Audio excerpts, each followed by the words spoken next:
Hello, hello! Welcome, everybody.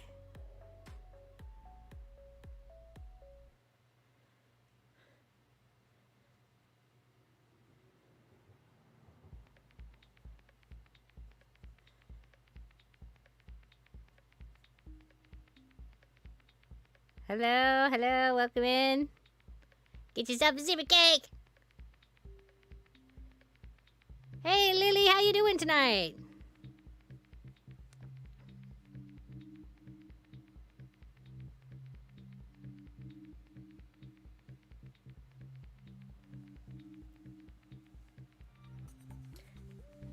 Well, secret account do not use is telling us to water our facial.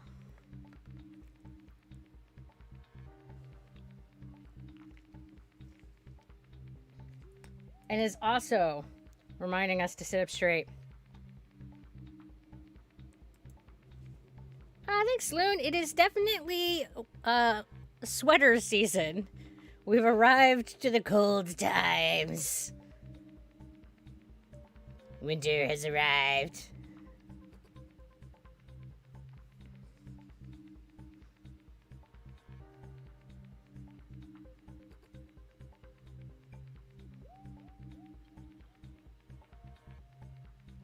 Wiggle, wiggle, 109. Nice. Hey. And we're doing a wiggle, wiggle because Windex Gatorade is reminding us that moving our body is important.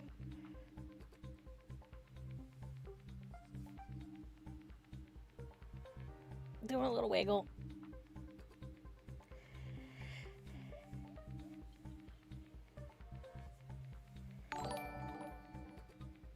Well, thank you, Volex, for coming from YouTube to check out our channel after seeing the short. We appreciate that.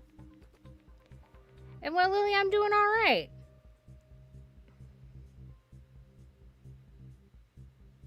And hello, ads, and thank you again for the support. We really appreciate it. You are awesome.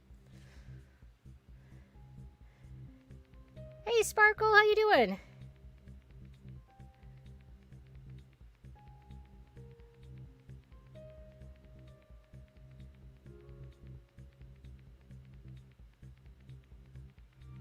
It's a snow day where you are, Jack? I am not a super big fan of winter and snow, but here we are. For better or worse, that weather has arrived. We haven't gotten, like, snow that's, like, really stayed yet. But snow has definitely been happening, and I don't approve, and Mother Nature don't give two shits.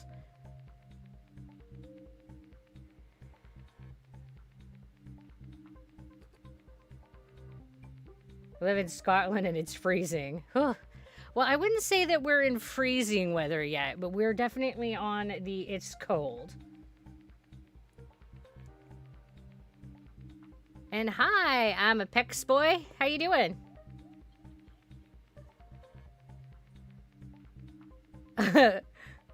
We got Strawberry who likes winter. Well, you can have it. I wish I could give you the whole thing. I wish I could be like, here, you take winter. Unfortunately, it doesn't work that way.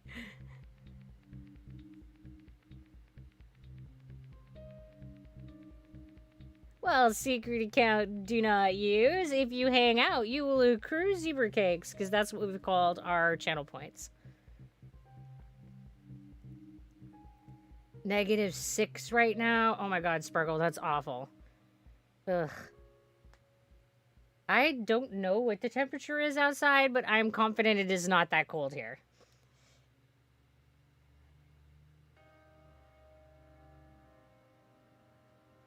Oh, we have hit freezing. Great, great. Thanks, Sirisulk. I love to know that we are in fact freezing. I was trying to, like, stay optimistic and think that we were, like, mid-30s, low 40s. But no, we have hit the hellish freezing temperatures. Great.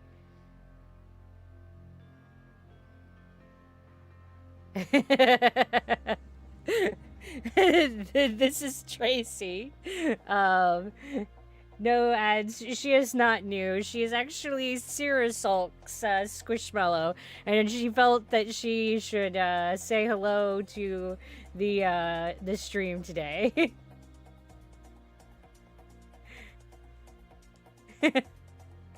I told you guys it wouldn't take them very long to notice that we had a new Squishmallow in the back. I agree, Lily. I like fall, where it's cool and the trees are all pretty, but it's not like, oh my god, I'm cold and freezing. But yeah, no, we're in the cold. Ugh. Triple layers, thick socks, need to get work gloves. Yeah, if you're in -6 land, I think that you need like a personal heat bubble to just follow your ass around. And yes, Jack, that is a llama corn. That is May. And hi, Angel, how you doing tonight?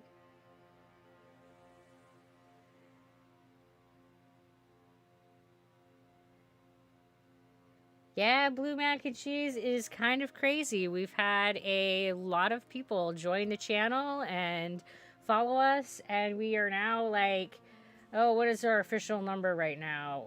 140,372. So, you know, one or two.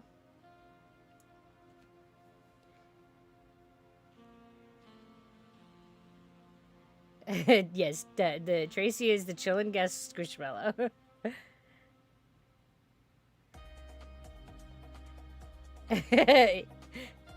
Yes, I like how she's just sort of like peeking in the frame, and I think Sarah Sulk did that well.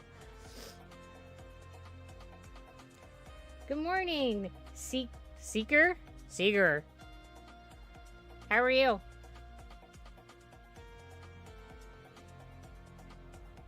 Oh, you live on a farm? Yeah. It is definitely harder to do all the farming things during the winter.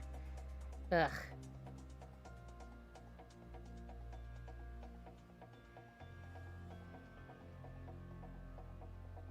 Well, thank you, Amado.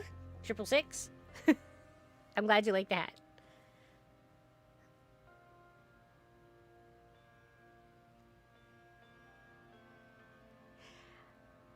I mean, is fall really the season of death? It's kind of like losing hair or shedding fur. I mean, the tree doesn't die. It just like shakes off its coat, right? I mean, it's not dying.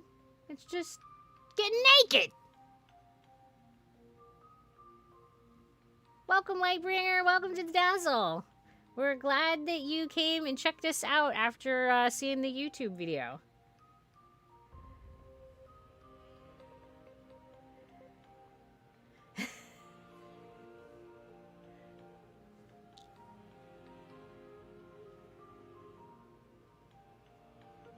Hello, Mixmaster. How are you?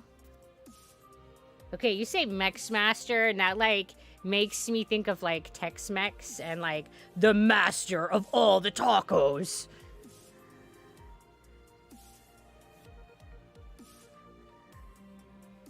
Because, of course, the first thing that I always think about is food. You don't live on the farm, but I am a farmhand for 3 of your family's farms. Well, that sounds like a lot of work, Lily, and I don't forget. Like, I used to be on a farm when I was a kid, and I have not forgotten how much work that is. Whew. And we had one year that there was an ice storm, and, like, it was so cold that every time we watered the animals, their water dish stuff would just, in their troughs, would just, like, freeze solid, and we just was out there like trying to like warm everything up enough so that we could actually water the critters. Yeah, winter makes things interesting.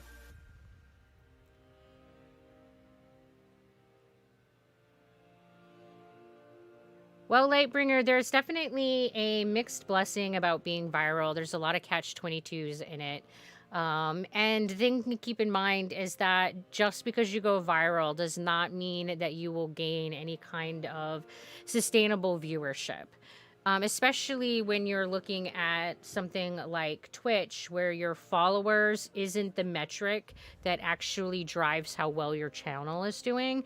It's your average viewer number per your live stream. So yeah, we have 140,000 some odd followers, but like right now we have 106 active viewers. So that 106 viewership matters a lot more to our channel than the 140,000 followers. So I mean, it's definitely something to keep in mind when you see people going viral. It's definitely good to have exposure on your channel, and it's nice to have people come in and check it out. But that does not always like mean that it's going to convert to sustainability. You're an inventor on YouTube. I'm trying in so many ways. Well, that's all you can do is put yourself out and be genuine and be who you are, and, you know, just keep sharing your stuff and share it on all your platforms so that you can find where your niche is. I have to say that I didn't expect my niche to be Twitch. But here we are. And it is by far the social media platform that we are doing the best on. So it is not what I expected at all. I mean, on other social media platforms, follows and likes have more clout than on Twitch. I mean, it depends on what metrics each social media platform is looking at in order to push your content and give you different tiers of, you know, their things like partner and affiliate and all that. You know, I don't know what they're called on other platforms right off the top of my head. But like something like WordPress, your followers are absolutely a huge driver to how much your account is pushed to other viewers. So, you know, it depends on the site. Hi, Darth Doggo. How are you? I am doing okay. I'm a little bit tired, but not too bad. And kind of being a little tired seems to be my normal state of affairs. So, yeah. I didn't sleep as well as I had hoped to today. It was definitely an insomnia day. But, yeah. You know, things are still overall doing pretty good. So, there's that. I mean, it could definitely be warmer, and I would be happy about that. But here we are. In winter.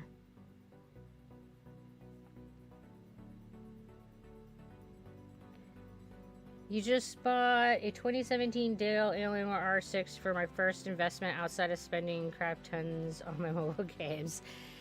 Yeah, I mean, I will definitely say that having recently upgraded a lot of equipment, it really does make a big difference in the quality of your recording and streams.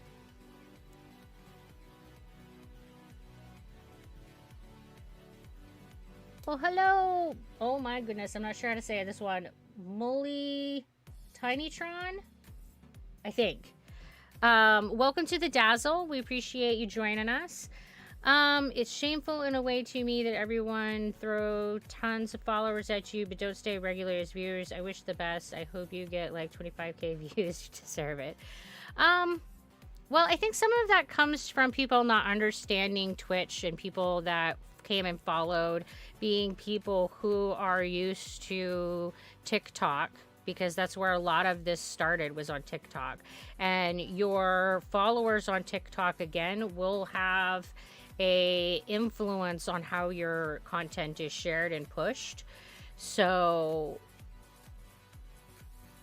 it's a difference of how the social media platforms work. And a lot of people who came from other social media platforms are not users of Twitch, and they don't understand how the Twitch platform works, and they don't understand that the follows aren't the number that really drives up the account, and it isn't the followers that really makes you successful on Twitch. So I mean, I think that's a big part of it. So I appreciate that they're being supportive, and that they are, you know, making it so that our account is being seen by other people. So that's cool too. You got a merch shirt that I've been waiting for what seems to be forever yesterday. It's early Christmas. Yeah, Lily, you know, I think that with all of the like pandemic stuff There are things that we ordered like pre-pandemic or early pandemic, and stuff just sort of like trickles in now that things have like kind of settled, and it's like, oh, what? Look. And it's like Christmas or birthday because it's a surprise, and I've totally forgotten that we even ordered some of it.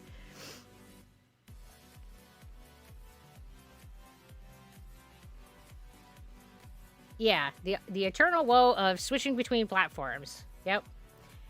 I mean, and it's definitely been a learning curve because, I'm still fairly new to Twitch and learning what metrics matter on Twitch versus other social media platforms. So, it's been just as much of a learning curve for myself as for the people that are following from other social media platforms. So I can't throw them shade. Like, it's all confusing, and a lot of these sites don't make what metrics carry the weight super public, especially TikTok. Like, who knows what drives TikTok, because it's like TikTok secrets.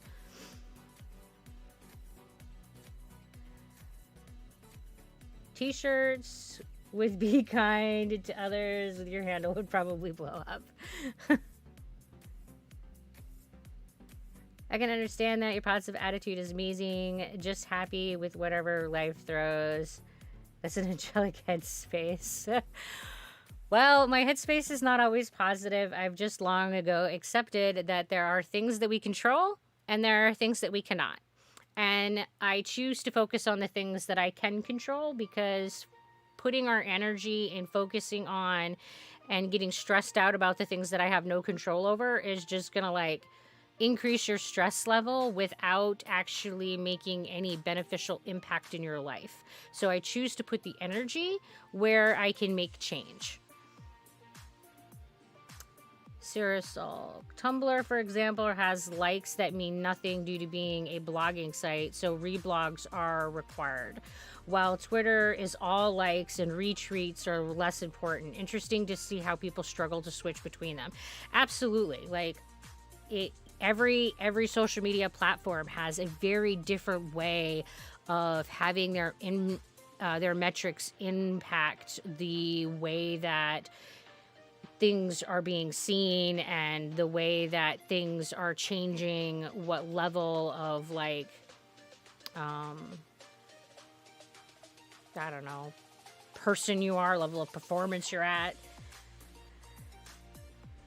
Thanks for responding. I feel important. I hope we gain millions of sustainable viewers. I don't know what I would do with millions. That would be really a lot. And of course you're important. All of you guys are important. My channel doesn't mean anything without the people who come and visit me and hang out with me and talk to me. So yeah, you guys are like just as much a part of this channel being successful as I am. And you guys are just as important, if not more important, than the success of this channel. Hello, just another boot. How are you doing today?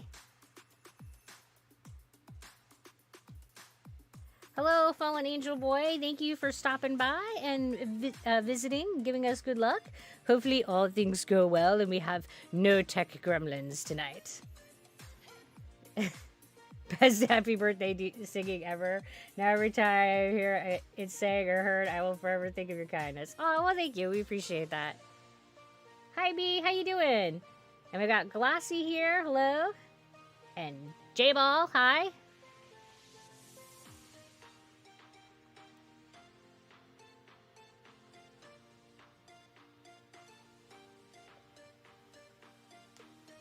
Ugh, get some coffee in my face hole.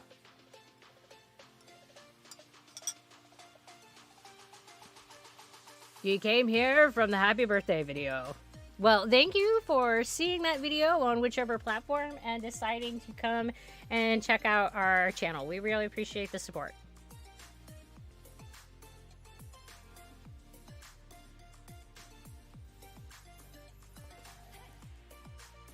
So what's going on in life in the universe, everybody? How are you guys doing? Other than things being, oh my god, awfully cold.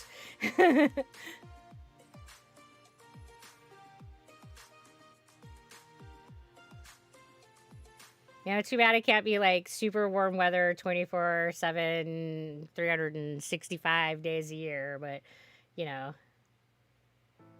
you're making my Minecraft server spawn. Oh, okay, cool, cool. So yeah, Sir Sulk and Miss Roach have been working on getting the Minecraft server set up so that we have like a nice little localized spawning location for people who are joining the server. And if you want to be able to join the server, then you got to go over to the coffee shop and join in the tiers of support. We are doing the 7 Days to Die server, and we are doing the Minecraft server, and we're going to be playing games together, and sometimes I will be using those server games to do live streaming events. You woke up early to be a Sunday, and now I feel too fuzzy, but I'm not a fan of drinking coffee. But I'm sorry that you're not feeling awesome, ads. Like, I feel like sometimes when my sleep is not, like, great, it definitely makes me feel like I have a fuzzy brain. And caffeine is definitely an important part of my, like, headache management. And coffee and chocolate also have stuff in them. And I can never remember the science, but I'm sure Sir Sulk could, you know, offer the science to it. But there's stuffs in coffee and chocolate beyond the caffeine that are helpful for headache, and so I benefit from drinking coffee because of that. So I tend to drink at least 2 cups a day to help keep my POTS headaches under control. A millionaire walks into a bar, a guy sits next to him and says, "If I can sing a legit actual song with a woman's name of your choice in it, you have to give me $1 million." The millionaire says, "Okay. How about my daughter's name?" The guy walks out with $1 million less. What did the guy sing?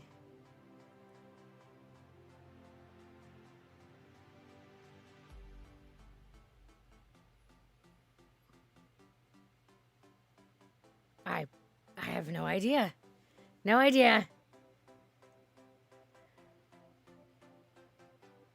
Smoke weed every day. I don't know what your username is. Oh my goodness. I'm just gonna say B because there's a B in there. There's much to be said for the benefits of cannabis, and there's much that people don't talk about, the side effects and potential risks, because just like any other chemical, it does have side effects and risks. Yeah, theobromamine, that one. See, I told you Sir Sulk would tell us.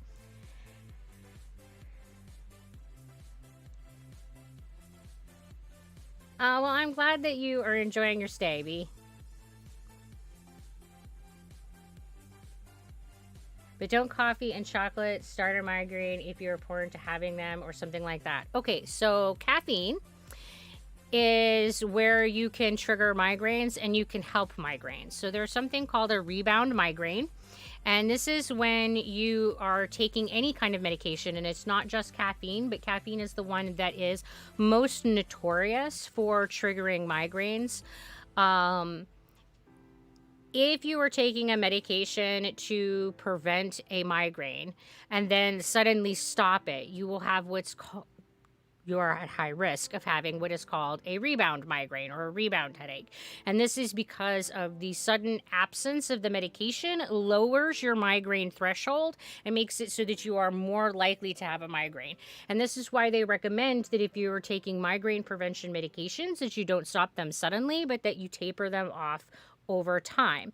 And this is true of whether or not it's caffeine. This is true of whether or not it is one of the seizure medications that is frequently used for migraine prevention. It's just you shouldn't stop meds suddenly.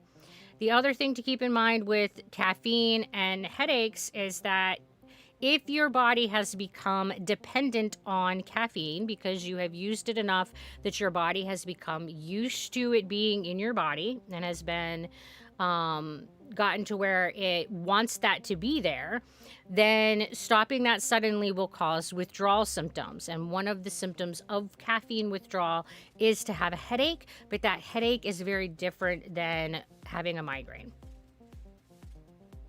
So, fun fact, theobromine is why chocolate is bad for pets due to them not being able to metabolize it well. Nice. Hello, Billy Madison. How are you today? So what was the answer? I totally missed the answer.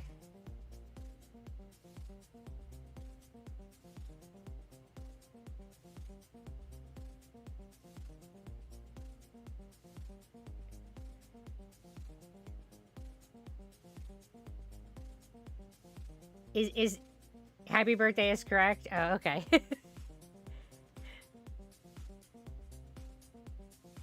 I had to scroll up and look. I was like, oh, wait, I didn't get the answer.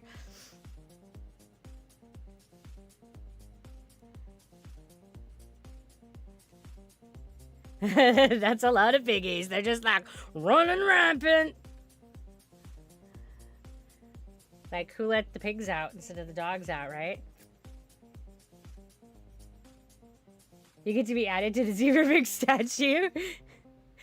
And the zebra pig statue is absolutely adorable. I loved it. Oh, you're welcome, Ads. Yeah, because it's definitely what we call a catch-22 for headache treatment, because it can absolutely help with reduction of migraine and other types of headache pain, but it can definitely also contribute it. So caffeine is kind of a catch-22 with headaches. Well, thank you, B. We appreciate that. We love that you are enjoying your stay, and thank you for the support. And if anyone cares, I could share a link to a vet manual talking about the pathogenesis of chocolate toxicity in animals. Who let the pig out? Yep. See, that's totally what was happening in my head, Miss Raj. You know it was. Like... Is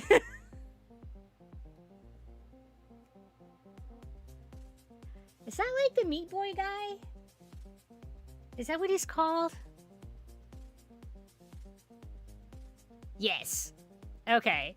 Yeah, and like as you're jumping around, he leaves like squishy little puddles and stuff. He's all like... And it's like a platform game, right?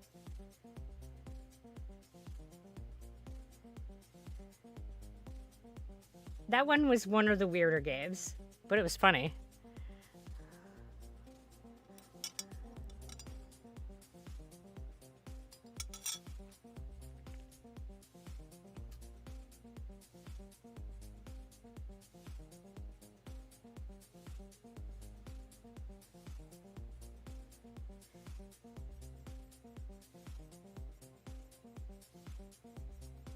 And absolutely, you are part of the dazzle now. We have claimed you.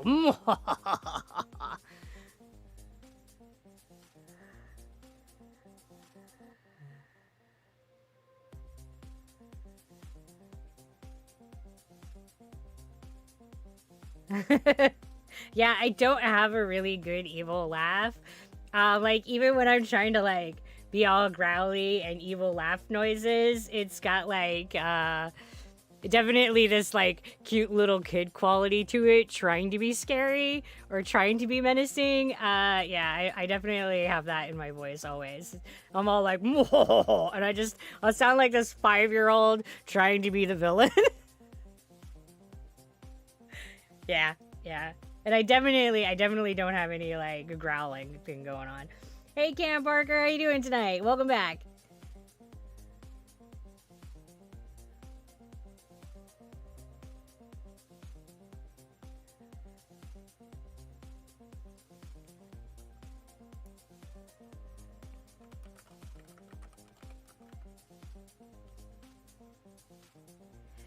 I'm doing pretty good. A little bit tired, but not too shabby overall. I definitely could be warmer, because for better or worse, winter has arrived, and I didn't approve of that, but Mother Nature ain't giving two shits what I think about the weather. She's like, it's time! And I'm like, oh, but... Oh, I didn't want to.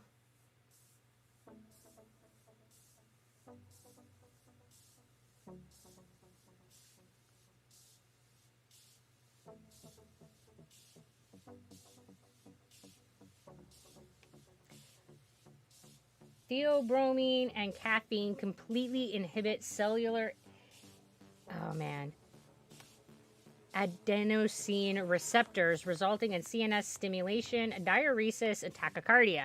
For those who want to know more about thermobromine versus caffeine, which are often in the same types of things but at different levels due to their chemical similarities and structure, they are very similar. Yeah, they're like buddy chemicals. And you're welcome to info dump. This is a safe place for info dumping because we all get excited about weird things, and that's okay. And I think the science of chocolate is cool. And I think that it was really cool to know that it wasn't just caffeine that was contributing the benefits to headache relief. Why don't you become a taco blanket? That's my current status, wrapped in a blanket. You know, there is nothing as good as like being in a fuzzy, warm, fluffy blanket in burrito wrap style. Absolutely.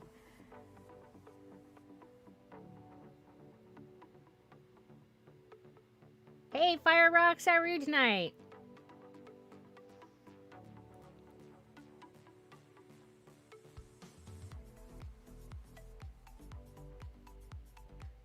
Fire Rocks, is that like lava? I think about people's names too much. I really do. Like, whenever I see someone's username, I think to myself, like, where did this come from? And maybe it's just because I myself think way too much about my usernames. I don't just, like, randomly grab a name. I, like, try to give it meaning and, like...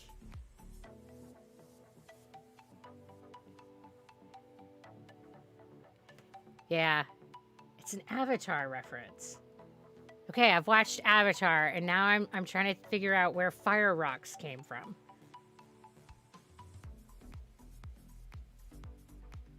I don't remember there being fiery rocks in Avatar. I mean, other than the meteor.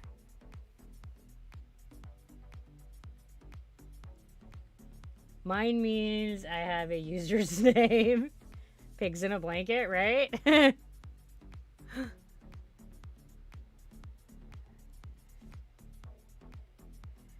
You know, I always have a really hard time coming up with usernames, so I just cheat and use the same username on like everything. So, yeah.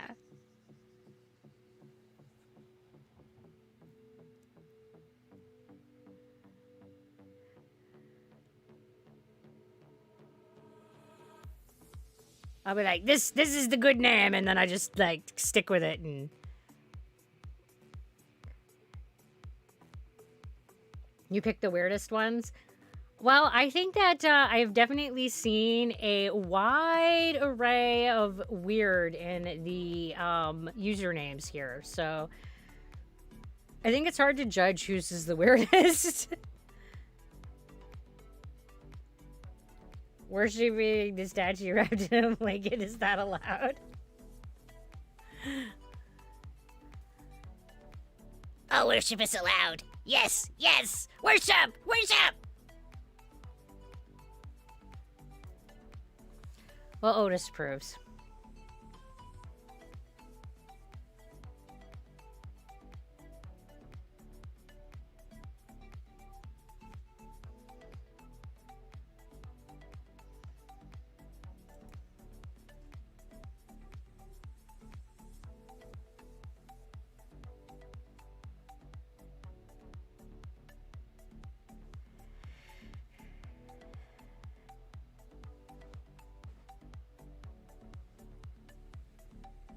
When I was a kid, I always named my online names like Broken Paw or Firestar. There are worse ones. I mean, you could be one of those people who have like some like inappropriate username, and then like somebody you know like sees you online and you're all like, ah! Yeah, so I mean, there's definitely worse than those. Definitely. And hot cocoa is always a good choice.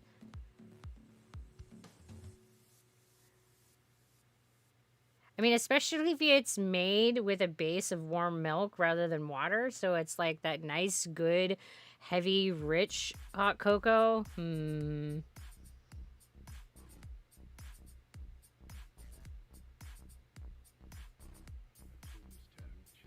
I love hot cocoa when it's made with milk instead of like water. Yeah, it's got like that little foam on the top.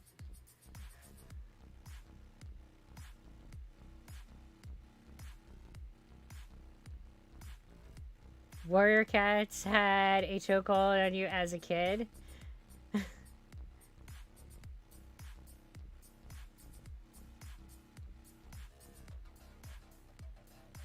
My username is supposed to have a 24, not a 25, because I'm 24. Because 24 is my lucky number, Lily is my nickname, and Alistair is the name of one of my favorite characters.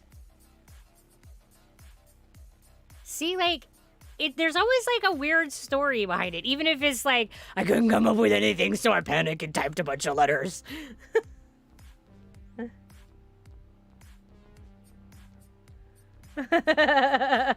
This is my weird online robotic nun. Sure thing. Robo Nun.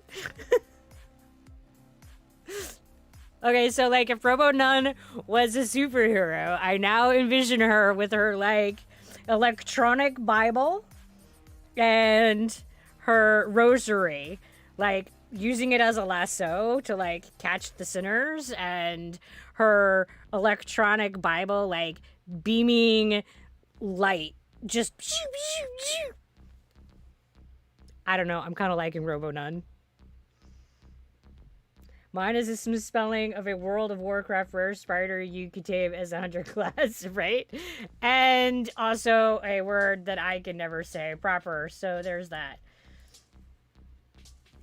So, Vamp on G Fuel is reminding us that we should be hydrating, so everybody, yes, yes.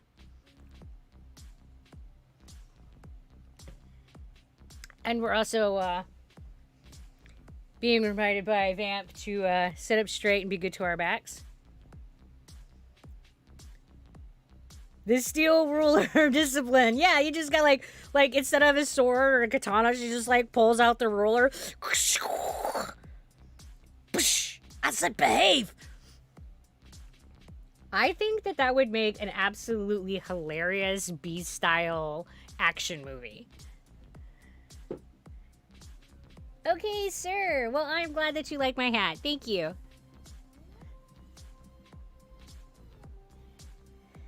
I think that this is one of the ones that I think came out on the better end. I really liked the way this one ended up. And welcome to the Dazzle, okay, sir? You would love to see the Robo Nun. I mean, I'm thinking the Robo Nun just got promoted to like superhero. Who's her sidekick? Who's Robo Nun's sidekick? No one can say Worcestershire sauce? Yeah, no, I have no idea. Worcestershire sauce. That's the best I got. The choir kid, of course. Oh, yes. And they like sing, do like musical attacks. I'm like getting a Barb vibe here. Do they have like a portable keyboard that they jam on and sing? Yeah, I'm definitely getting a Barb vibe here. Bard vibe here.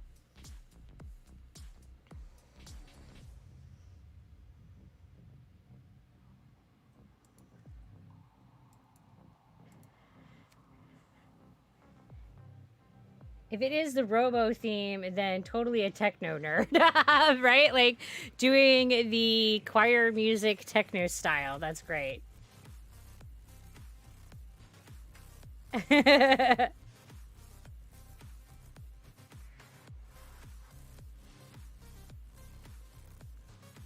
No, I do not sing the happy birthday song.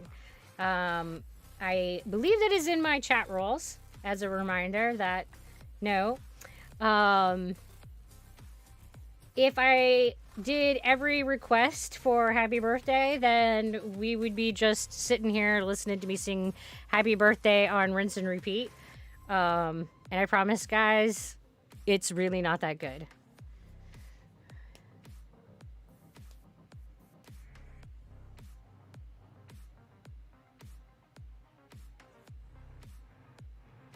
But I do hope that you have a fabulous birthday and that you have, you know, a great time with friends and family, and it just sparkles.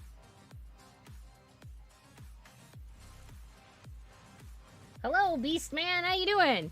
See, that's another one that sounds like it could be a superhero name. You followed me from the Mr. Beast feed. I didn't know Mr. Beast gave me a video. I thought that it was,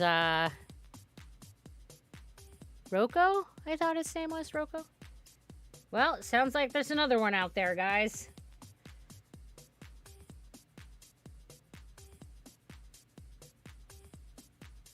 Lies, my voice is amazing.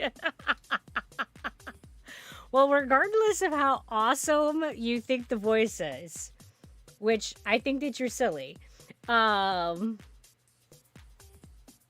you don't want to listen to the same song and rinse and repeat, I promise.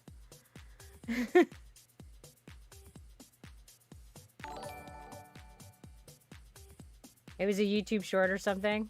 Well, I'll have to go and look at it. And thank you for the follow. We appreciate it. And how am I? I'm doing okay. A little bit tired, but not too bad.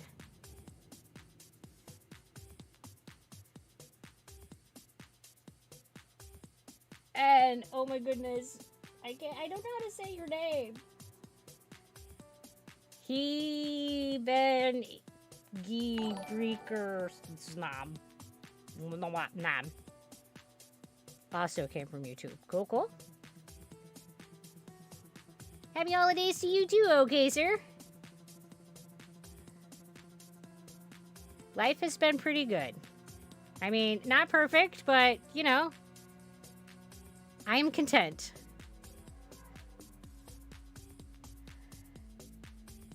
So it begins. We're gonna have, like, a superhero group of, like, people, like, from chat usernames. We're just gonna, like, I'm definitely seeing a superhero group.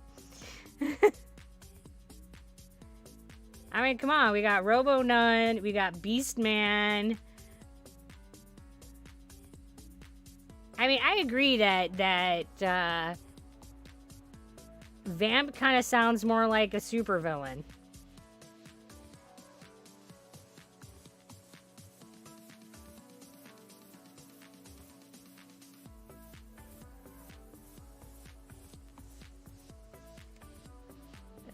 Let's go superheroes! Well, the zebra pig capital needs heroes to defend it. Oh, okay.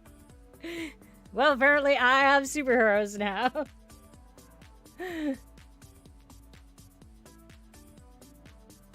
I'm built different. Well, that's alright. We're all a little special around here.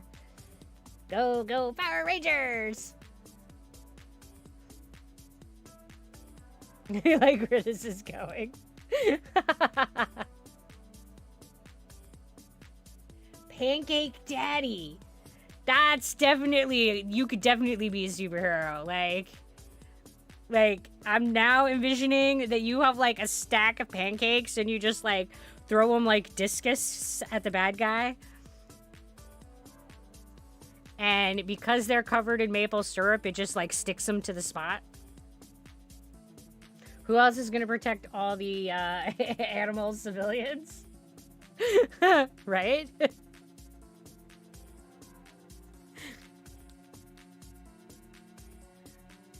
I mean, I think there's also that, okay, sir. You're the bad guy and you get hit by this, like, giant pancake with maple syrup and you're like, I don't want to do bad anymore. And you just, like, start eating this yummy pancake and call it good. Like, defender of breakfast.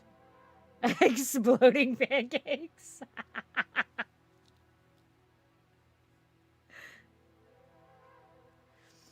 I mean, pancakes are pretty high up there for, like, great breakfast foods. Like green arrows, array of arrows, but pancakes? Ah, that's alright. We got it anyway. I can never type either. My favorite has to be an omelet. Oh, omelets are pretty good too. Like, I really like just a good cheddar omelet with like spinach. Mmm. That's a tasty omelet. Mm-hmm. Yeah, omelets are also a good choice. Well, little Kaya Blue, we almost always talk about food here. So if talking about food's gonna make you hungry, then you might need a snack. Just a good homemade omelet. Mmm, so good. Yeah. You like a good cheddar anything if you're being real. Well, yeah, you're right, Sarah Salt. I really like cheddar. And cheddar with other things, almost anything with cheddar makes it better. Like, I mean, there's some things that I don't want cheddar on. But yeah, most stuff. I mean, I can't say that I've ever wanted like chocolate fudge with cheddar. Like, nope, that's never sounded appealing. But most things, cheddar just makes it better.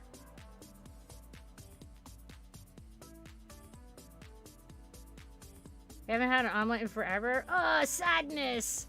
I really like omelets, and I really like breakfast scrambles that have like the home fry like potato thing going on, and then like a breakfast meat, so either like bacon or sausage, and then you like do cheese and egg and like pepper and onion, and you scramble them all together, and it's just this like gooey goodness of yum. Mm-hmm. Highly recommend if you haven't done the eggy scramble breakfast thing. I was about to say that Celine could be a superhero, but then I remembered that she's a rogue assassin and is basically a vigilante. Well, I mean, so is Batman, and he counts as a hero, so meh. I mean, and I guess if we're being technical, I think about all of the heroes count in the vigilante. I don't think that any of them actually work with the law in a legal capacity. Cheddar is a solid cheese choice. I mean, it is definitely my favorite, but I will say that I am a fan of almost all the cheeses. I will definitely make one tomorrow morning. I need to have one again. Welcome to the Food Chat channel. It never fails. We always end up talking about food. Oh no, you're lagging. Lag is awful. I will like a supervillain that's a grilled cheese. Well, thanks. I'm hungry now. You're welcome, ads. Always happy to, like, stimulate the appetites. Grilled cheese man is my nemesis. I mean, grilled cheese is, like, one of the best comfort foods. Especially if you make it with, like, really good cheeses. You get, like, a slice of cheddar, a couple slices of provolone, and a nice hearty bread that got a good crunch going on. Oh, yeah. Because then you get, like, that nice, like, cheddary goodness along with that provolone. Mozzarella is also a good choice. Yes, and there's the cheddar again. I love cheddar. Would love me a grilled cheddar cheese sandwich. By the way, I love the Dorito as part of the statue. Yes, ads. I laughed so hard about the Dorito being held up as like, as if it were like a diamond or something. Like, behold the Dorito. Hi, Glitch Jim. How are you tonight? Ender Powered. Hello. I like to study while listening to people talk, so I'll just listen if that's okay. Yes, lurking is perfectly awesome. We appreciate it. Pizza sounds so good now. I mean, I don't know about anybody else, but I can eat pizza just about any day of the week. I love pizza so much. I am like one of the like most stereotypical American eaters. Like hamburger and french fries. And like the whole pizza thing. Yeah, I definitely am all about stereotypical American food. Yes, yes. I mean, I can't eat them every day, but my mouth wants to. And I can't eat, like, a beef hamburger. I have to eat, like, meat alternatives because I can't have beef. But there's also, like, lots of really tasty burgers out there that do not involve beef. Decided to add the Dorito at the last minute. Well, it was perfect final touch. Love it. Behold the cheesy chip of goodness. Yes, I agree. Great decision. We all approve. Boop. I mean, I don't think there's been many of my streams that haven't had, like, Doritos spamming the screen. Because the Dorito emote always shows itself, at least briefly. I think your statue turned out adorable. And I'm like, wearing Otter like he's a shawl or a scarf. He's just like, yeah. All right, I don't know about that pineapple pizza. That's sinful. The Doritos, we approve of those. I mean, we found out that half of y'all have a broken palate and are all about the pineapple pizza. I don't know about y'all. Doritos enemy, the ranch Dorito. Oh, you're not a fan of the ranch Doritos? I mean, I think they're okay, but I think that if you're going to eat the ranch Dorito, the way to do it is with sour cream. Just dip that chip in sour cream, and I'm telling you, it makes the ranch Dorito so much more better. Yes.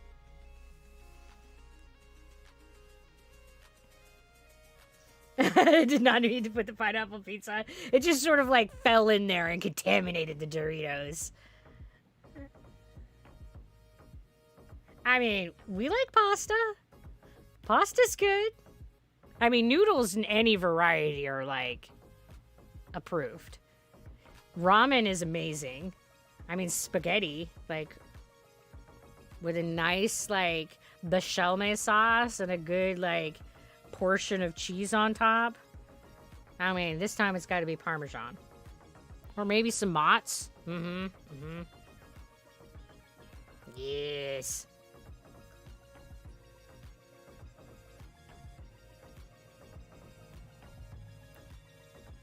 Ham and pineapple is a good combo, but pineapple doesn't go everywhere. I personally feel the only place that pineapple belongs is in the bin. Like, I am definitely not a pineapple fan. I really, really dislike pineapple. Yeah. But hey, you can have my pineapple quota. Like, every pineapple that I should have been eating in life, you can just have it there, RoboNun. Fuck, I'm hungry. So apparently, if you have a hard time maintaining a good appetite, this is the stream to come visit.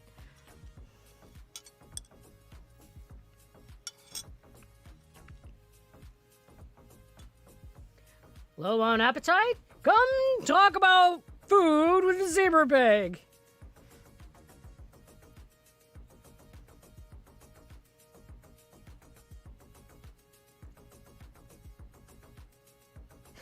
Y'all are like, I'm hungry. Well, I mean...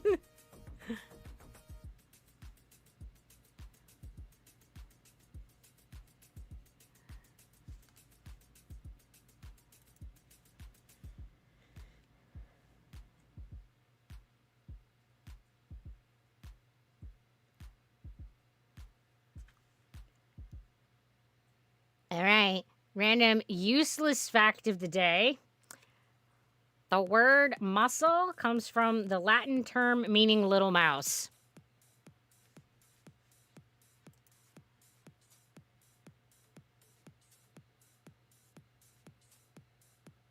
Yeah. Like, there we go. But are you really all hungry or now just having cravings, wanting food, and needing food are not the same? Okay, this is definitely true, Sir Salk. Like, having cravings is not the same as being hungry. But if you have no appetite, having a craving is increasing your appetite just the same. I don't like when food is sweet and salty like ham and pineapple. I'm not I don't like pineapple. I can handle like sweet and salty together, but just I don't. Pineapple's awful. Yeah, I'm telling you, Nam. That's where the word muscle comes from, and I have no idea why. Like, I've tried to look up the history, and the answer is that we don't know. Like, there's a lot of theories as to why they like, and one of them is that it's because when you put an electric current in a muscle, it twitches the way that a mouse does. Um,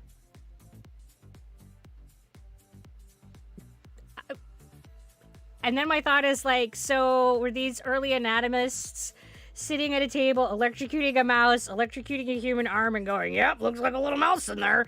Like,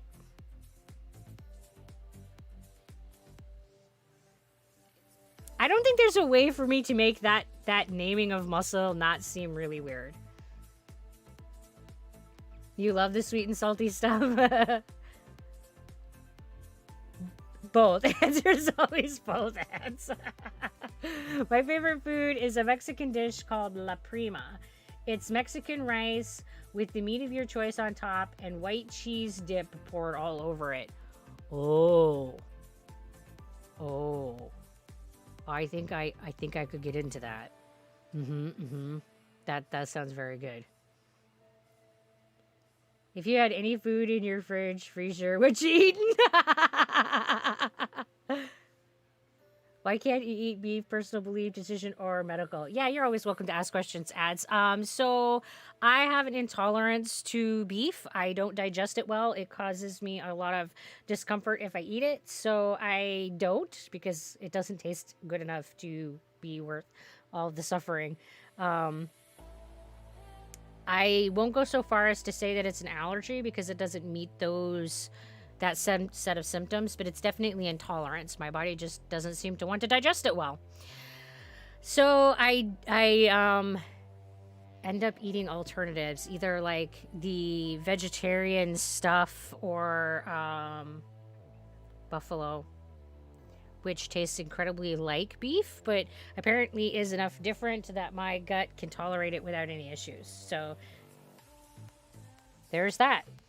I don't eat a lot of like red meat in general because just personal preference. I don't have a lot of like want for it, but every now and again, I want a really good hamburger or I want a really good steak, but for the most part, it's just I would just rather eat fish or chicken, but mostly just fish. I would just be content to always eat fish. What type of games am I into? If you want to see what games that I play, you can look at my Steam game list. It's attached to my Twitch account in the About page. But generally speaking, I most often play the survival crafting games like 7 Days to Die, Forest, Grounded, yeah, those kinds of games. I usually get a steak on top, but you would recommend chicken for me, right? I mean, chicken, rice, and cheese sauce sounds quite delightful. You wish you had a good Mexican restaurant here? Yeah, you know, I live in Maine, and I also am in an area that it's hard to get really good Mexican food. And I used to live in New Mexico where there was a lot of like Mexicans. So I oftentimes got like Mexican people making food when I lived in New Mexico. And then I came to Maine and I was just like, no, it's not the same. It's not the same. I mean, one bonus is that it isn't anywhere near as hot. And I don't tolerate hot food well. So there's that. And Ender Powered is reminding us to move our bodies. So we're doing a wiggle, guys. A wiggle. And the Impossible Burger is pretty good. I was actually really surprised at how tasty it is. And when I am in want of a burger and I also don't have a lot of spoons or just want that like right now, the Impossible Burger is a really good choice because it does taste like a burger. It's what I expect it to be. All I have is a BS that gives fries with a lemon and calls it Mexican. What? That's rude. Endermen keep placing rando blocks in the end. Ah, rude Enderman. Which is my favorite game? Well, Pancake Daddy, I would say that probably 7 Days to Die is my favorite game because of all the games. It is definitely the one that I have put the most time on. So, yeah. I would say that one is probably it.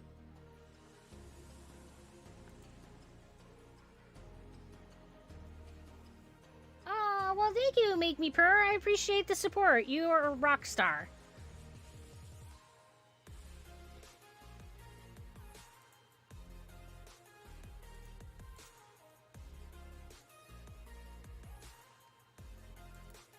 I mean, I've played like, I don't know, I think like 1,400 hours in 7 Days to Die. So I don't usually like play that games that much. So yeah, there's that.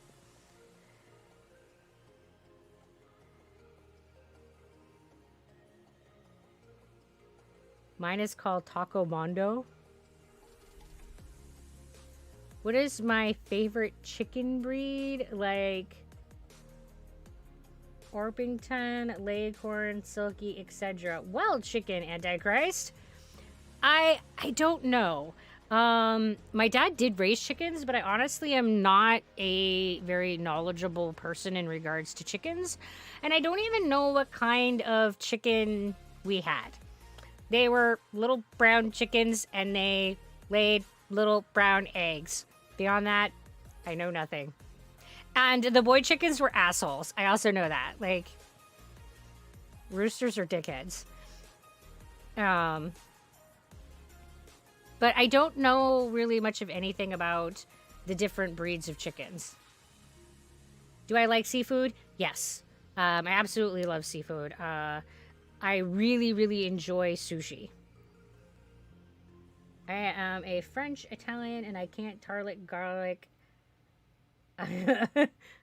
Well, you know, that's all right, Lily. I will eat all the garlic for you.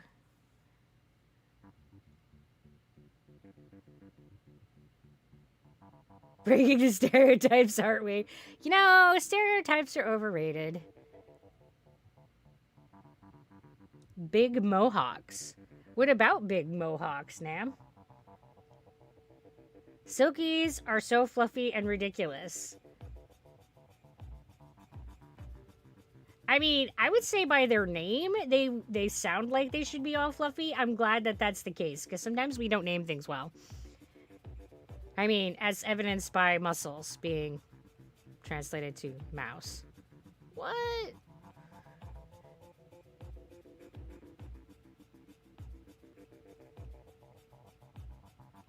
Chickens with big mohawks run faster. Oh, okay. It's like if you paint it red, it goes faster in 40K if you're an orc.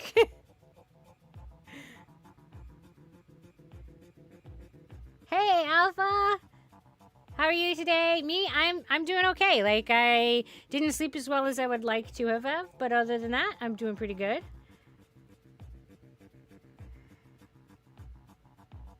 I am a very picky eater, and I come from the Netherlands, and we eat something called Borenkool Stampot. You hate it? You know, I really dislike the whole picky eater label because it makes it sound like some people have like more preferences than other people. And what I have really found in life is that everyone is kind of a picky eater. Everyone is a picky eater. It's just that some people are more willing to vocalize their preferences than other people. And the people who actually vocalize their preferences get labeled as being picky. Like if you say that you're somebody who just doesn't prefer, you know, in my case, bananas and pineapple, like I really think those are both gross things and don't want them ever to be in my mouth hole. You get labeled as picky. But if you're somebody who doesn't like those things and you eat them anyway because it's polite, it doesn't change the fact that you still have those preferences. It just means that you're willing to backseat your preferences. So, That's been kind of my experience, is that people just don't tend to vocalize those preferences as much.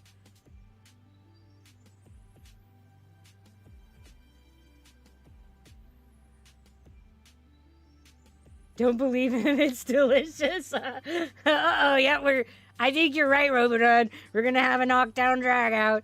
I mean, we could just say that he can have all of the stuff. I mean, if somebody doesn't like your favorite food, it just means there's more for you, right? I mean, yeah, I don't know what it is either, ads. Raccoon. What is my favorite animal? Pigs. I'm a she, but I do like... Oh. Another thing I can't say. I agree, Sir Sulk. Picky equals inconvenient to inconsiderate people, basically.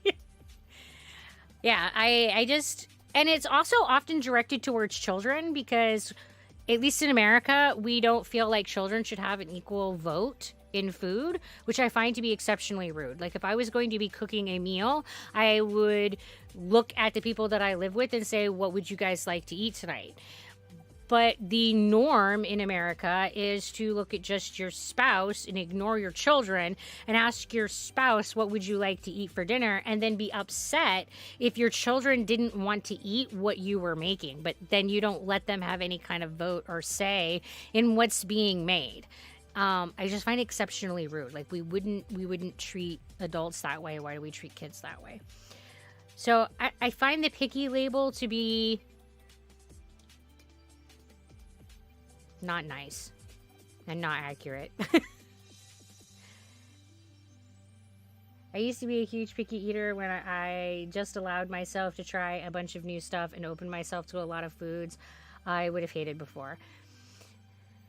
I mean, I think it's great to try new stuff, but I also think that there's nothing wrong with staying within a prescribed comfort zone. And I think that from my perspective, it's more important to look at whether or not someone's diet is meeting their nutritional needs rather than if it is meeting some social expectation.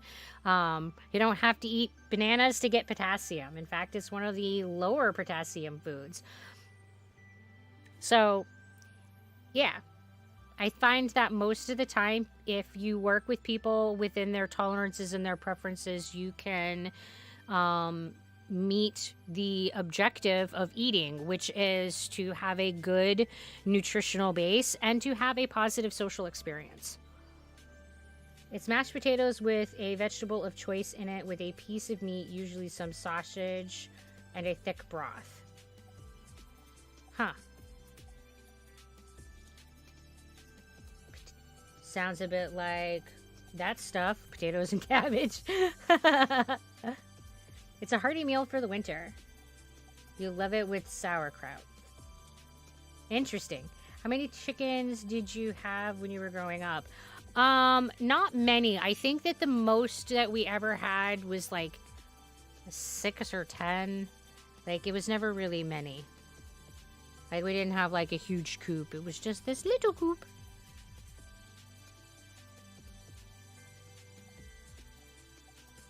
What? Your abuelita would always ask what we wanted, and also my mom was considerate about it. Yeah, I don't know what other cultures do, and actually speaking to people of other cultures, I find that my small sampling, so it's very anecdotal evidence, is that other cultures are much more accommodating to the preferences of children. I always just found it really insane to me that you would not allow your kids to have different preferences than yourself. Like, I mean, Sir Sulk is a different person than I am, so obviously she's going to have some foods that we both like and some foods that we don't, and it's okay to have a differences of preference in your food.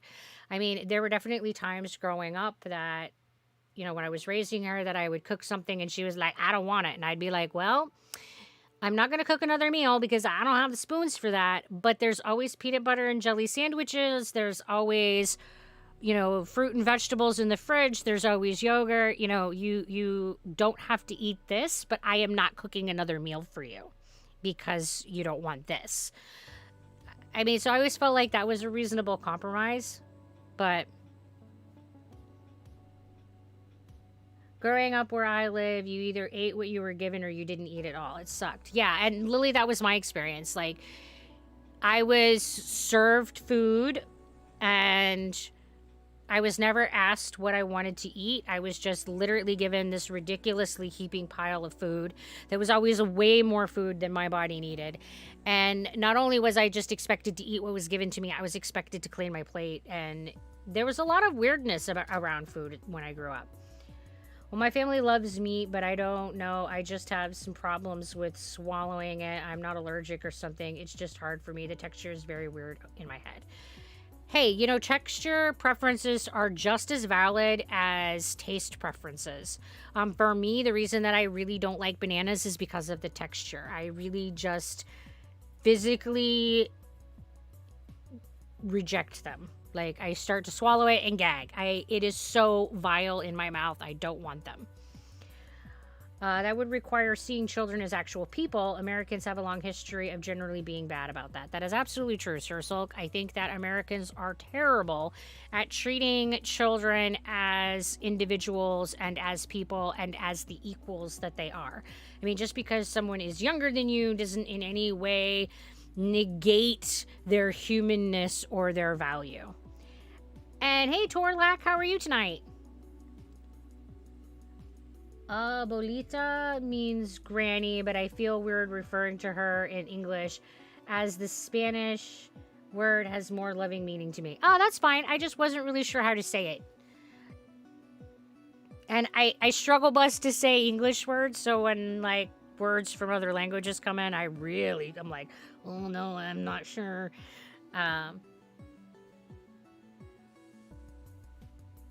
Hello, Emery Pro. How are you doing?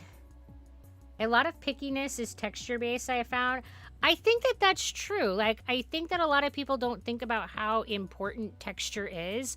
And I find that when people say, I don't know, I just don't like it, it's probably because of texture. And that because we don't talk about it in culture, at least in America, we don't have the language for talking about textures and textural preferences.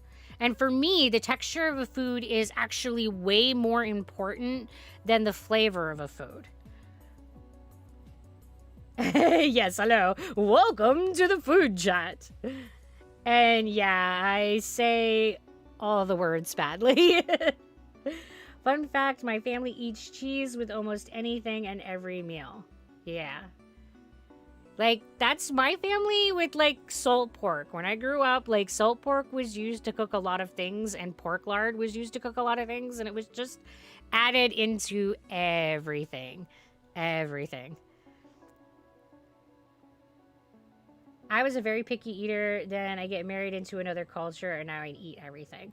I mean, I do think that exposure, it goes a long way to helping people widen their horizon, but I think that some of it is what neurotype you are. I think that when you are neurodivergent, you are much more likely to seek sameness and comfort in your food choices. And I don't think that there is inherently anything wrong with this. Again, I think that it's more about ensuring that the two needs that food offer us is met. You know, that we're getting that nutritional variety that we need in order to build good, healthy bodies, and that social experience that comes with food is also being provided. So I think that if those two things can be met in a narrow diet, that there's nothing wrong with that. I just got the shit scared out of me by my speaker saying it's done charging. I decided to name it Sherlock because how many times I have to tell it, no shit, Sherlock.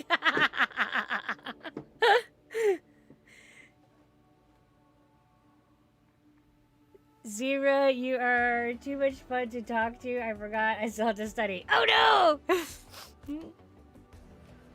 Well, just remember, you can like rage quit yourself and like and pull yourself out of chat for a while if you need to. And I got distracted. We were supposed to do a water the face hole like ages ago. Sorry, Coltron. Watering the face hole. I'm such a slacker. I'll do it twice.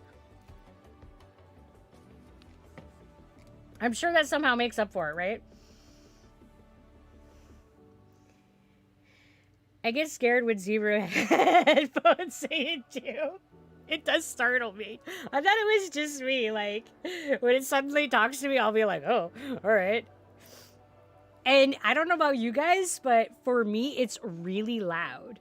It's like louder than the rest of the volume of stuff. So it's like this booming God voice. Headphones charging. Oh, battery low. Oh, okay. And then I was like, oh, you guys hear that too? Oops. Having come late to chat, I didn't have the earlier context. I didn't mean to imply anything with my statement. Oh, you're fine. Listen to me, human. I need charging.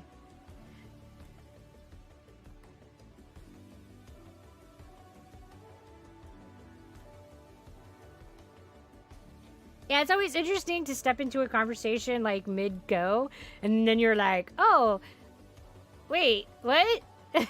Yeah. I was just expressing my dislike for the way that Americans use pickiness in context of people's eating habits. And how I generally don't find that people are any pickier than anyone else. It's just that in America, we tend to not allow people to have freedom of choice and freedom of like self-exploration. And we want to like shove everybody into the sameness box, which I find really bizarre because I'm told as an autistic person that I'm the one who wants the sameness and the rigidity of thought. And yet I'm like okay with people being different. And I just want to control my own sameness. And it feels like American culture is about controlling everybody's sameness and shoving everybody into this box. Yeah. But my sameness is pathological somehow. I don't know how that works. My speaker basically has to tell me everything. If I so much as touch it, it has to tell me about it. I have been touched. Does it tell you whether or not it likes it? I mean, I finished the outside of the inn. Have more things to build before I decorate it, though. All right, we're making progress. Okay, they are making progress. I haven't even been on the Minecraft server yet. I ate olives, and I used to live in a French city where olives was like their thing. Everything there had olives. I suffered a bit. Oh, dear. I really don't like green olives. Like, I think those are gross. But I really like black olives. So if it's black olives, I'll eat your olives. No, I was joking. I just got this vision of this speaker being like, I have been touched.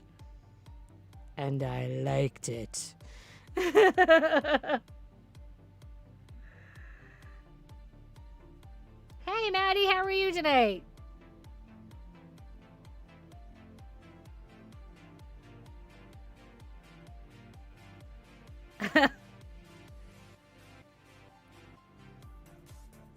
You can have them. They were black olives. Hi, Shrek Green. Bossy, how are you? If you're talking about me looking like Shaquille O'Neal, I think you're crazy. Olives are gross. You never had some type of kimchi. I have tried kimchi, but I don't know what kind it was. When we were in family housing, we had a Japanese family that lived next door, and she didn't speak a single bit of English, and I don't speak any Japanese. So her and I, like, used to do a lot of, like, gesture communication. And, like, when the opening of the kimchi season arrived, because there was a lot of Japanese people living in the university housing, she just, like, brought me some, and offered it to me, and I tried it, and it was really good, even though it kind of smelled pungent. And she always fed Sir Sulk. Like, Sir Sulk would, like, go over to her house, and she would be just like, here, have food, child. But yeah, no idea what kind it was, but it was tasty. So that is the one experience I've had with kimchi, and it was good.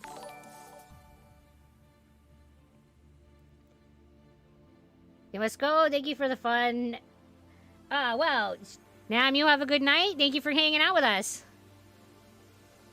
I've never had kimchi. Isn't that a bit spicy? My understanding is that it depends on the type of kimchi. The kind that I had was not hot. It had a very sweet, kind of tangy flavor to it. I mean, I would say very tangy, sour kind of flavor to it. But it was not like hot spicy. Like, there was a lot of spices in it, but it wasn't like burn my mouth on fire hot. I don't tolerate hot foods very well, like, at all, and I didn't think that it was hot. In an online group chat I was in, we would joke about needing bleach for our eyes if we saw something that was vile or disgusting. Oh, bleached eyes! Things that cannot be unseen!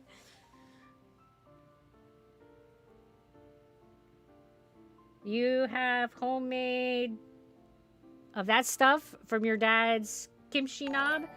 Oh, so he just, like, has a little niche in the kitchen where he, like, puts up kimchi? Because most people do not ferment kimchi anymore by burying it. My understanding is there's, like, a closet that you, like, dedicate for your fermenting. I really don't know anything about fermenting. That's one of the types of food preservation that I have not, like, gotten into. Hello, Emo Puppy. How are you tonight?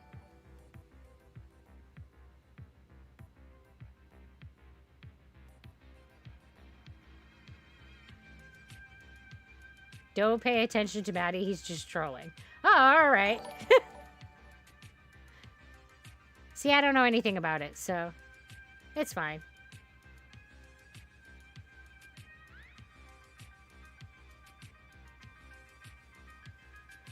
Because when we were in family housing, they didn't have, like, the closets that would be required to maintain the space. So a lot of them were, in fact, just digging a hole in the yard and burying a jar to keep the fermentation at the right, like, temperature and darkness. I don't know.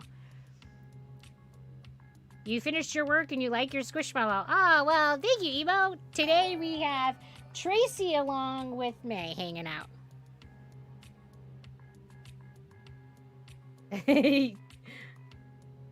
A little trolling isn't too bad. It's okay, Maddie. Now you're hungry for homemade kimchi? Why is Tracy visiting? I don't know. She said she wanted to, like, hang out with the, like, zebra crew. Zoom zoom and stuff, right?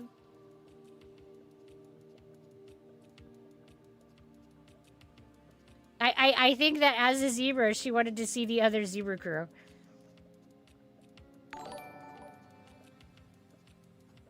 It is past midnight, you're very tired, but I have to study, so I don't want to.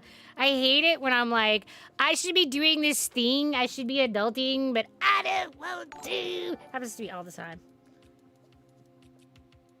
Like, on the daily, I'll be like, I don't want to adult. Record and replay. Yeah, adulting is so overrated. And ads, I mean, if you want to record and replay, then that would be a clip. The best I got for you.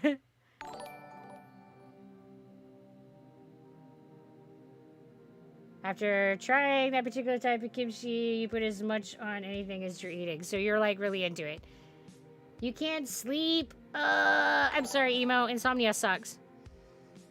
Sleep listening to you say, what, you study, or what kind and study is that? At this point, you're not going to get much done, right? I would say that the amount of getting done versus amount of resting, and I think that one thing to keep in mind in the world of studying is that resting is as important as reviewing material. Sounds like a brain wants break and is going to take one. Exactly. Sometimes we are not very good at listening to our brains when they say, I need a break and I need to rest. And I think that that's when that real distractibility kicks in, is that self-defense of the brain needing rest too. Because we don't always acknowledge that our brains need as much rest as our bodies do.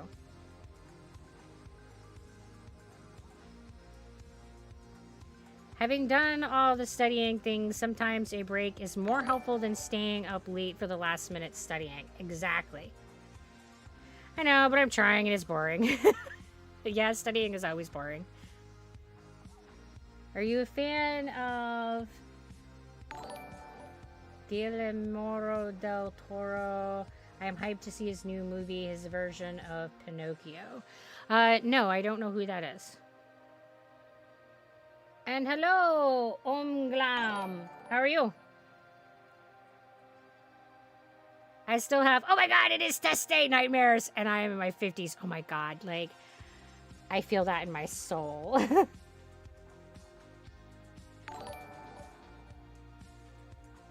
I'm a fan, and I don't know who it is.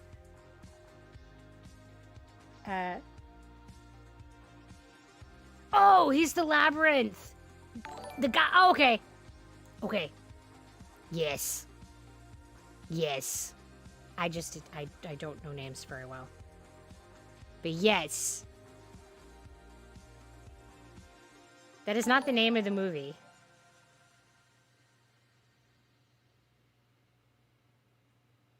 But the one with the fawn, yes. Now I can't come up with the name of the movie. That's all right. But now I know who you're talking about. Yes! I didn't know he was making Pinocchio. I guess I kind of vaguely sort of think I might have known that. I'm terrible at these things. When will I be streaming again? I will be streaming tomorrow. And I have my schedule posted in the About. Do I like Harry Potter? I am not a big Harry Potter fan. I read the first book, and I just kind of went, meh. And that was about it. I watched the first movie and went, meh. Well, his latest movie came out this last week. Nice. Yeah, like, Sarah Salk and Miss Raj are, like, the people who actually keep track of the stuff that goes on in my life. Because I can never remember, like, the names of the brands of foods that I like, the names of, like, people. Like, just, I can't do it. I'll be like, that stuff. Or, that person. And, yeah, they actually remember the things. It's pretty sad. Do I like horror films? Yes, Ebo Puppy, I like horror films. My two favorite films both fall into the horror genre. That would be Alien and Hellraiser. Gonna try to sleep, have a nice dream, and I love your hat. Oh, well, thank you. Well, I hope that you sleep well. Good luck with that. Have some, like, sleepy dust.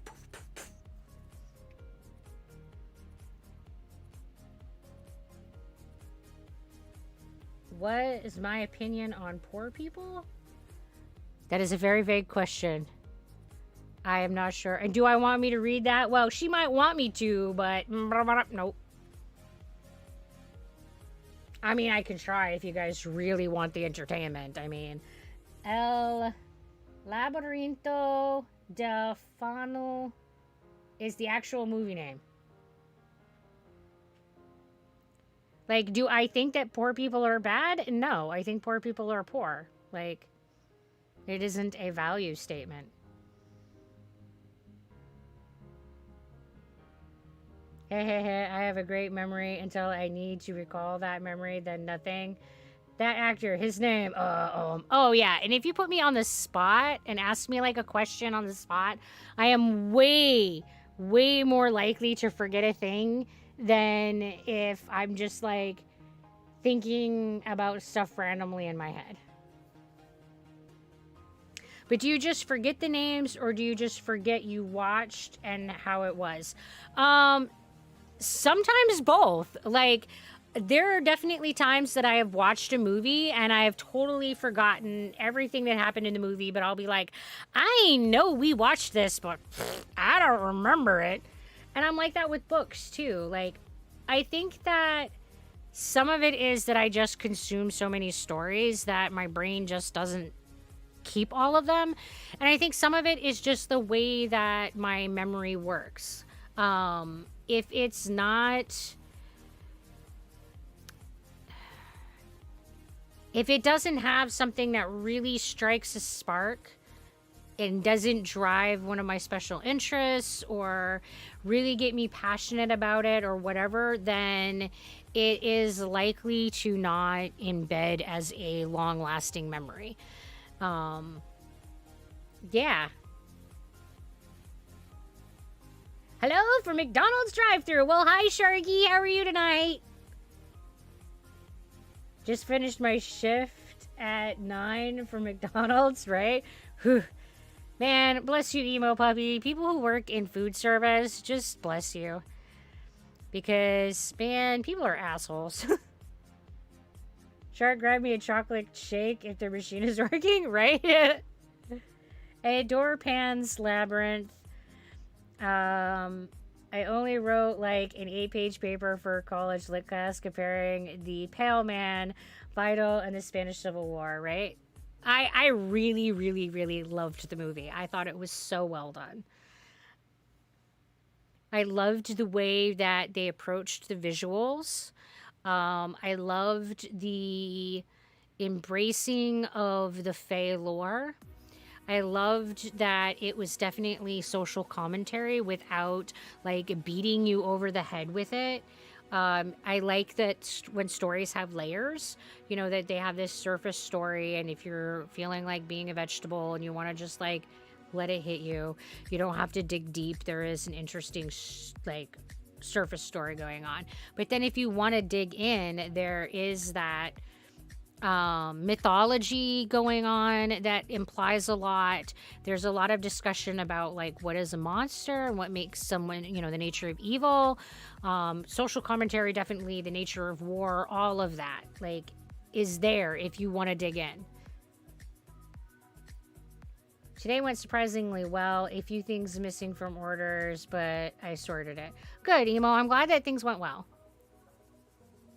Have I watched ads? Now I think that you are just liking to listen to me. El Espinazo del Diablo? Well, Diablo is devil or demon, I believe. Beyond that, I'm not sure.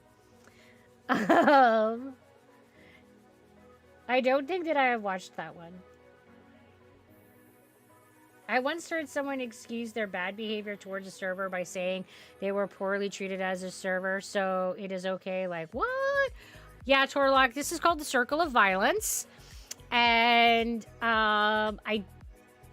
people who have been abused are much more likely to become abusers, and it absolutely does not justify abusive behavior. But a lot of people feel like because I was treated that way, it's okay to treat people that way.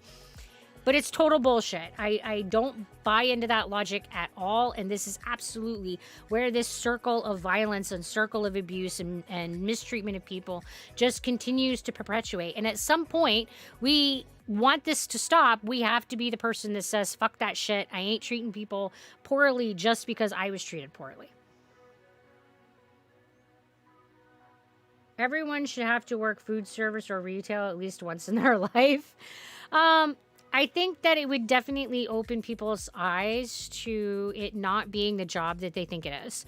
I did not work in fast food, but I worked in a food commons on a college campus, and I worked as both the server, I did the dish room, and then I was also food prep for a while in the kitchen. It is definitely not the job that everybody thinks it is. Like, people just kind of think, oh, food service is so easy. Well, it's really not. It's a very stressful environment. It is a very demanding job on an emotional level. There's a whole lot of lifting, hefting, and hauling that people just don't understand. I mean, there were pots that I was lifting up that were like fucking ginormous. Like, I don't even know how much they weighed, but I would have to lift them like up into this big ass sink and then down into the sink and like scrub them and then like pull them out. And they were like bigger around than I could wrap my arms around. I mean, not that I have like long arms, but that's still a big ass pot.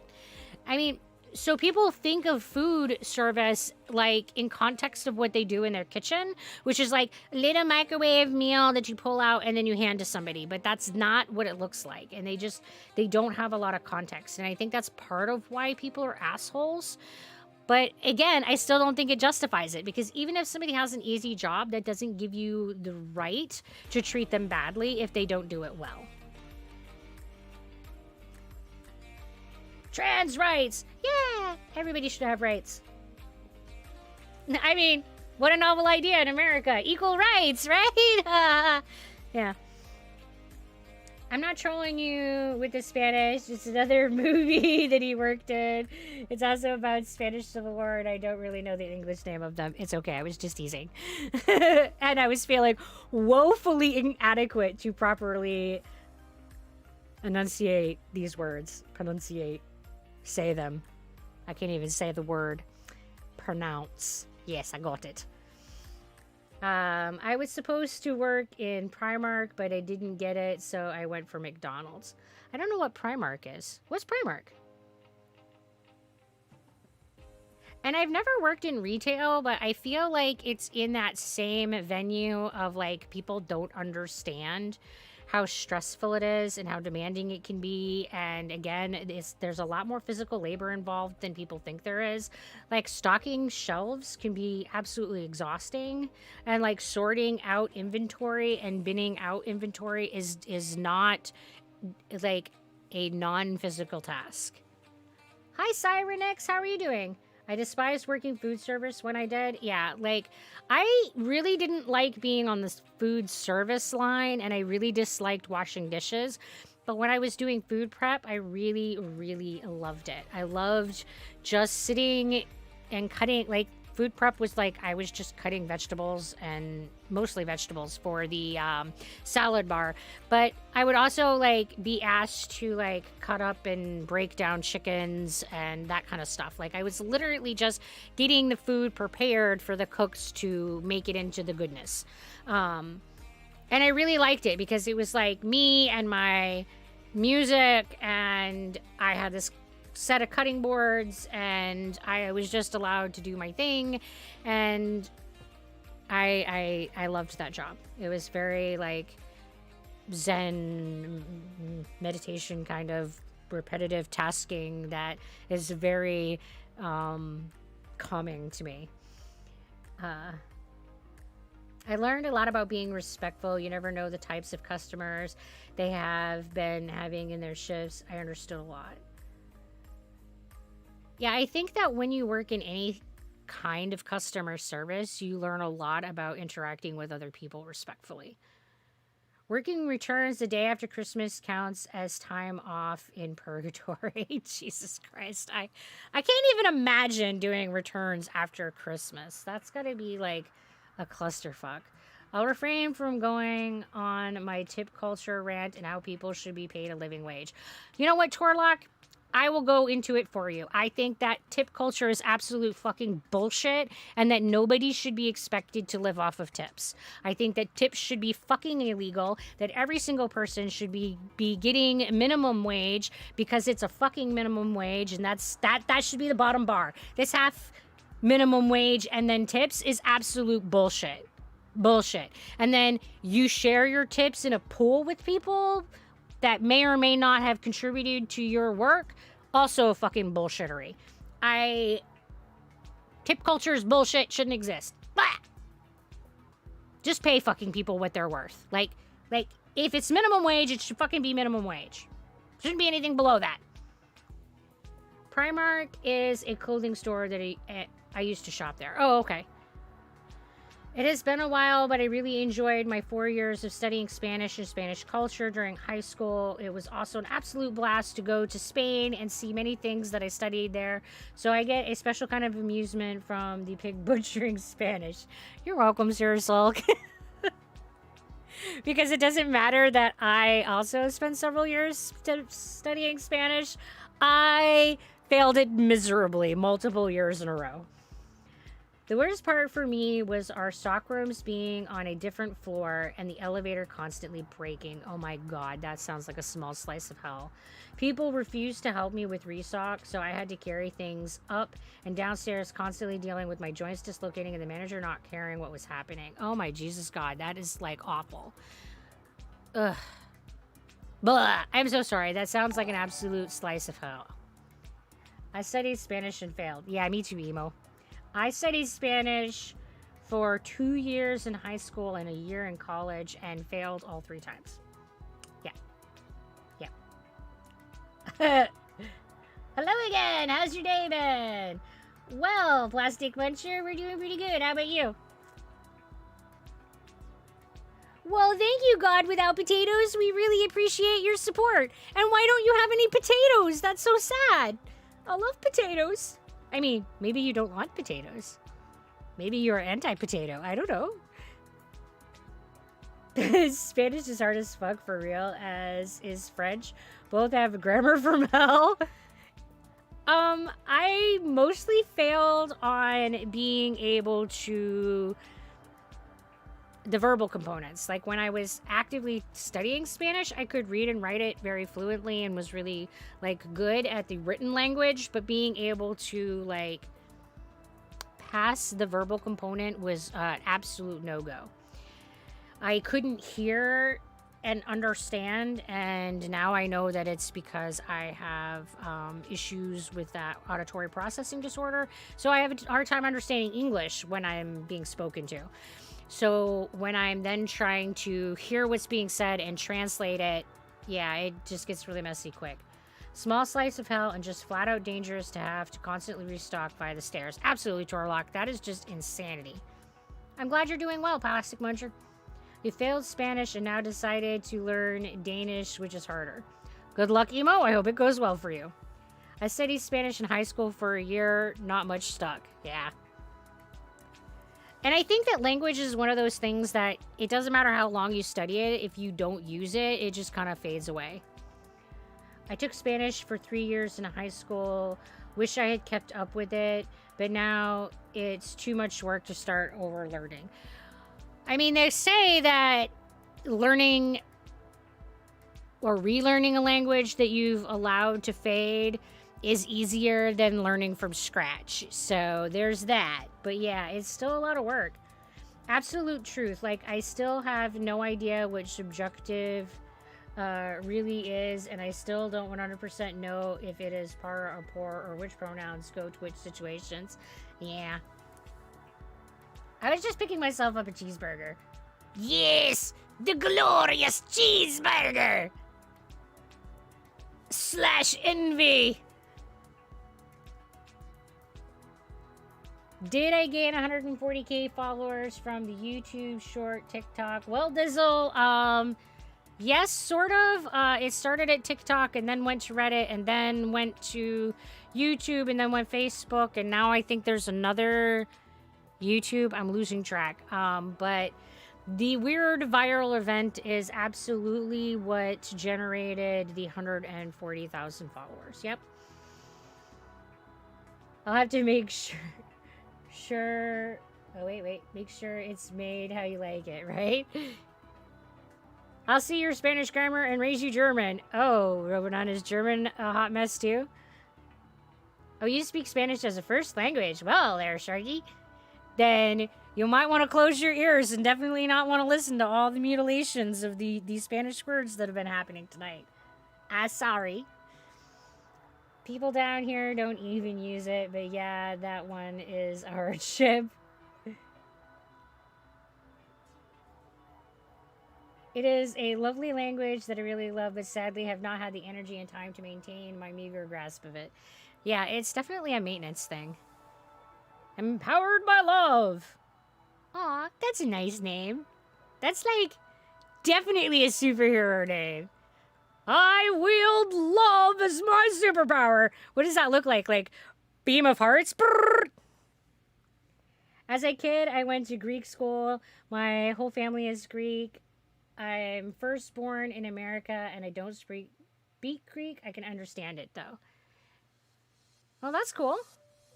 That helps that you can understand your families.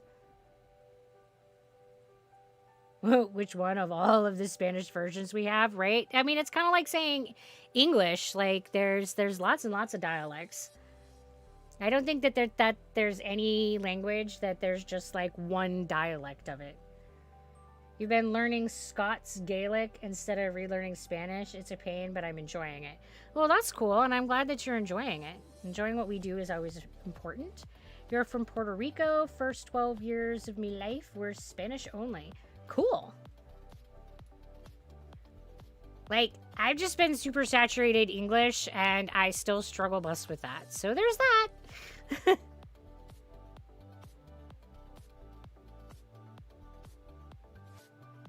And ads is Mexican. Cool. I love so many languages, yet I'm too lazy to learn any of them.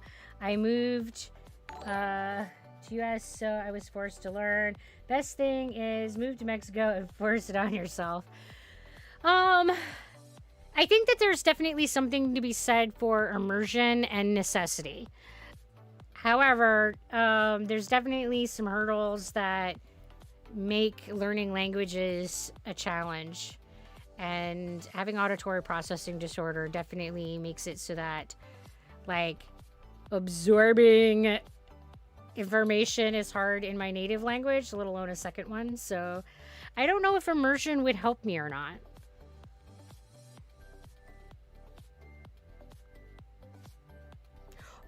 Well, there you go, Sir Sulk. You've got peeps that you could practice with. You could just get, like, on Discord and have it, like, make it the Spanish channel where you all just, like, talk to each other in Spanish. And you can, like, practice.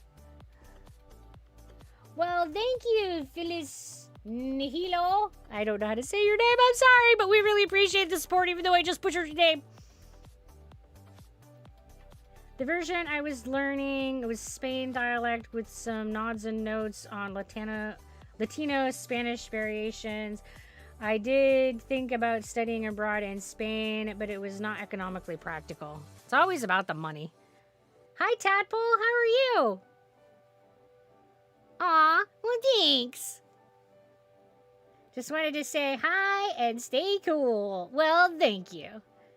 Oh, God, I just finished my study with the Spanish and 4-year-old Spanish. Oh, God. I finished my study with the Spanish of the 4-year-old at best. I am a bumbling dork. Well, if you like went into the group, you would get more better, they say. There's always the go to jail in Spain option, probably free, and it's forced. Oh, that's great. I'm good. Got to start streaming myself soon. Have fun. Well, I hope that your stream goes well, Tadpole. Thank you for stopping by and hanging out with us. It's okay, it's Latin.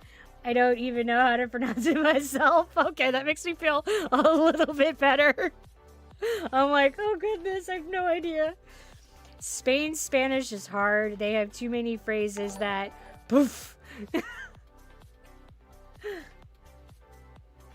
I wanted to do that in Japan so I could say there longer that I was and practice Japanese, so I support the idea. Just go to jail so you can stay in a country? Hi, Simon. Oh, wait, no, that's Sinan. Sinan, how are you today? Welcome to the Dazzle. Thanks for joining us. Make sure you get yourself a zebra cake. And we are doing a posture check. Thank you, Nihilo. Everybody, let's be good to our backs. Make sure we're sitting up good. And Access the Dino is reminding us that we should be hydrating ourselves.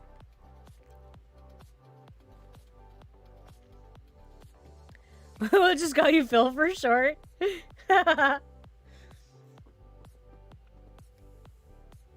Hey, Trill, how you doing? Video game player. Remember when I sang happy birthday to my 10th follower? Yes, I do. But remember, don't commit a crime too bad that you get solitary, then it's pointless. Right? I guess that's also true. Welcome to the Dazzle, where we advise to be in jail to practice a language and stay for free in a country that is not yours. Yeah, and also discuss food preferences. Yes, there's always food talk in the Dazzle chat. Oh, you're turning 18. Well, that's like a big birthday. That's one of those birthdays that can feel really intimidating. Like that magic day that, poof, you have become an adult. You go to bed a child, you wake up an adult. It's magic. I feel like prison is not the ideal environment to learn a language. I feel like prison is not the ideal environment for anything, but that's just me. Learning jargon is important too, right? What is my favorite ice cream? Coffee ice cream, and there's a specific brand that I like, but I don't remember. I know what the box looks like. And maybe Miss Roch will, like, put the brand that I always eat for my coffee in there. My coffee ice cream. Because, meh. It goes back to the things that I don't remember because I'm a dork. But Miss Roch is probably, like, unconscious, like, drooling at his table or something. Because he only got, like, 2 hours of sleep, poor guy. Congratulations, you are 18 and now have more responsibilities than you ever wanted for the rest of your life. Fucking truth. Because adulting is so overrated. And wow, I wish I turned 18, but I turned 20, sadly. And then you realize that you have been lied to for 18 years. Oh, ain't that the truth? I'm going to be 20 soon. Time passes by fast. It really does. I love your energy. I wish I was like that, but I'm full of dark humor and sad songs and act like a 5-year-old. Oh, well, you know, I enjoy dark humor and sad songs. And sometimes I also act like a 5-year-old, so it's fine. It's all fine. Just embrace it. It's good. What games do I play? Well, I mostly play the survival crafting games. 7 Days to Die, Forest, Grounded, Don't Starve Together, those kinds of games. Do I play Apex? I'm going to say that no, because I'm not sure what game that is. Oh my, so many young peeps in here. Yeah, there's lots of babies, like, outing themselves. I mean, because I'm, like, old enough to be their mom, so I just go, oh. And you also realize for all this shit that you've learned, none of it was the immediate how to be an adult useful things. Yeah, I know. And yes, dark humor is great. I mean, it amazes me how much we focus on, like, teaching children academics and not enough on actual adulting practical shit. Like, you must know calculus, but who the fuck needs to know how to fill out taxes? Like, pfft, they'll get to that later. Like, let's not teach them about economics and money management. We'll get them trig. Time really does pass fast. Turning 21 soon. It is odd to think about. Yeah, Sierra, wait until you have a kid who turns 21. That's a wild ride. Yeah, I constantly go, I shouldn't be old enough for Sierra Sulk to be, insert her current age. It's just like, what? Gotta head out now. Have a good night. Well, you have a good night, Robonon.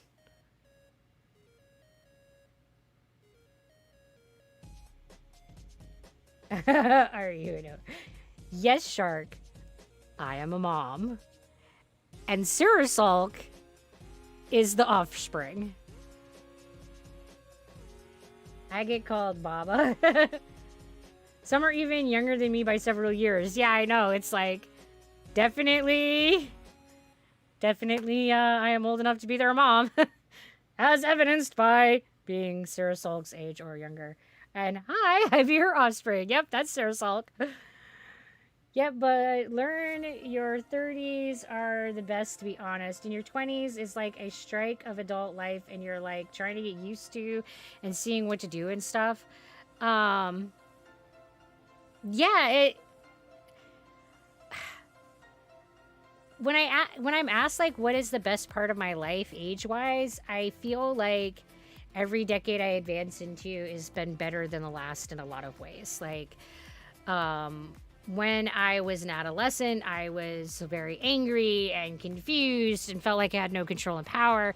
In my 20s, I was struggling really hard to redefine myself and figure out who I wanted to be, and just really didn't know how to do anything in life. In my 30s, I was really struggling to again refigure myself out as I got diagnosed in my mid 20s and late 20s with ADHD and autism and Ehlers-Danlos. And like, so I spent a lot of my 30s trying to like assimilate having chronic illness and what that meant. And now I feel like I am very comfortable with who I am and where I'm at in life, and am comfortable being different and don't hang up a lot on what other people think. And I find that to be very freeing in a way that I never had when I was younger. And yeah, Trill, I'm a mom. Hey, you're gonna go sleep now because it's 3 in the morning. But just wanted to say that while sometimes people say bad things, it is after all what some bozo said. We must stay positive so we can enjoy the long rest. Well, you have a good night. I hope you rest well. Don't let me think of the 30s. I'm already tired of the 20s and I'm not even there yet. I mean, I think it's different for everyone. Like, I mean, I just felt like for me, the 20s and 30s were a lot of struggling that I don't feel like I have now in my 40s. Yeah, Sarah Salk is my spawn. My sister's been asking me if I'm going to have a child, as if I'm going to get knocked up at 17. Well, you just tell them to like chill, right? Because 17 is a pretty like intense age to like. I was a kid when I had a kid. I was 18 when I got pregnant and had just turned 19. Like was just 19 when Elle was born. Like it's there's a lot of advantages to being a young mom, but there's a lot of disadvantages too. Like financially, it was really really hard. Like we didn't have ourselves financially established, so we were constantly struggling in that department, and that made it really difficult. But it was also nice because I had the energy to keep up with a kid. I mean, I remember when Sarah Salk was a toddler and seeing other parents who were 10 and 15, 20 years older than me with kids the same age. They weren't able to like literally run around with their children and pick them up and get on the slide and get on the swing. And I was able to like run around and roll in the grass and make leaf piles with her. And that's definitely not something that I would have been able to do now. Like my physical status is such that nope. I just couldn't keep up with a toddler now. Feels like in your 20s, it does get better. There's a lot to learn and see still. You'll learn you're never really too old to do stuff. Absolutely. You're never too old to try something new and put on a different hat and be somebody different. Shudder. The mom pressure is awful to endure. I agree. Don't let people pressure you into becoming a parent until you're ready. You're going to be a mom of dog and cats. Good. That is a good place to just be. And there's dogs and cats are amazing too. Zebra pigs in the 40s. Yeah, I'm in my 40s now. That's where I'm at, Torlak. And I feel like it's definitely been a better place for me emotionally and spiritually and mentally than I have been in my whole life. Physically, I mean, yeah, you know, that definitely, I would love to physically have the things that I had when I was 20. But I wouldn't trade the things that I had in my 20s, those physical things, for the mental peace of mind, the spiritual wellness, and the psychological wellness that I have. Sierra, I just got excited hearing someone else say that they also have EDS. I love finding other zebras. Well, hello, zebra. Welcome, welcome. Yeah, it is kind of like, oh, wow, you too. Because there's definitely something nice about knowing that they share a lot of your bizarre life experiences that people who don't have Ehlers-Danlos really understand. Does anybody watch The Walking Dead? I did start the series. I made it all the way up until she had a baby and then went, nope. I couldn't. I remember when Sir Salk was a toddler, made it sound like ages ago. Well, here's the weird thing about time. On the one hand, it was absolutely ages ago. And then on the other hand, it feels like it was yesterday.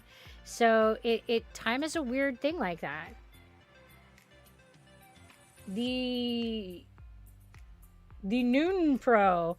Hello and welcome to the Dazzle. We appreciate the follow. Make sure you have a zebra cake. It was half her life ago. I mean, there's that. I know, just kidding. Everyone under 100 is still young, right? Yeah, I've got 2 fur babies, both are cats. I love them, and they will be my only children for a while. And I think that having kids is a complicated decision, and I think that when you have genetic disorders, it makes it even more of a complicated decision. I'm glad that I had Sarah Sulk before that I knew I had Ehlers-Danlos, so it didn't add to the complexity of making the decision of whether or not to have children, because there's definitely that stress and concern of knowing that when you have Ehlers-Danlos, that if your partner does not have Ehlers-Danlos, that there's about a 50% chance that your children will. That's a lot of pressure. That's a lot of stress. That's like, do you want to do that or not? And there's a right or wrong answer to that. And it's not that having a disability makes you a bad person and that you don't have value. But at the same time, it's, the struggles.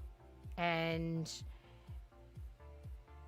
it's insanely hard to watch your children struggle and to know that you're going to potentially bring someone into the world that would have all of that. Yeah, it's a hard decision. I would probably have a cat and several plants. That's the extent of my motherhood. Oh, that's not true. You would definitely be the mom of a turtle if you could. We're doing a wiggle. Thank you, the Noon Pro. Everybody, make sure we're wiggling. Get a good stretch. And we're watering the face hole. Sorry, Access Dino. I got to talking and totally missed that you said that I should water. I'm a dork.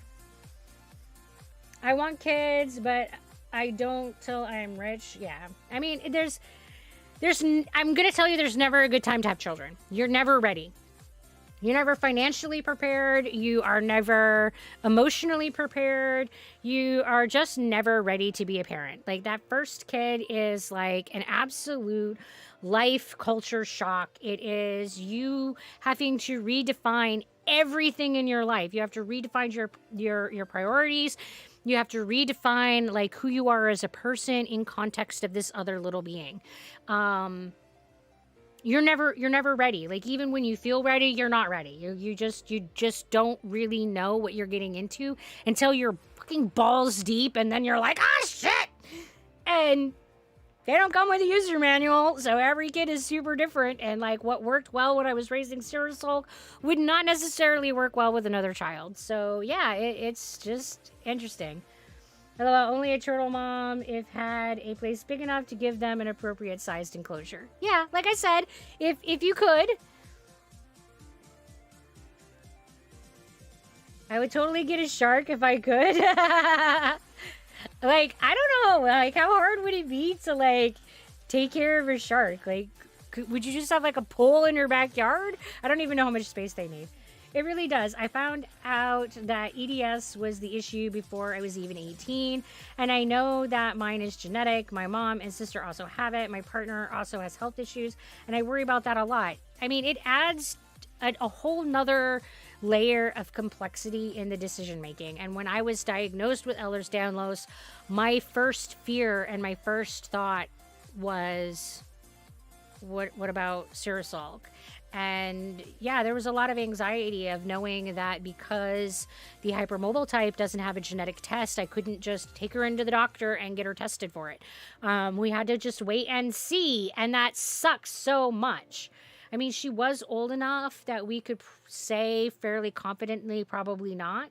But yeah, why don't they come with a manual? No way. I ain't doing it then. It would be really nice if, like, every person came with a user manual. And we're going to water our face hole. Thank you, Sharky.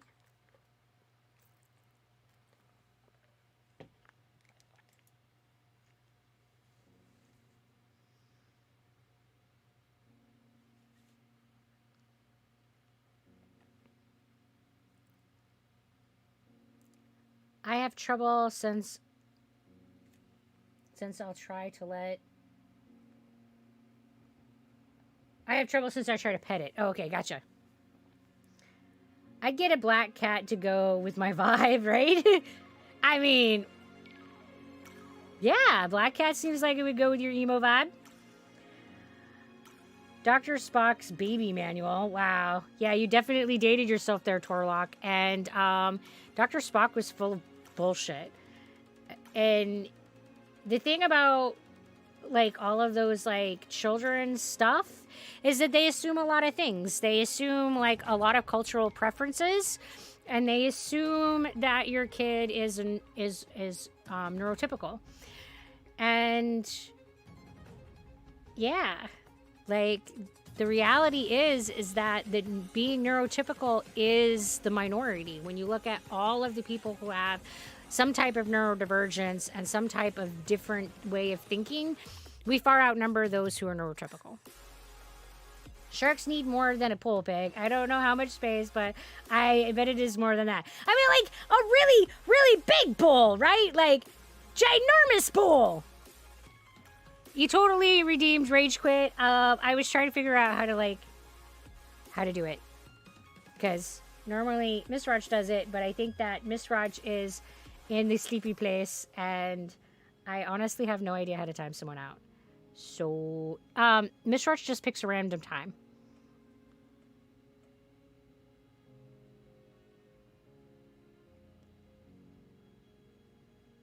Just random time. Pick a time. you just, whoa, I rage quit. And everybody's rage quit is different. I have a black and white cat, but I want a black cat so I can name it Midnight. I mean, you can name a black and white cat Midnight, and, you know, there's nothing that says you can't. And Naffy is reminding us to wiggle, so let's move our bodies, guys. Hello, Master, how are you? And hi, Sean, how are you? And Dinnerbon, how are you? I'm doing pretty good today. A little bit tired, but other than that, I actually feel pretty good. Don't get me started on cultural assumptions. We didn't have children, but the kid would have been having to balance between two cultures and races. Yeah. Like, Miss Arch and I are both from America, and our cultures are pretty much shared. But I found that the challenge that we had was that I am neurodivergent, and while the majority of the time that we were raising Sarah Salk, we didn't know that I had ADHD and we didn't know that I had autism. So a lot of our challenges came with the differences in our communication and in the differences in the way that we perceived the world, and not knowing that there was this difference between us. So there was definitely a cultural difference, and it is difficult, because I think that what people don't appreciate is that parents are always coming from different cultures. I mean, okay, not always, but pretty much. I mean, you're usually coming from different family backgrounds. You're often coming from different political and religious view sets that your family shared. Oftentimes you're coming from different states. Sometimes you're coming from different countries. Sometimes it's different religions. I mean, it's just, there's always going to be different assumptions and different foundation of cultural norms. And we found that while we intellectually agreed on the principles of how to raise a child, we found that the things that we experienced in our childhood definitely clouded and complicated things. And yeah, and it was very different for him and me, what came up and when it came up. Yeah, you can never be prepared to be a parent. I completely agree with that, Daydreamer. And I don't think that you're ever prepared for your second kid. Because your second kid is never your first kid. And too many parents assume that your first child taught you everything you needed to know about parenting. But what inevitably happens is that you have a different person. You're not going to have a photocopy of your first child.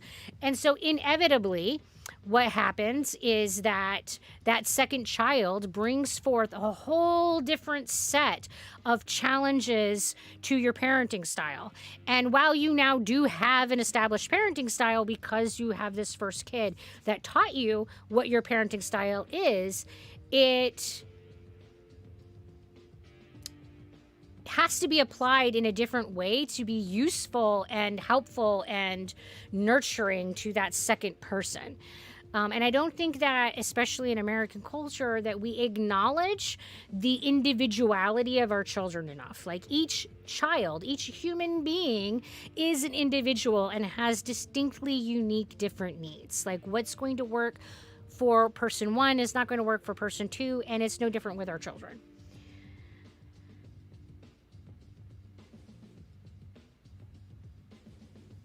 And we're watering the face hole again. Thank you, Ebo Puppy. Water, water, water.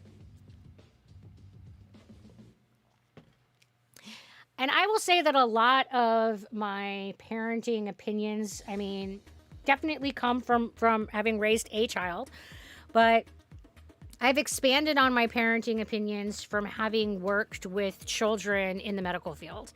And the children that I worked with were all diagnosed with some type of mental health diagnosis because I worked in pediatric psych. And it taught me a lot about how individual human beings need different things in their environment to grow well and to thrive and to be healthy and to be okay and to just feel safe. When you look at, a child with ADHD and you look at a neurotypical child and you look at a child who has bipolar and you look at a child who, has experienced trauma, all of these kiddos have distinctly different needs just for the basic sense of feeling safe, which is essential. It's that bottom layer in the Maslow's hierarchy of needs in order for us to be able to do anything else and progress anywhere else.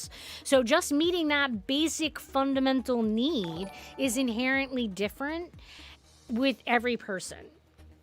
I'm curious to how I can get my relationship back with my sisters because I rarely do anything with them because I'm always in my room, but I want to do something with them so that they know that I haven't forgotten about them. Well, Emo, relationships are built on time. So if you want to build a relationship with someone, you have to make the commitment to spend time with them. That is the only way that you can build a relationship. You have to spend time. You can't do it without that commitment. So my first piece of advice would be to start committing to spend time with these people that you want to build a relationship with. And that can be in person, online, whatever is most comfortable with you to start. But scheduling time, I think, is a better way of helping people commit to doing it. When we say, I should do this thing, it generally tends to be so vague that we don't feel committed. So when our anxiety kicks in, we just go, I'll do it tomorrow instead. Versus when we take the leap and schedule the time and make that commitment and say, hey, I'm going to spend this time with you. It's a lot harder to let our anxiety ease us out of it. And hey, Bee Lover Girl. So that's my advice, is to make the commitment to spend the time. And to remember that a relationship takes two people, so you can throw the ball in their court, but it is always up to them whether or not they pick up that ball and throw it back to you. And we have to accept when we are making a gesture to try to create a relationship that they might not reciprocate, that they might not want to spend that time, and that they might not want to develop the relationship in the same way that we want to. And it's a risk that we have to be willing to take. But the alternative is to live in isolation and to live in loneliness. And research has shown that the single most defining thing in a person's life that will generate a sense of contentment and generate a sense of wellness is having relationships with other human beings. So not taking that risk guarantees that you will live in a life of isolation and sadness. Taking the risk of fostering relationships gives you the chance to build a relationship that will give you that sense of happiness and contentment in life. Because that is the single most important thing about being human, is having human connections. It is the single most protective factor for our mental health. It is the single most predictive factor in the outcomes for our physical wellness. It will determine whether or not we will have a sense of well-being and happiness more than where we live, whether or not we're married, what our job is, what our finances is. It really is the single most important thing in our lives, is nurturing relationships. So I can't stress to you enough, Emo, that I think that it's worth investing the time and taking the risk. That's my spiel. Because people are everything. People are absolutely everything.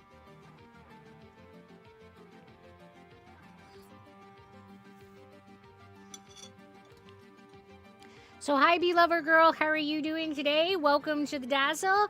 Make sure that you have a zebra cake.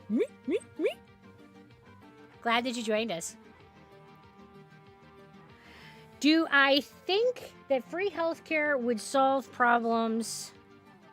Even the U.S. would never have it, to be honest. Okay, so do I think that free healthcare would solve problems? Absolutely. I think that it isn't precluded from the possibility of the U.S. I think that we are seeing a major shift in ideology and political typology in our country as the baby boomers die out and the younger generations are rising up. We are seeing a major political shift in that political typology, which means that it absolutely opens the door for there being radical social change and radical political change in this country as we see that major shift. So I'm not going to preclude it from the possibility. And do I think that it would solve problems? Abso-fucking-lutely. United States is the largest per capita spender in the world on healthcare, and yet in the majority of healthcare metrics, we are either the worst or really close to the worst when it comes to meeting health metric indicators like infant mortality, the life expectancy, obesity, all of those things, those metrics that tells you that your healthcare is performing well. America performs very poorly, even though we spend more money than everyone else. And one of the countries that spends the least is Japan. They spend half of the amount of money per capita that the United States spends, and they have the highest life expectancy in the world, and they have the best infant mortality rates in the world. So throwing dollars at our healthcare is not the answer.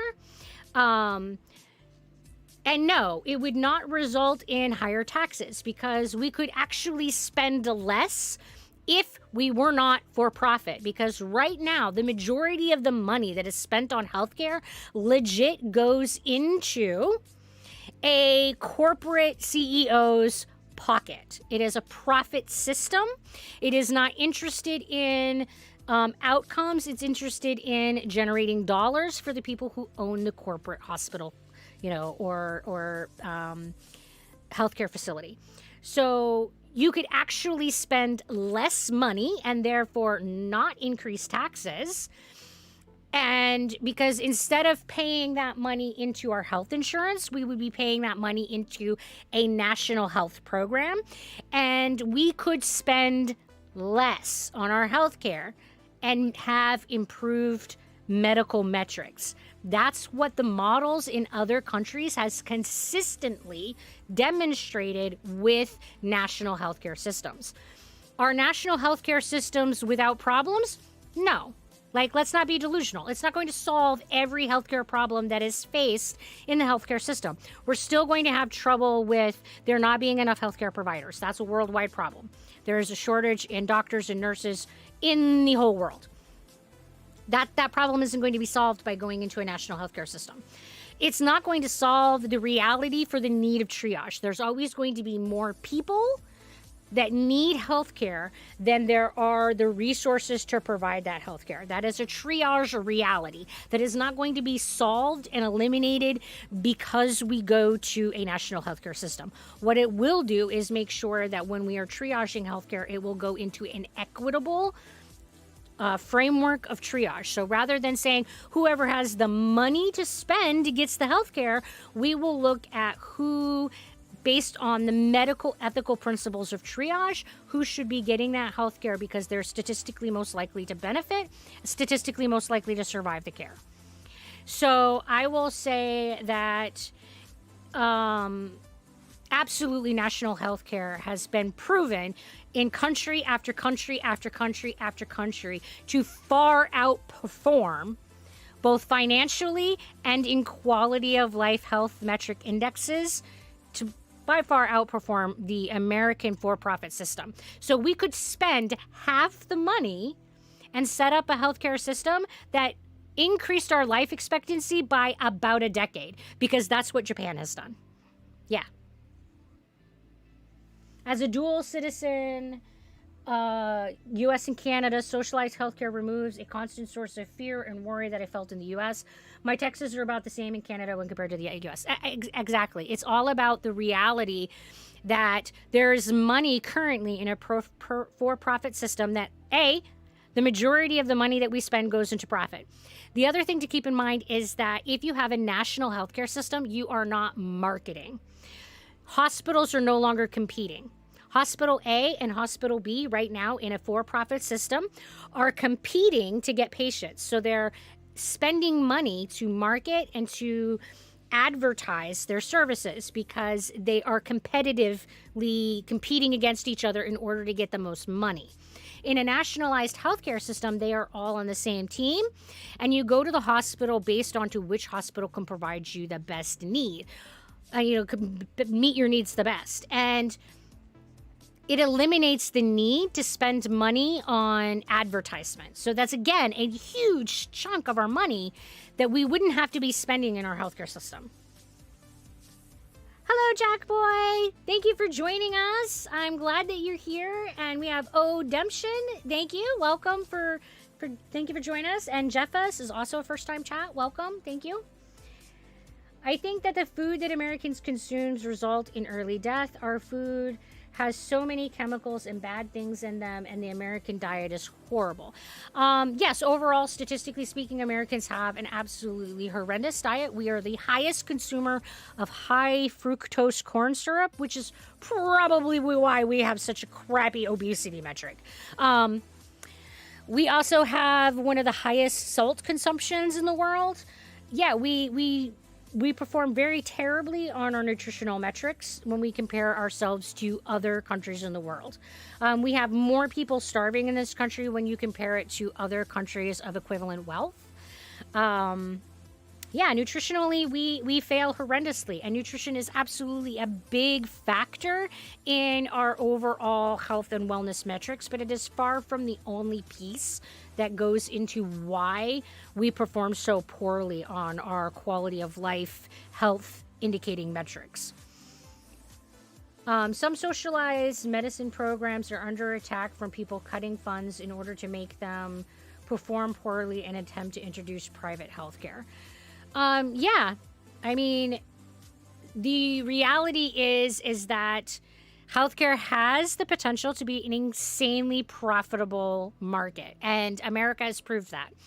So there is a lot of pressure in nationalized healthcare countries by the corporate world to corporatize healthcare because it's billions and billions of dollars of profit. The average CEO in the United States, the average CEO of a hospital, it's like $1.5 billion of profit a year that one individual takes home. So yeah, corporate the corporatization of healthcare is definitely something that business wants to see happen, and that businesses are absolutely going to put pressure on nationalized healthcare programs to allow for a privatization and a marketization of healthcare. But what America has also proven is that for-profit healthcare is fucking abysmal and does not serve the people. America must do like in France, it's called Sécurité Sociale. I'm not sure what is that. Medicine is free for 75% for everyone in France. So again, it's one of the national healthcare systems, and I'm not super familiar with the specifics of the France system, but the majority of other countries have gone to a national healthcare system because it works better. And Sierra is reminding us to do a posture check, so let's be good to our backs, guys. But if taxes do not get raised, where does the free healthcare come from? Okay, so Carson, right now in the United States, everyone is paying healthcare insurance money instead of, so in a way, yes, taxes get raised, but we as an individual aren't going to pay more money. So instead of paying into a private healthcare insurance, you pay into a national healthcare fund. That is basically medical insurance for everyone. That has guaranteed services for everyone. So unlike private healthcare insurance that's interested in not giving you care, national healthcare system is governmentally controlled and has to follow metrics. So by removing private insurances from the game entirely, everyone who's spending $300, $400, $500, $800 on their healthcare insurance is now going to pay a smaller amount into the National Healthcare Fund. And that smaller amount will go farther towards providing good, high-quality healthcare because we're not paying for profit and we're not paying for advertisement of those companies. So you don't have to spend in as much to get more bang for your buck, so to speak. So in a way, yes, taxes would be raised because it would go to the government. So yes, but individuals would be paying less money every year because they wouldn't be paying as much towards their healthcare fund. And on top of that, they wouldn't have private bills. There wouldn't be a portion, a ridiculously like thousands of dollars that isn't being paid by the national healthcare system. So you wouldn't be getting hit twice by the same thing. You wouldn't be paying a monthly fee for your healthcare and being billed for it, which is what we currently do in the United States. It is fucking insanity. Exceptional excess of salt and sugars and ridiculous malnutrition despite that. Yep, absolutely. That is the state of the healthcare the nutrition in America. It's horrendous. In France, we have our annual taxes like always, and we can have our free healthcare for the poorest people in the country. Yeah, absolutely. It covers everyone. The money doesn't go into the pockets of the shareholders. It goes directly into the healthcare.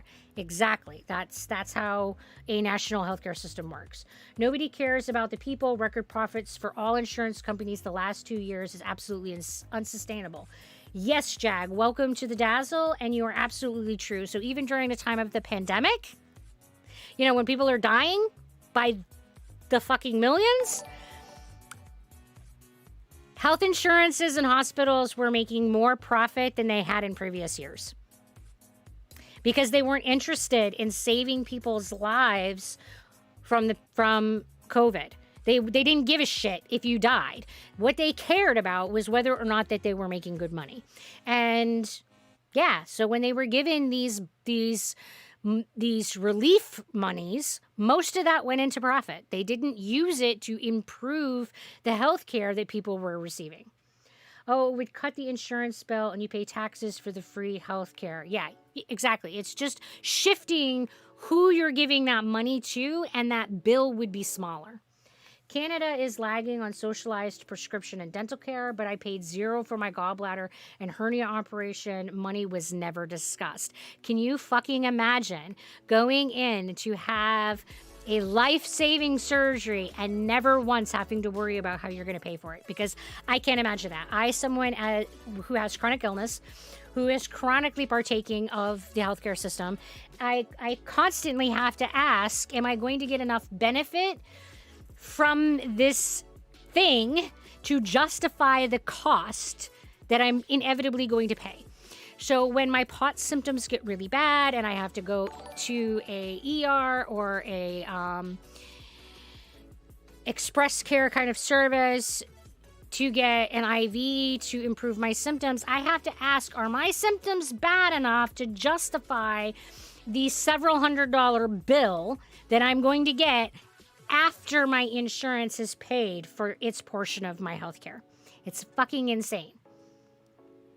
I ended up working customer service for a private healthcare insurance line, and some people are paying almost $1,000 a month and still having a lot of stuff that isn't covered. It's absolutely insane. They are looking for reasons to deny you coverage because they want to make profit. So any way that they can justify legally telling you no, they're not going to cover it, they're going to. That's not a thing in national healthcare. It's either you do these metrics and it's covered. Like you have these flow sheets that tell you that this person comes in with these things, you do these things for them. And then if that doesn't work, you do these things for them. If that doesn't work, you do these things for them. You follow the program. And that program is fucking paid for. And here, because they're not interested in saving lives, we have a lot of people who are discharged and then who go home and die.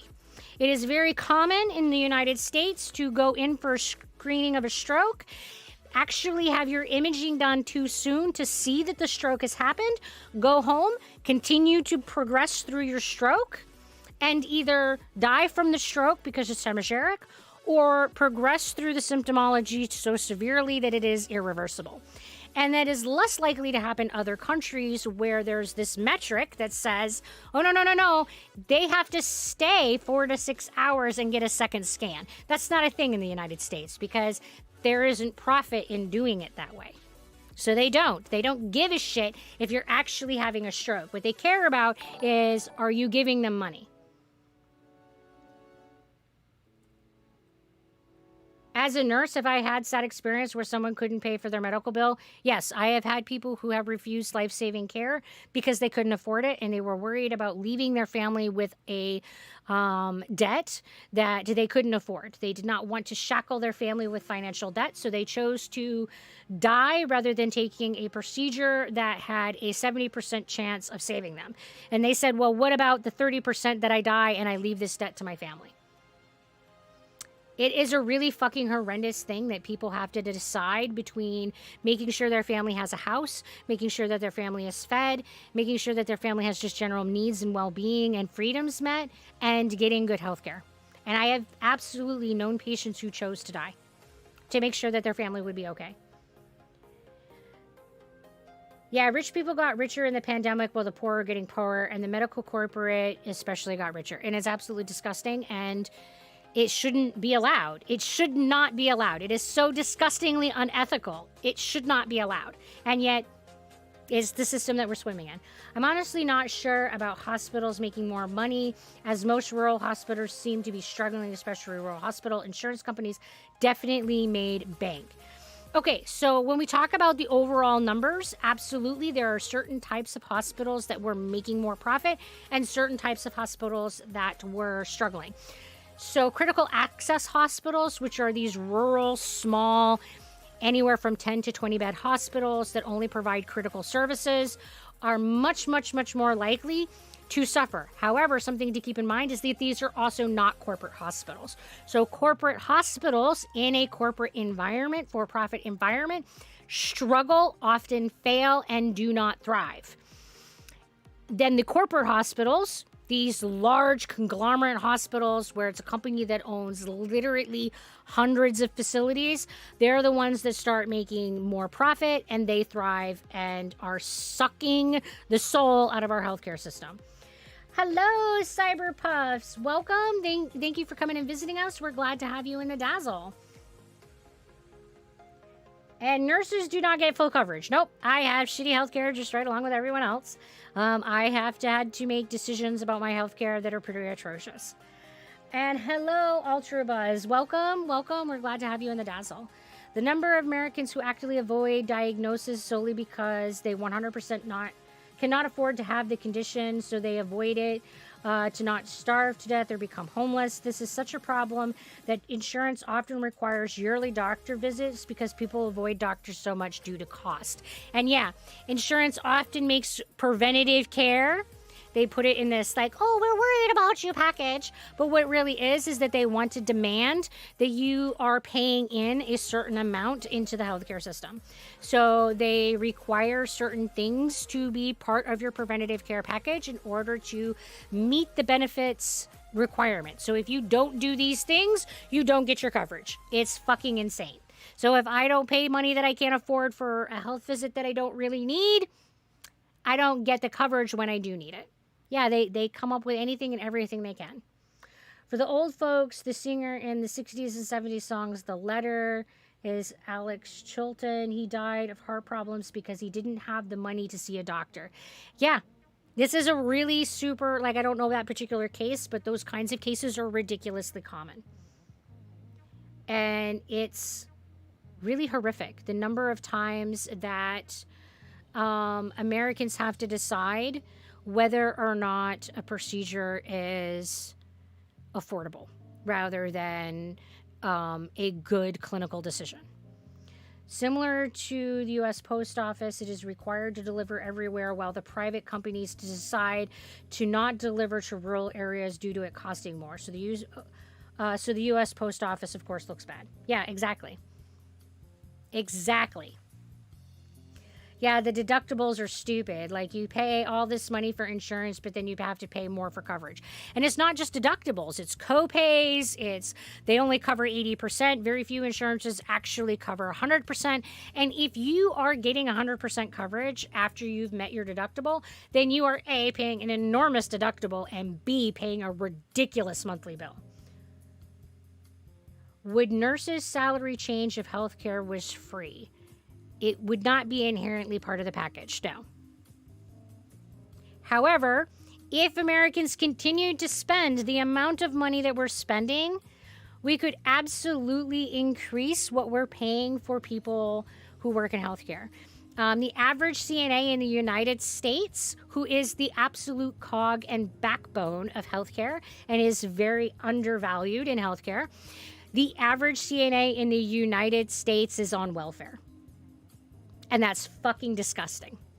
These are people who ensure that the healthcare engine is working. They provide the absolute most fundamental basic healthcare to our most needy populations. And they never get the money that they need to just be able to survive. That's absolutely fucking insane. And this is not with debt. This is just existing. And then you add having a family and you add the national reality, the statistical reality that the majority of Americans have debt, and these people are fucking struggling. And very few CNAs can afford to work as a CNA and work just full-time one job. Most CNAs work 2 CNA positions full-time. Absolutely insanity. Absolutely wrecks their body. It comes at a very high cost, and it's not talked about enough. So if anybody in the healthcare system should be getting a fucking fundamental cost of living raise, it should be absolutely the CNAs. People who are providing fundamentally important services to the country should be given enough money to fucking survive. I mean, I personally feel that anybody who is working should be given at least the minimum required to survive. You know, just to meet the basics. I'm not even talking about wants. You know, having a house, you know, home to live in, having food, you know, just fucking basics. So, hello, Jebby. Welcome to the Dazzle. We're glad to have you. National healthcare systems, unfortunately, don't mean healthcare personnel get better salary. It's been a hot topic where I live for a long time. It's atrocious. Absolutely. Like I said, they're not guaranteed. They don't come together. But what I can say is that what we are already committing in the United States, what we're already financially committing to, paying, not only could we substantially improve our healthcare quality, we could absolutely improve the wages of all healthcare workers and still pay less money than we are right now for the healthcare that we are getting that is fucking atrocious. Hello, Jack Ninja Man. Welcome to the Dazzle. We're glad to have you here. So, yeah, I am very much in favor of national health care, and for a long time I thought that it was just a pipe dream and didn't think that it would ever happen. But seeing the political typology shift is very promising, and I feel like the younger generations are going to change a lot of things because they do not share the political, moral, and ethical values that the older generations have that are leaving by nature of aging out, as in they're getting old enough that they're dying. I think salary is also a problem in some veterinarian positions. I think salary is nationally in America a fucking problem. I think that the majority of workers are not paid equitably. When you're looking at the America having the biggest divide between the CEO pay and the average Joe worker pay, that's not okay. That's not acceptable. There's no reason for it. Nobody needs to make $1 billion a year in order to survive. That's just fucking gratuitous and unnecessary. And it is creating an social environment where there are a huge portion of the population that is absolutely suffering at the expense of people getting more money than they will ever be able to feasibly spend. The demonization of anything with socialized has done so much damage in the US. Absolutely. So in the whole Cold War and anti-communism and anti-socialism movement, we have absolutely turned socialism and socializing of things into a dirty word. And with that, we made this huge move to be individualized and more corporatized, and it has done nothing but damage this country. I mean, I had a big knee surgery and ended up all paying about €300 from all the doctor's x-rays, the surgery, and the rehab. That's total. What would you pay for your profit system, I wonder? Off the top of my head, I don't know, but let's take a look. What is the average cost for a knee replacement in America? I know for sure it's thousands. So the average out-of-cost pocket in the United States to have one knee replaced is $52,213. That's just for the surgery. That's not for the physical therapy. That's not for the x-rays. That's not for any of the doctor's appointments, follow-ups. That's just for the surgery. Yeah. So I don't think that disgusting really covers it. Me joining to talk about My Little Pony, and it is so fucking gratuitous. Sorry for Welcome, Gemma. What a time to join. I'm gonna be like, My Little Po, fucking gratuitous. Oh, okay. Well, you're welcome to talk about My Little Pony, but we're definitely talking about healthcare right now, and, well, we know how that goes. How much Americans truly don't understand the difference between communism and socialism, and what they do know of both is largely just Cold War propaganda and hate stuff. Absolutely. Especially when I hear a lot of people who say, oh, socialism is bad. And then a lot of the things that they are advocating the government doing, I'll be like, but that's socialism. You know, like regulating gas prices. Like, that's a socialist move. Not a, like, for-profit capitalistic move. Welcome to this particular stream. Someone asked about national health care to an enraged nurse, right? Like, this is definitely one of my hot button topics, like, that I can definitely, like, go, blah, blah, blah, blah. I'm here for the medical talk. Well, that's good, because it's happening. And we're doing another wiggle, and I'm, like, got to ranting and totally, like, distracted. Sorry, Jeffus. Wiggle, guys. Wiggle, wiggle, wiggle, wiggle. You can tell, like, how into I am what I'm doing based on, like, how long it takes me to do my redeems. It's a direct metric, guys. And, Gemma, we are watering our face hole.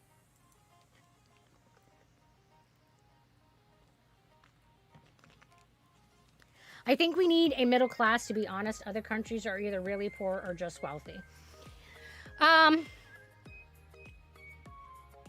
think that we need to have limitations on how much money that someone can make without it being, yeah. So back in the 80s, before Reagan, because Reagan's an asshole, before Reagan, there used to be taxation laws that made it so that if you reached a certain level of income, you got taxed 70% of your income. And then at the next threshold, you got taxed like 85%. And then the next threshold, you literally put all of it into taxes. So these taxing brackets, these high-end taxing brackets, capped how much a person could earn every year without that money going into taxes. So what this did was it incentivized companies that reached a certain profit threshold when they started reaching those really high tax rates. Instead of giving 70% of their profit to taxes, they increased the wages of their employees so that their company would continue to thrive. Because their profit and their sustainability was not dictated by how much ridiculous profit they could make in 1 year. Excuse me, I'm like hailing my spit. But on the sustainability and continuation of their company. Businesses are not as interested in maintaining their sustainability as much as their profitability. A country can completely go under, and a company overall, the full corporate, can still be making record profits. So that one company failing isn't really important to them. What kind of nurse are you in a specialty? So I have a dual specialty. I have a certification in med-surg, and I have a certification in psychiatric mental health. Wonder how many people will be shocked to discover Canada is a capitalistic country. I mean, you can be a capitalistic country and be ethical. Like, they're not mutually exclusive ideas. America has just allowed itself to so highly prioritize corporate values, excuse me, and corporate needs that it has neglected and undervalued the individual non-corporate need.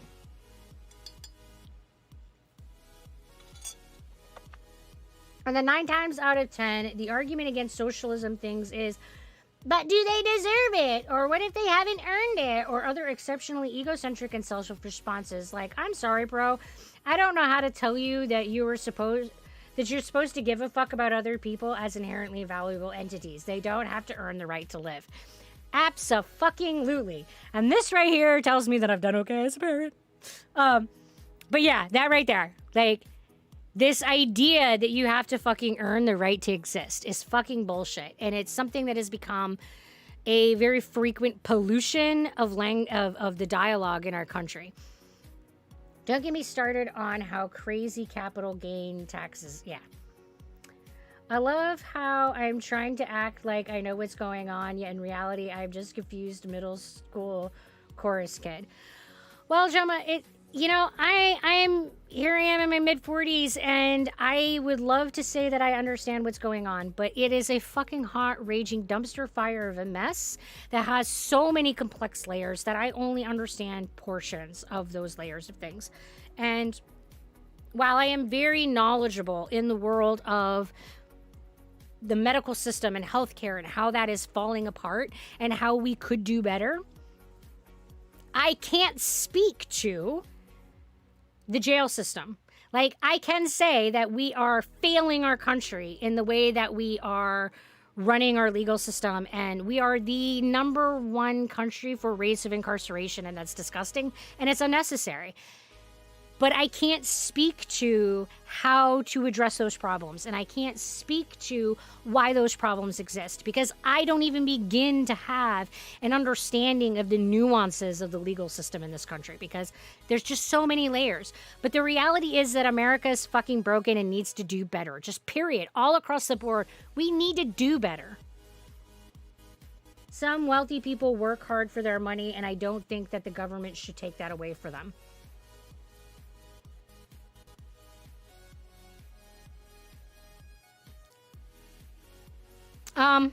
There's a lot to unpack there. Okay. First, hello, welcome, XYZ. We appreciate you joining the Dazzle. Okay, so first of all, this is an issue of ethics and values. And what do you value and what do you feel is most important? So on the one hand, for those people who feel that whatever you earn should always be yours and should not go towards the people, you're valuing the individual first. The other value is the community. And valuing that reality that we inherently, as part of the community, owe something to maintaining and protecting and supporting that community. So those are two different values, and they are often and quite frequently, almost always, mutually exclusive. You cannot be making rules that are pro-individual without making them not community-driven. That's usually how this shit works. So that being said, when we're talking about whether or not someone is working hard, it's irrelevant. Because I will argue that everybody is working hard in their own way. Everyone wants to succeed. Nobody wakes up one day and say, I want to be homeless. I want to be a failure. Like, that's nobody's life goal. Like, everyone is putting in effort and is struggling hard in their own way. And it gets different results based on your privilege, based on your social status, based on your race, your gender, all of those things play into whether you are successful much more than how much fucking effort you put in every day. So that's the first problem with this. Well, if you work for it, you should get it. That's fine. But you're doing it off the backs of other people. So no one at a corporate level, no one as a CEO works $1 billion worth of effort. Nobody does that much work. Period. They don't. The reason that their company earns billions of dollars is because they have thousands of employees who are working diligently on their behalf. Not because that CEO as an individual is working hard. Now, that isn't to say that that CEO isn't working hard, but they're making billions of dollars off of the backs of thousands of employees. So is it ethically wrong to demand and legally require that that company share the profit that that company is making with the employees who have actually earned and done the work to generate that profit? This is what is called equity and fairness and justice. Because all the people in that company worked and contributed towards that profit margin. So shouldn't everyone benefit from that profit margin? And that is the community principle of it, rather than the, well, I'm the most important. Well, that's very egocentric. Is that CEO really that most important? Probably not, because how many times has a CEO fucking suddenly dropped dead and the company does just fucking fine while they're working on finding a new CEO? That goes a lot to say at how fucking unimportant that position is, especially in context to the differences in profit margin.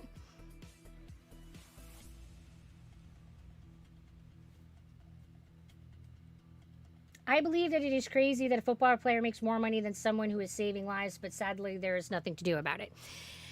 Yeah, I mean, American has skewed values. America is absolutely willing to spend more. And if you think about,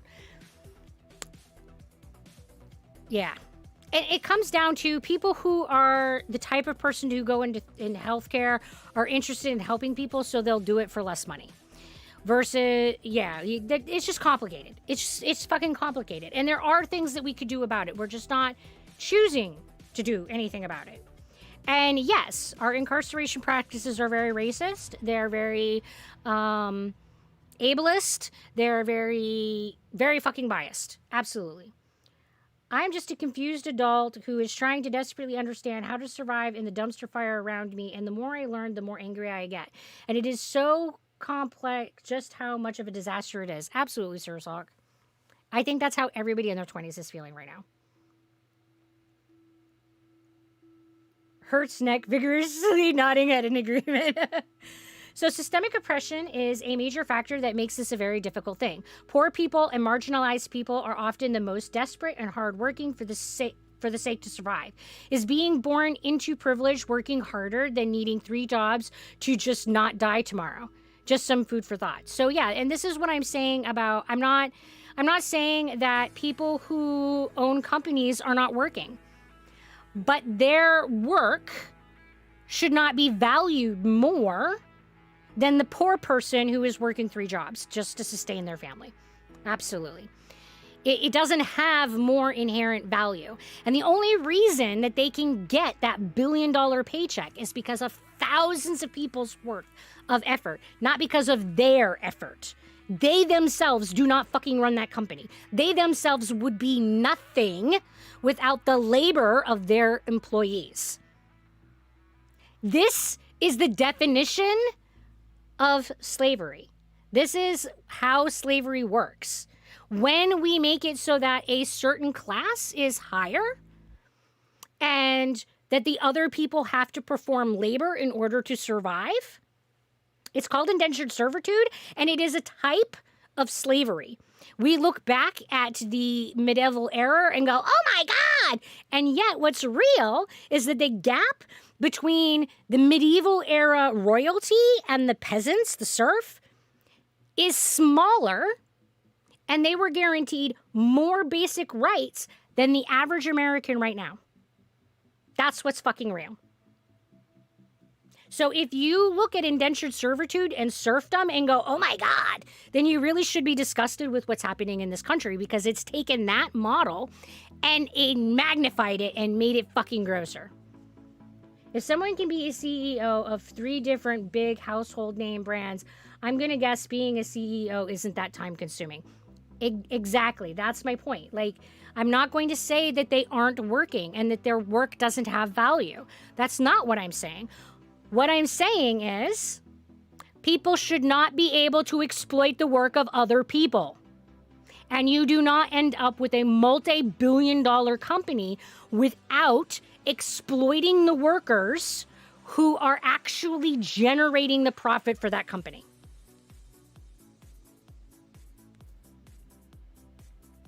And in the last 50 years, we have seen a substantial increase in the CEO versus worker gap. Yep, it's only gotten bigger. Reminds me of the one Japanese CEO who only takes as much salary as the workers in the factory. Yeah. And that model works, but we choose not to do it because Americans have been taught to be vain. Americans have been taught to be egocentric. Americans have been taught that the self is more important than the community. And it's not sustainable. You cannot survive as a community if you are not taking care of that community. If we're not making sure that the majority of individuals' needs are being met, then that community is going to fail. That is what history has showed us over and over and over and over again. The American model is not sustainable. It is failing on all fronts. It will eventually collapse. It is an inevitability unless change is made. Such an important discussion to have. I grew up in South Africa, and the harsh reality of life there is just so much more than I could ever communicate in a comment. Yeah, Random Jen. Like, it is difficult to express what poverty is and what poverty really looks like and America puts on its blind eyes because we have the luxury of not having our poor people in our face and not having the homeless in our face. We sequester everyone away so that we don't have to stare at them and we don't have to look at their suffering. We can ignore them. And that's generally what Americans do. We, generally speaking, pay attention to ourselves and ignore the status of other individuals. And because it's not up in our face, a lot of times Americans don't even know it's a thing. I'm hungry, but I can't get anything to eat because everyone is asleep. Oh, emo, stealth meal. Sharing isn't caring unless the other person is not your social class, and you are older than like 6. Yeah. I think people have forgotten fundamental importance of making sure that the community is taken care of because the community takes care of you.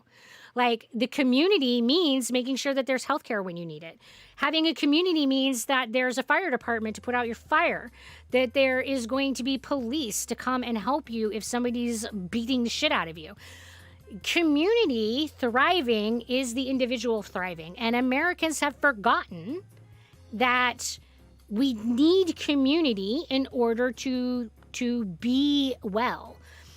I mean, just the very idea of having a military demands the presence of a community. It is not sustainable. What America is doing right now is not sustainable.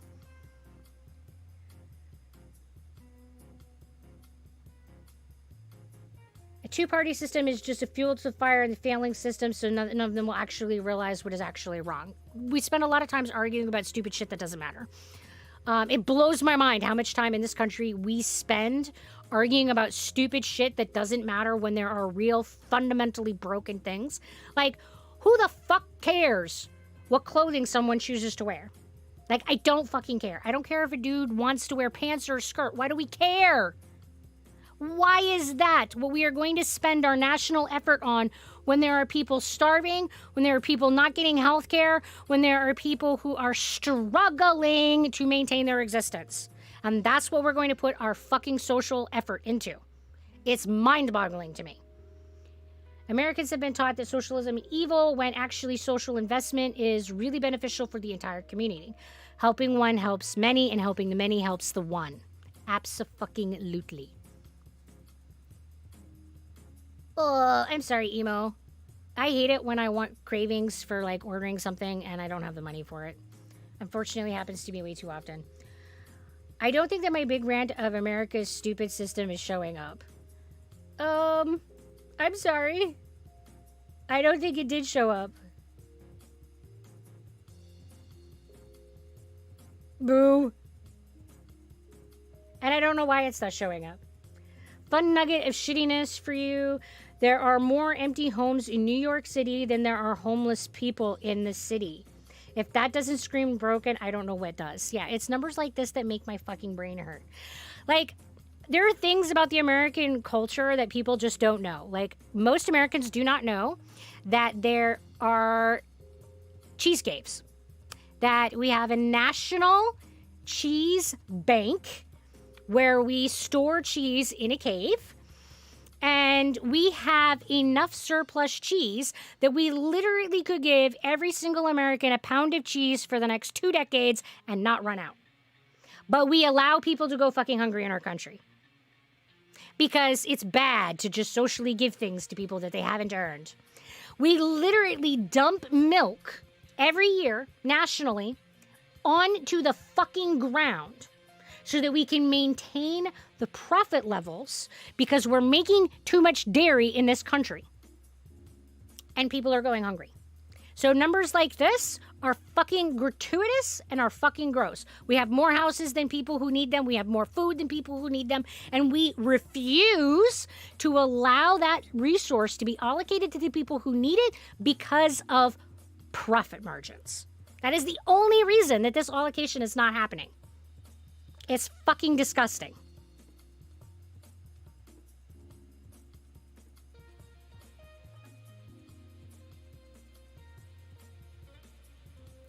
Honestly, it sucks to me to see the amount of homeless people in the US. Yeah, it's insanity to me.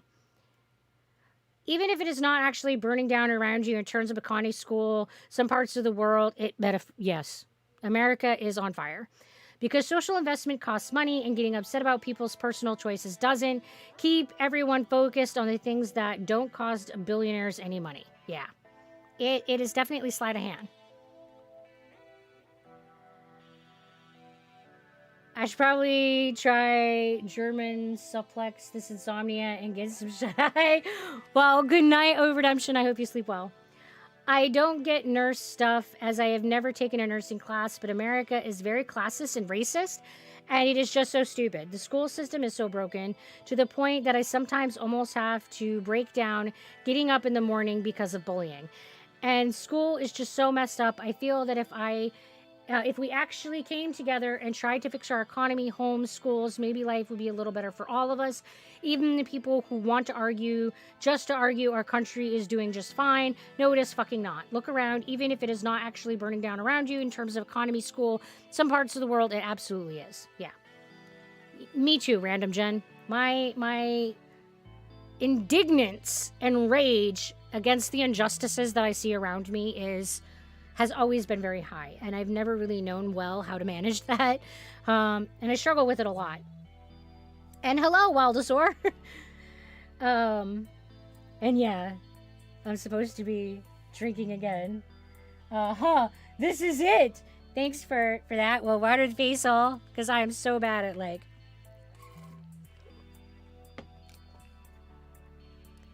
We're watering. We're all watering. Make sure you stayed watered. Even if you rant. This has happened largely because whenever the housing market crashes, corporates buy them in hard cash, which is a deal taken before a civilian who needs to wait for loan approval. Then the company rents them out with fees, credit checks in blocks based on credit, and essentially making a home cost 3 times more your pay for a month while needing an upfront pay of 3 months of pay and then added shit of application fees, and we won't get into the homeless job search woes. I mean, yeah. And the thing that people don't understand is that it is to a company's profit to maintain empty units. So it is profitable for a company to have empty units. So it does this weird inflation thing where it makes a market more desirable and appealing. So yeah, they aren't interested in filling all the homes. They're interested in making a smaller group of homes a higher profit generators. They're not interested in housing people. They're interested in making profit. I was so hungover today, so the only thing I want to drink is water.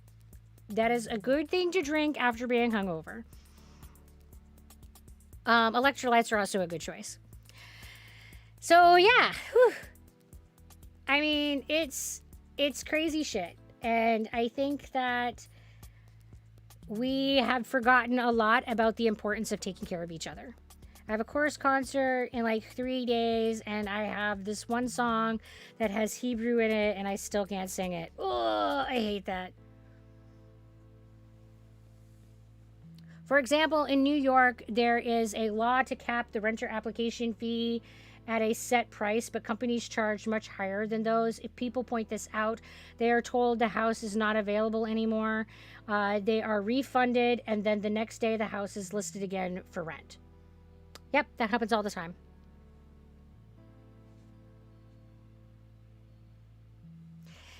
And in the United States, as long as they are refunded their money,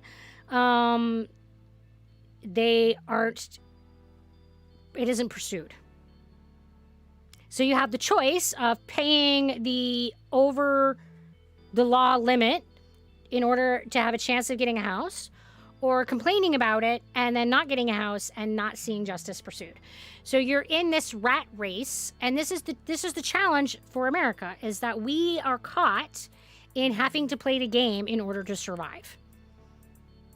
And it's harder to see how these people become indifferent to that. Like, they get used to seeing homeless people like it's not their issue caring for others. I mean, humane to care for others? What happened there? Well, part of it is out of sight, out of mind. So there's a lot of sleight of hand happening in America where we make sure that the disabled are not seen. We make sure that the homeless are not seen. We make sure that any of the undesirables are not seen and not in the faces of people so that you don't have to think about it. Just like we don't like thinking about death and dying and disease. We do our best to hide those people by making it illegal for homeless people to sleep in public locations. Things like that. There are actually laws that prohibit people from sleeping on a park bench because that would allow the homeless person to be visible to the people that don't want to see them. So some of it is just actual ignorance because you don't see it, you don't realize how much of an issue it is, and because you are not taught these things in school, you're taught America is the greatest. You are raised with an ideological delusion, and then on top of that, you are taught that you being in the favored classes, and if you are the person who is renting homes, you are in the favored classes, that you are important and you are valued and that you should be getting things and that you are entitled to things. Whether you really are or not is irrelevant. So there's a lot of cultural layers that go into people being very ignorant and blind to the social issues that are happening in this country. And this is why I say that educating, advocating, and relating are super important.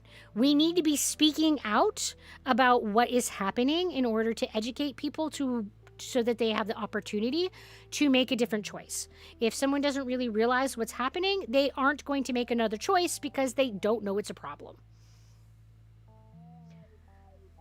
Songs with multiple languages are always trickier, especially if you're not familiar with well practiced in that language. Yeah, so much truth. The number of laws against the homeless is staggering. I agree. It's mind-boggling to me. Just listen to the Bloody Mary by the band Ghost. There are literal architectural additions to prevent sleeping on surfaces. Yeah, like we are anti-homeless, and the corporate world does what they can to make sure that the average consumer and the average person of moderate wealth doesn't have to experience the reality of the poor and the homeless. We have culturally engineered our society to put those things out of mind. We have done this with the way that we engage socially. We've done this with the way that we build our environments. We've done this with the way that we design our laws. Like, the entire system is structured to put the undesirables out of vision. Unfriendly, homeless, urban architecture, designing places that are impossible for you to be sleeping or laying on. Yep, that's a thing. That's a very common thing. Plus, those who are often care about the suffering people are often also suffering, are not in a position to actually help, emotionally, economically, or socially, without sacrificing themselves in an inescapable hole. Yeah. So a lot of the people who are crying for rights are because they are oppressed. So, yeah. Hi, Zebra. Hope you're having a great night. Well, hello, Mr. Next Guy. I am having a reasonable night, and I feel like we're having a good talk today. I've made a conscious effort to educate my children about these kinds of issues, and seeing them grow into empathetic humans is genuinely wonderful. Yeah. I will say that there's a lot of challenges to having chronic illness and being neurodivergent. But one of the benefits of having chronic illness and neurodivergence is that my challenges were inescapable from Sarah Sulk's view. So she absolutely, right up in her face all the time, every day of her life, had to see the challenges that were put in front of people who were discriminated against. She saw the challenges that disabled people faced, and the way that I wasn't taken seriously, the way that I was gaslighted by people in culture and the medical system, the way that people who are neurodivergent and disabled are undervalued. And it absolutely raises someone to be more empathetic and more open-minded and more aware of what's going on in the country. So that's definitely a benefit that I have in my shortcomings and my hurdles.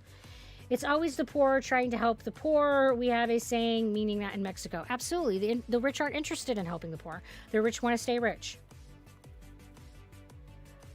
Now consider that a huge number of Americans' homeless population are veterans struggling with PTSD and other post-war trauma. I am also chronically ill and neurodivergent. I feel you. Yeah. I mean, so the people who are homeless are veterans, are more likely to be veterans, are more likely to be disabled, are more likely to have been the victim of some kind of horrendous trauma. They're more likely to have a mental illness, et cetera, et cetera, et cetera. These are the undesirable and underserved populations. And historically, prior to the deinstitutionalization movement, and these people were institutionalized. We didn't want them. We didn't like them. We didn't want them as part of our culture. We didn't want them as part of our society. So we stuck them in a building and we institutionalized them and we just removed them from our culture that way. With the deinstitutionalization movement in America, these people have shifted from being put into institutions to being homeless, and then those laws have changed so that those homeless people are now shunted and not viewed. So nothing has changed. They're still living very horrific, marginalized lives where their basic needs are not being met. Hey, Black Death, how are you? I feel like the world needs to remember the other half of the eat the rich saying. When the poor have nothing else to eat, they will eat the rich. America is despondently close to this. Yeah, I mean, there's going to be a point when we collapse because it's not sustainable, or the American people get so angry that they just revolt and we have civil war. It's coming. Well, thank you, Mr. Nick's guy. I try to embrace the spirit of kindness and goodness, and some days it goes better than others. Have like no progress on the thing I am trying to build. You've made no progress. It's okay. And there's all this, yay, veterans BS that just makes me want to scream about the blatant hypocrisy. Absolutely. Like, America is all about, like, oh, our veterans, they're like this special status. They fought for us, and we have a holiday for them. And we don't take care of them. We make them endure very fucking horrific things on our behalf, and then we do not take care of them at all. Not even remotely. Not even a little. We don't take care of their health. We don't take care of their mental well-being. We don't even ensure that their basic fucking needs are met. It's disgusting. Hey, you, it's me, and I am very desirable. Hi, Black Death. I don't know who you is. I don't recognize the username. I hate Americans' hatred towards homeless people because it's not their fault. They get caught in a loop where their clothes get bad and then they get smelly from having to sleep outside and not having a living situation to shower and have basic human needs. And then when they try to get a job to afford things that should be human rights, the people hiring don't want them because they look unappealing to the eyes or smelly or disgusting, etc., etc., etc., etc. Yeah, it's a trap. Being poor is a trap. And it costs money to make money. You have to be able to afford a car in order to be able to drive to your job or transport, even if that's just the fee to get onto the subway. You have to be able to afford clothing that is appropriate to your business. You have to be able to afford the basic hygienic standard. Yeah, absolutely. You have to be able to spend money in order to make money. That is just the basics of economics. And they don't get a chance to get better, and they have to resort to things like stealing or begging just to get by. It disgusts me. Absolutely.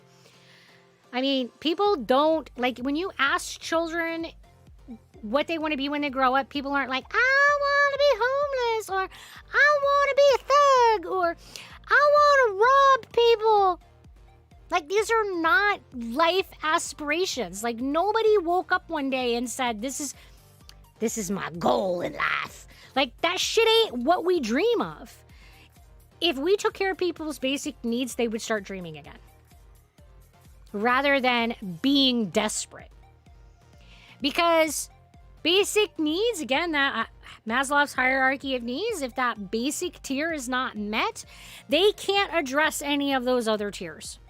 And you will do whatever is necessary to not fucking die. That is that basic foundation. And if that means stealing, you're going to steal. It doesn't matter what the law says. You're going to choose to not die. That's what people do. Or they die. And we don't seem to give a fuck about that either. Like, their moral high ground earned them nothing. America is almost to the point where the poor are so poor that there is literally nothing left to lose, and then there is likely to be immense angry revolt against the aristocrats of the U.S. Absolutely. Americans are already at the point where there's nothing to lose. I mean, when you have huge swaths of the population whose basic needs are not being met, there isn't anything to lose. I wish we could take care of everyone like we take care of those that we love. Yeah. Yeah. Like, just basic. I don't even think that we need to do it at the level that we take care of people that we love. But I do think that people are entitled to having their basic needs met. I think that should be a human right.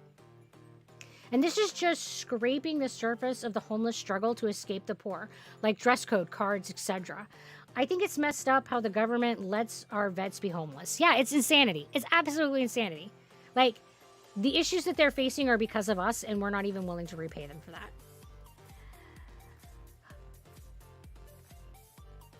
And then America shoves them in jail for years, which gives them even more stigma against getting on their feet. Oh, yes. The, like, jailing stigma. Like, whew, it goes back to that high incarceration rate. No excuse for having our veterans sleeping on the streets. No, there isn't. There isn't any excuse for having any person of any status. But it seems more egregious when it's someone who is on the streets because of what they have done for your country.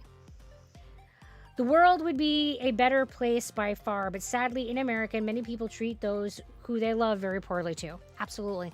I agree. Americans don't know how to take care of people. Even if they're people that they love. They don't know how to take care of themselves.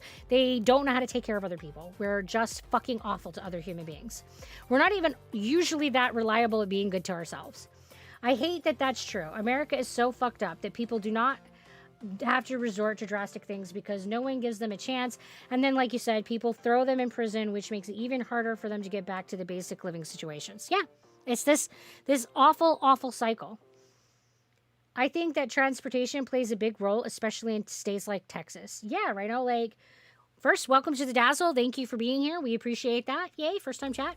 But yeah, there's a lot of states that transportation is a huge factor. Like, I can't speak to Texas. I haven't lived there. But, you know, in Maine, I have never had a place of an employment. Like, my average driving time is a half an hour. Like, I would have much less job opportunities if I had to be in walking distance. Absolutely. I don't know. I love those I love better than I do myself. And that is true for some people. But what's real is that many Americans do not know how to take care of other people. They don't know how to take care of themselves. They don't know the difference between a need and a want.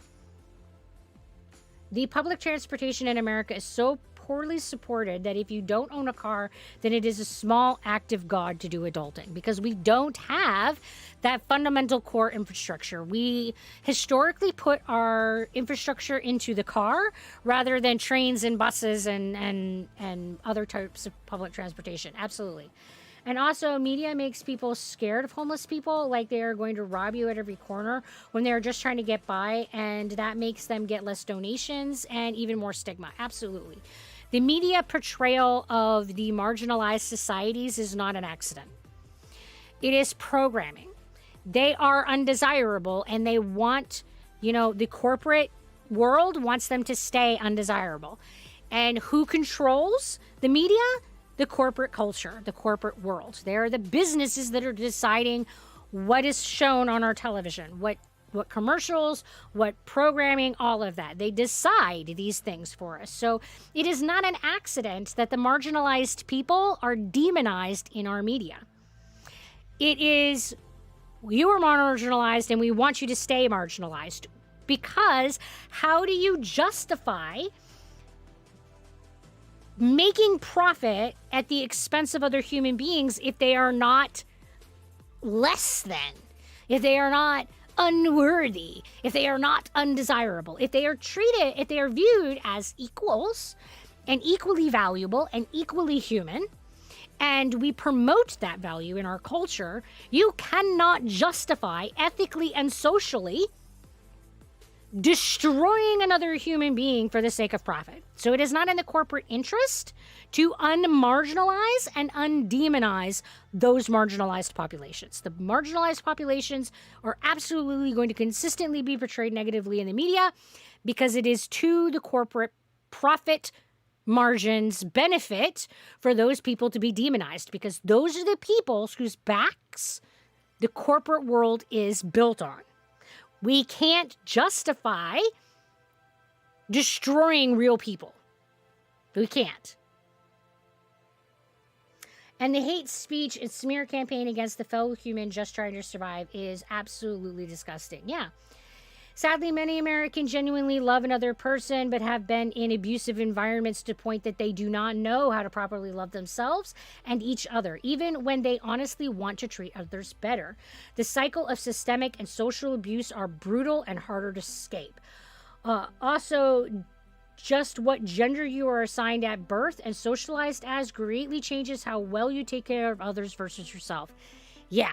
So this is what we talk about in psychology all the time as the cycle of violence. So when you are raised in a culture, that becomes your norm. And you don't even know as a child that this is not the normal, healthy, good way to treat people. And it isn't until you have experienced something other than that that it challenges this base core belief that you are raised with. So if you are raised with this idea that men are more important than women and that women can be abused, say that that is the cultural belief that you are raised in, and your father has beat the ever-living shit out of your mother, and this is the culture that you are raised in. Until you experience something other than that culture, this is your normal, this is okay, and this is healthy because you have nothing to compare it to. So until you get out into the larger world and you see an environment that is different, where people are treated in a different way, your understanding of how to treat people will not be challenged. So if you are maintained in that culture, you will maintain that cycle of violence, and the victim will become the victimizer because you believe that this is the normal, healthy way of treating human beings. And it's even worse when it's a homeless person of color, because racist media has made people of color demonized and treat as if they aren't human. And then all of the hate speech, homeless assault add up with the people of color hate speech and people of color assault to make a miserable life for people of color homeless. Yeah. When you start adding those categories of undesirable, when you have one, it's bad. If you have two, it's really bad. If you have three, it's fucking horrendous. So the more categories of undesirable that you have, the more difficult it becomes. So whether that is homelessness, race, gender, sexual orientation, neurotype, mental health, any undesirable category, the more of them that you have, the more hurdles and the more difficulties that you will face in being able to achieve wellness in this country. Because the systemic problems are so completely profound. Hello, blueberry cow, little octopus. And welcome to the Dazzle. We are glad that you're here. I live in the Bronx and love those I do, but I don't like people. People suck. And this mentality of I love my people, but not other people is a very American thought of us and them. I mean, creating this world of otherness. And it is a large part of why we have the problems that we have. I refuse to buy into the idea of otherness. We are one people of the human race. That's it. That's the one group. Any other group is a social illusion, has been socially created in order to marginalize, in order to demonize, in order to oppress. These lines that we draw between ourselves and other people are not important, and they are not fucking real. The more we us and them, the more we otherness, the more we can justify not caring about the other. That's what sociology has taught us.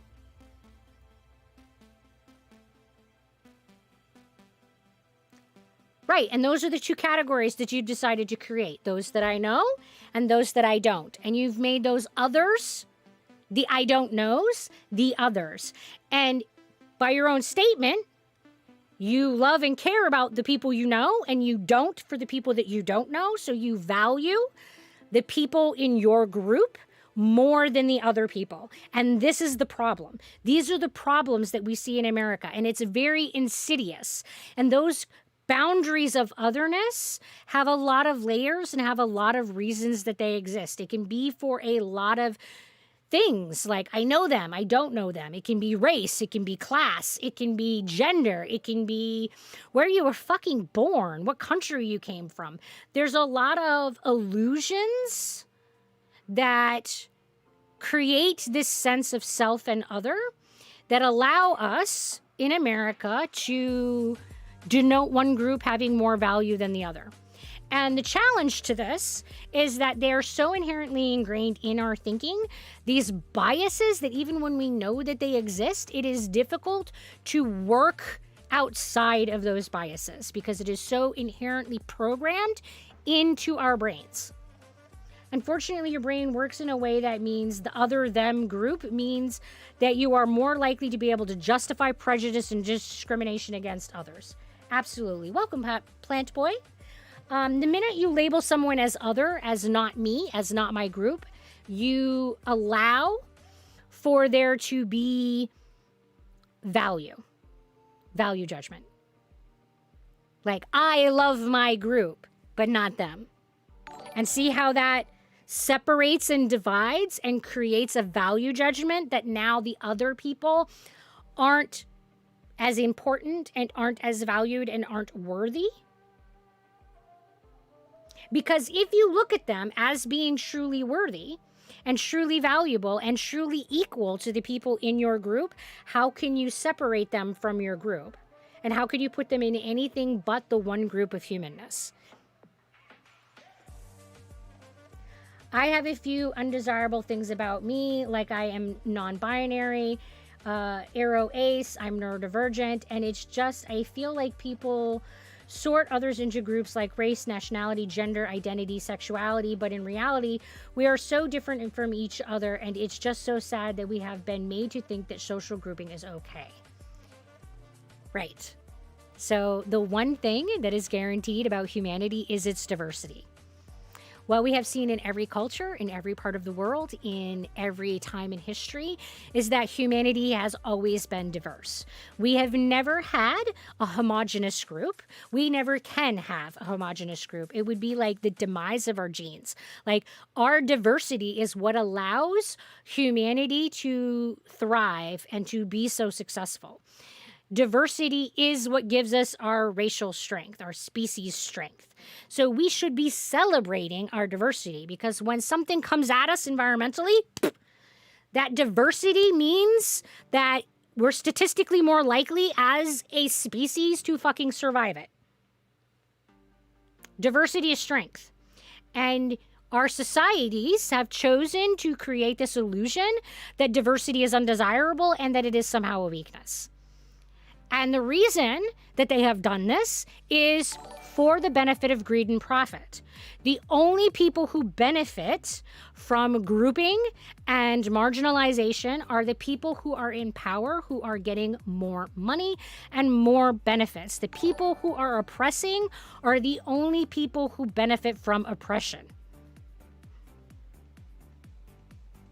Having a good group of people does not eliminate the risk of being unintentionally cruel and dehumanizing to other people outside of that group.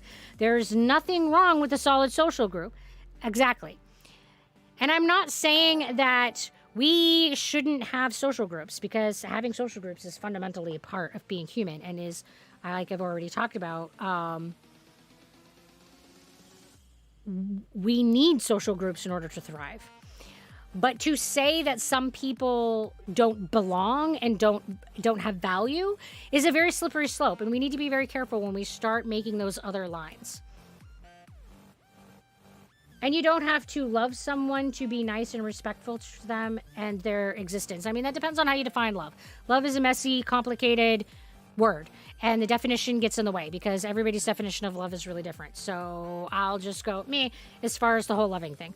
But I will say that the spirit of kindness, this idea of working towards helping other people and working to meet the benefits and the needs of other people, is always to the benefit of the whole and is always therefore beneficial to the individual. Just got back. Was happy to hear that last part because a lot of people think they care about others. They care about others like them. Exactly. Like we tend to group and say, oh, you're safe because you're like me and you're comfortable. And I'm not going to lie that I, as a neurodivergent person, find it much easier to relate to and understand other people who are neurodivergent. People who are neurotypical are very confusing to me. Your thought processes and the way that you approach the world is very alien to my brain. But that doesn't mean that you are less important. But it is easier for me to hang out with neurodivergent people and to therefore just group myself with neurodivergent people. And it could very easily fall into the trap of saying neurotypical people aren't good and aren't important and they don't listen and they don't value us and therefore they have no value. It's a very slippery slope that we need to be very careful not to fall down. And I think that in this country, in America, we have like, way down into the ditch. We're like so far down that slope that it's gonna be a fucking mountain to climb to get back out of that slope. So we have a wiggle from Nicolio. Thank you. Guys, let's make sure we're moving our bodies while we're ranting about the injustices of the world. We also have a water the face hole from Dissecond, who is also reminding me to have good posture. So let's be good to our bodies, guys. We only get this one meat boat to ride in.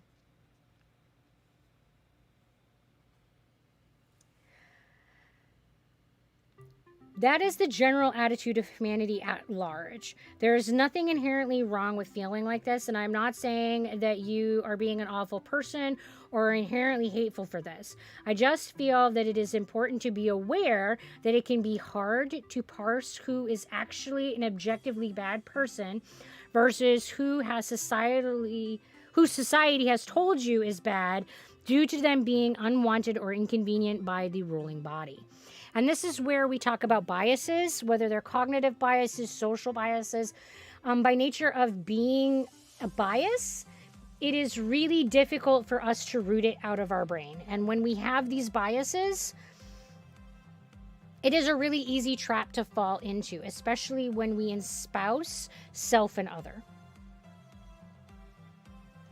I feel that if someone has wronged you in some way, it is completely fine to have hatred towards them as long as you still treat them with respect.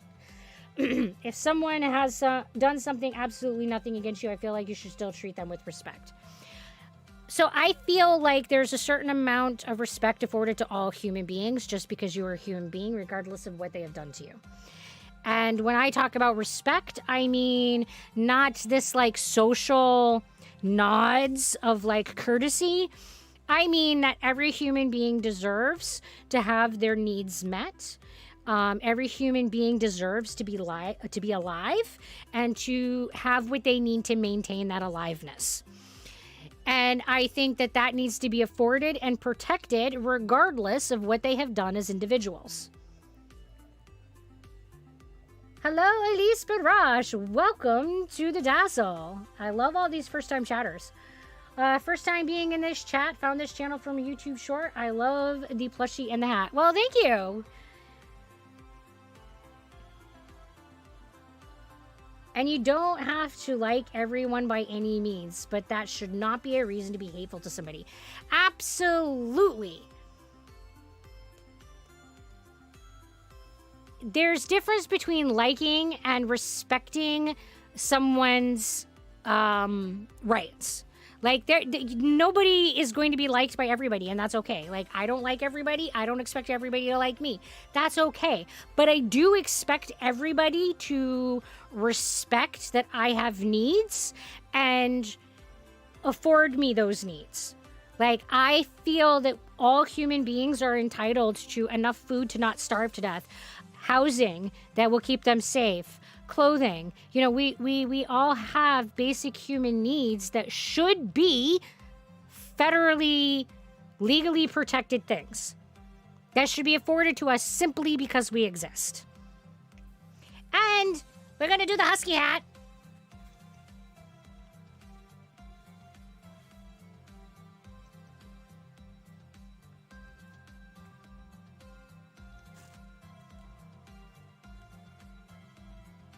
All right, we'll do the husky hat as soon as I find it in the bin. Because Miss Roch is not throwing things at me tonight. I think Miss Roch is drooling on himself in the other room because he only got 2 hours of sleep, so I think he's sleeping. And I have some serious hat head. And between the sweater that I am wearing and these really warm hats, I am starting to get rather toasty.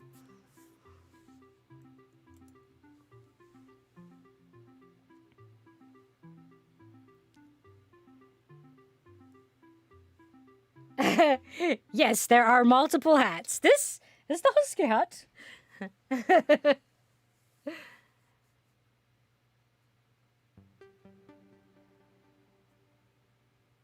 Oh, hi, Miss Raj. He is resurrected. It leaves. Sad we don't get to see the special appearance of a projectile hat coming at you. Yeah, you guys did seem to enjoy when the hat was just like launched at me from off screen. You guys seem to enjoy that way more than you should. The flying hat. I'm like bouncing off my face and me like ineffectually catching it. It's like, oh, I got this. Because we all know that my like ability to have coordination is low. Yep. Hello, Peanut. Welcome to the Dazzle. Another first time chatter. Hello, Melhope. I am doing okay. I really feel like we're having a good talk today, and that's awesome. I can see her from here. I can see it now. Sarah Sulk starts throwing shit at me just to, like, make it a thing. Drooling is happening. Yeah, we totally picked up on the fact that you were, like, not at your usual functional level. And it's okay, Miss Raj. You can go get sleep. I'm still shocked at the number of biases I've shed on my journey to becoming a flaming left-winger. What shocks me is how reasonable those biases seemed at the time.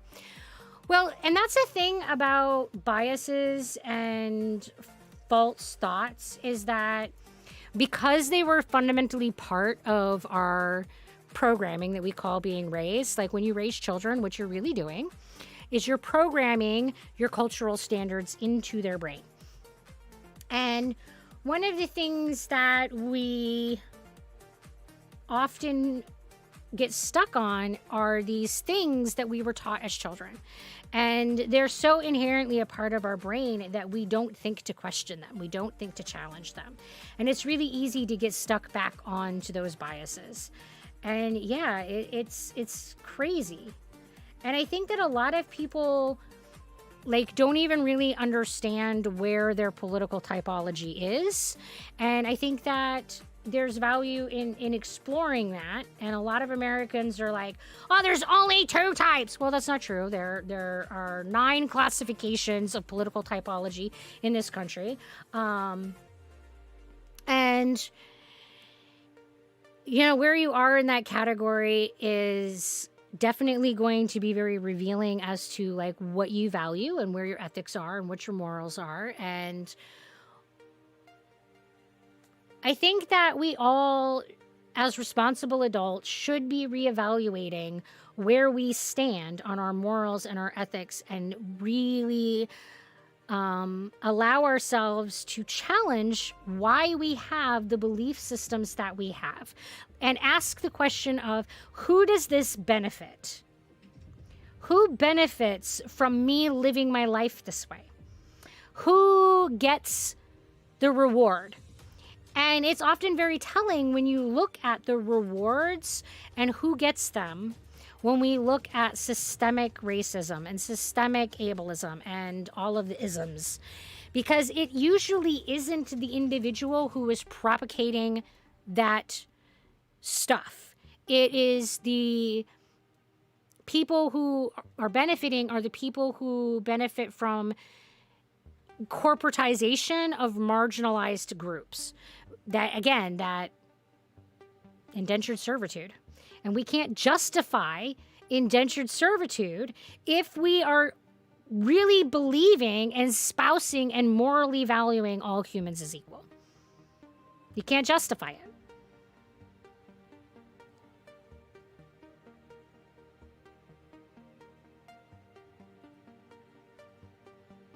I remember the Hot Pocket conversation I had with you on the first stream I caught with you, the Bigfoot stream. Oh, I don't know what it was that we were talking about. I don't know why. It just came to me when I was thinking of ideas to talk about. I don't I don't remember what we were talking about on the Bigfoot stream. And thanks, I'm glad that you like my hat. I'm very proud of my hats. Welcome, Erdaddy. Welcome to the Dazzle. Again, another first-time chatter. Woohoo! And in stock art, welcome. And no, we're not equal. Nature isn't equal, it's random. So yeah, there is this randomness. So you're right. But it's not really equality that this conversation is centering on. It's talking about equity. So yes, inherently by nature, people who are neurotypical and people who are neurodivergent are different based on a genetic lottery. Absolutely. So we are not equal individuals. We are not treated the same, nor should we be. Equity does not say that we should be treated the same. Equity says that we should be given what we need. And that's what's important, is we should be valuing what people need as individuals, and that should be respected, even when it's different than what we need as an individual. And Sir Sulk is shaking my world.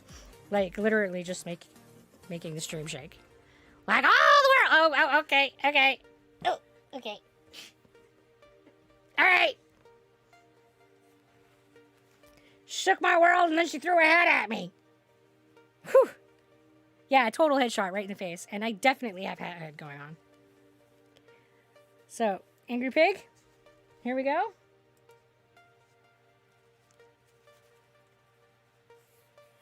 And welcome, Baza Gaming. Also another first-time chatter. Welcome. All these new chatters. You loved the shake. Brrr. Earthquake!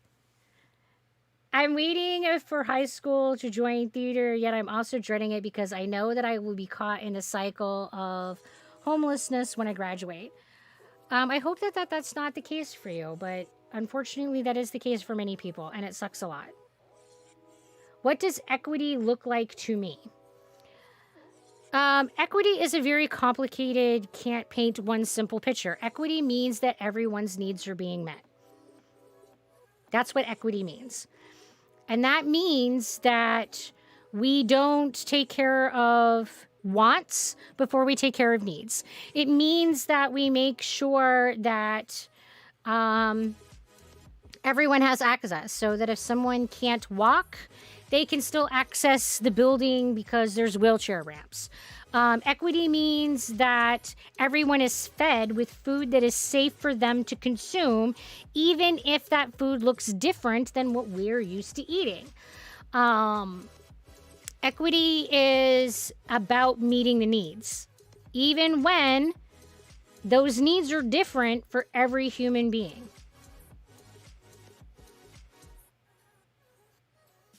So painting a general overarching picture of what equity looks like it isn't something that I can just give you one sentence and say, this is what equity looks like. Partly because I've never seen it. I've never seen a culture that has equity. I've never lived in that culture. I have never been treated in an equitable way. I have always been in the marginalized groups. I have always been demonized. So I don't know what equity looks like. But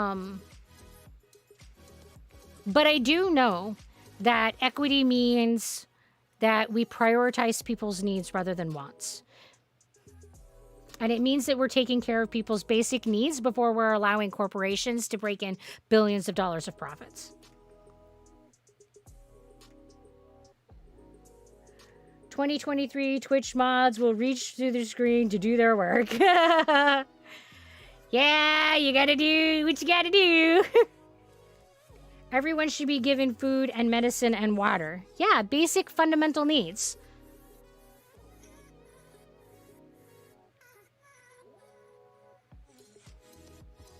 Because I have like no qualities, I have bad memory loss, and feel if I am able to keep a job, it will be something like fast food, although I'm aiming for a job in a small bookstore near me, which I might be able to work at. When you have cognitive dysfunction or executive dysfunction, this culture absolutely does not treat you equitably, and I'm sorry that you're facing those challenges. Do I play Fortnite? No, I do not play Fortnite. They can build their own house. It's not as easy as building your own house because somebody owns that land, and there are rules as to like where you can build and how you can build and what you can build with and who can build it, and it costs money and blah blah blah blah blah. Yeah, it's complicated shit. Welcome, Bo. We are having a pretty good day. We're having a pretty good in-depth conversation. Someone at Twitch was watching The Ring and thought it was a good idea. What video games do I play? If you would like to see the full list of games that I play, they're pretty much all Steam games. The link is attached to my About. But generally speaking, I play survival crafting games, like 7 Days to Die being my favorite.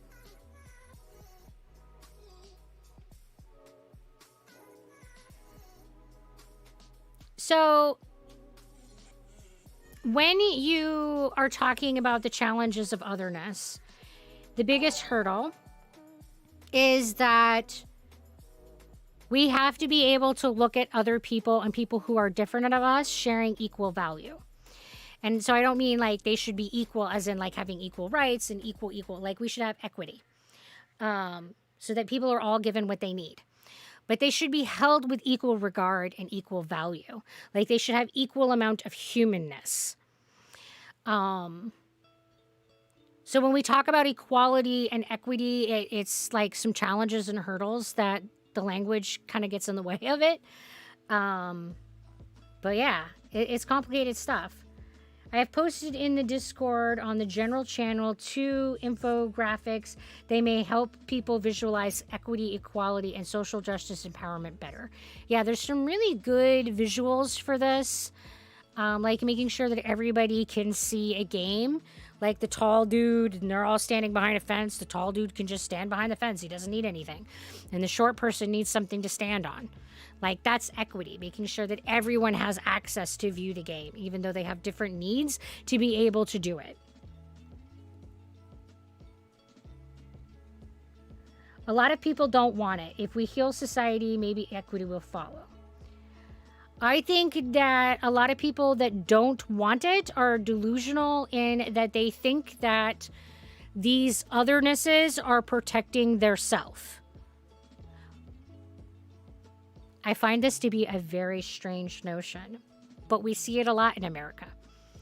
My definition of who I am in no way changes, challenges, or shapes the definition of someone else's self. And yet other people are threatened. Their selfness is threatened by my selfness's existence. It's very interesting. Yes, people who have drug addictions are definitely one of the marginalized groups in this country. And people don't want to help people who are drug addicts. because of a lot of reasons.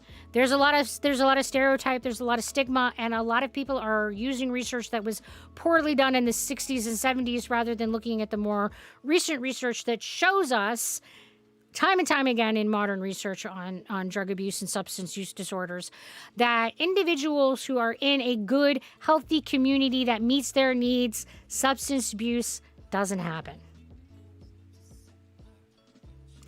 Substance abuse is a direct result of there being needs that are not being met and a desperate attempt to meet those needs. So if the needs are being met, the social problems take care of themselves. That's what research shows us.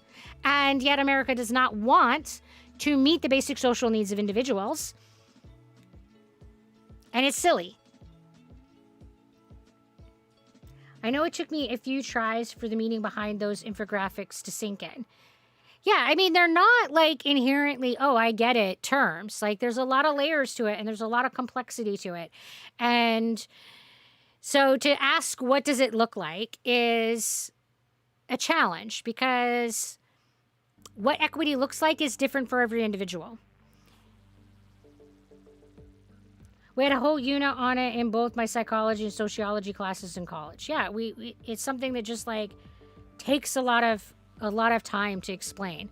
Hey, Slendy, welcome. How are you tonight?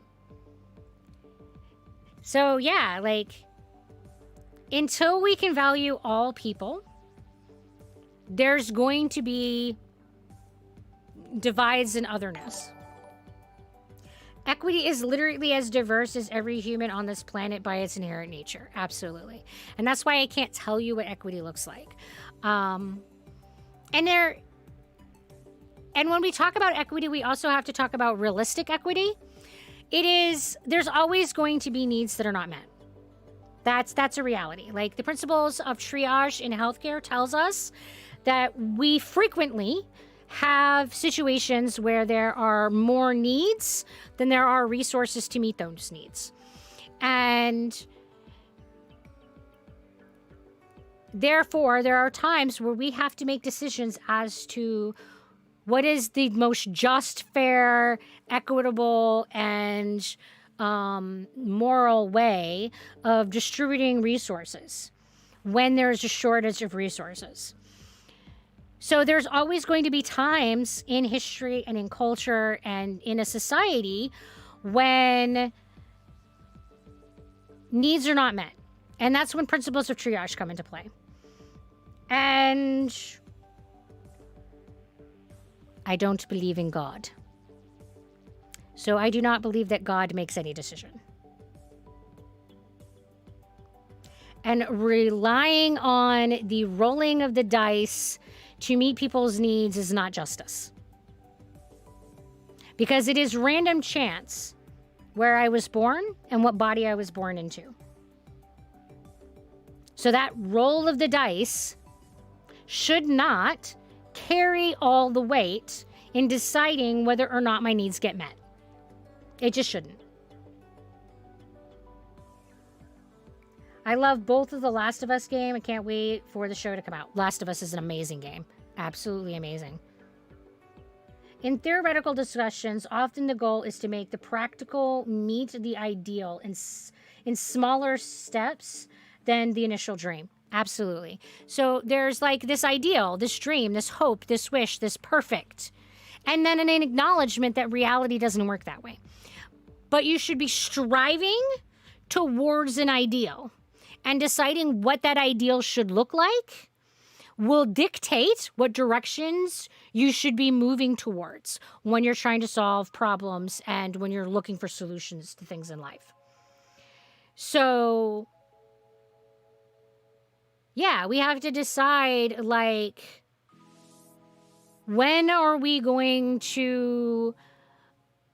we have to decide how we're going to allocate resources. And justice for the allocation of resources is one of the areas that America is most dismal at.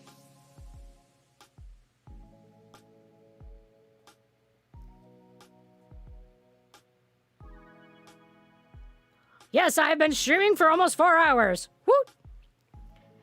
So often in conversations where people discuss people are not equal or the practical cannot meet the ideal, it is used as an excuse to treat people really badly. Right. That's exactly it. When we start making groups of otherness is used as a justification for treating people poorly. And when we say, well, that's not realistic, we can't achieve that to perfection, it is also often a justification. So I'm a nurse. Y'all know that.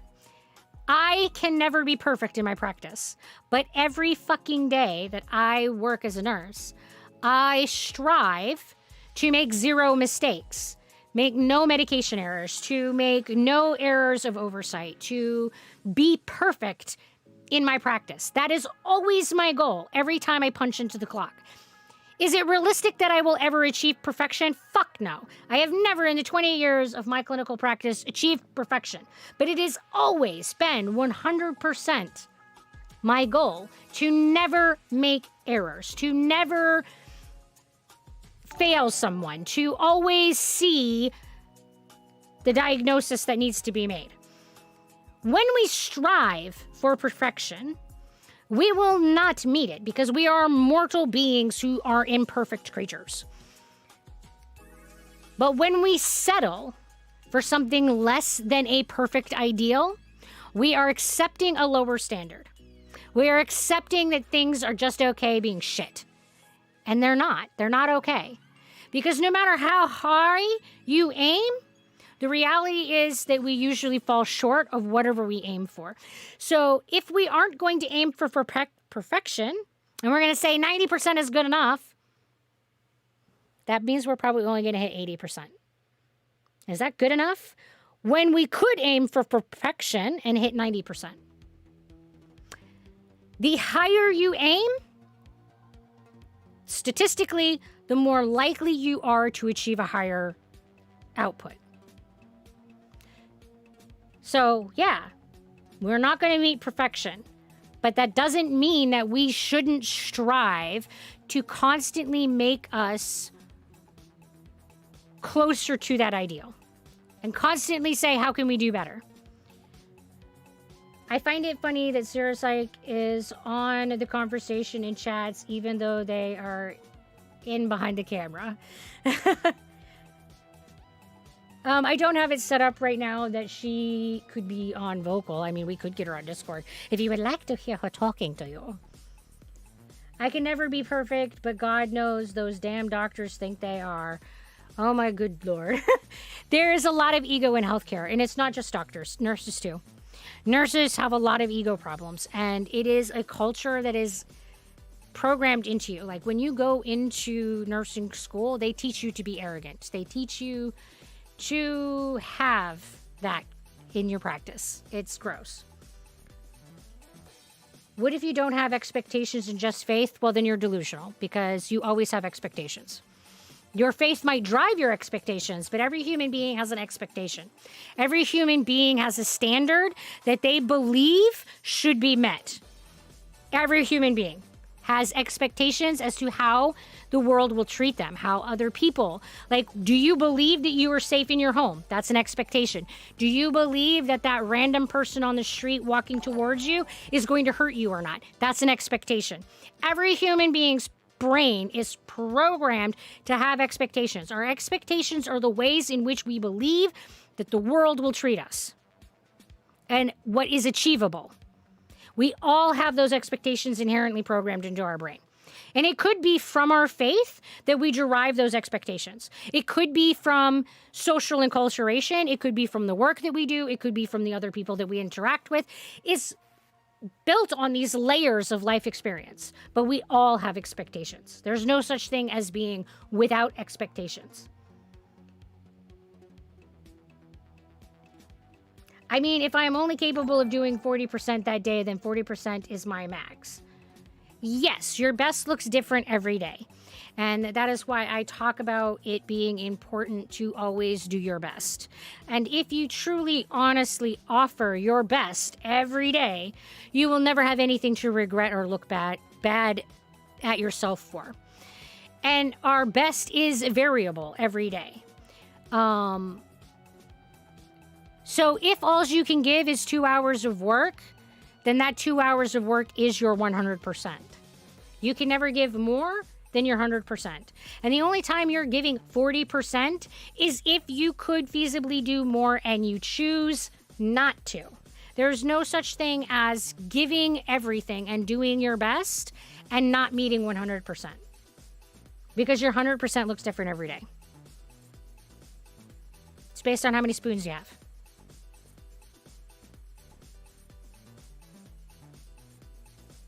So then that 40% is your 100% for that day. Yeah, exactly. It's perspective. But that doesn't mean that your goal needs to change because you have a different potential output that day. So I always, every day, embrace the goal of being kind to other human beings.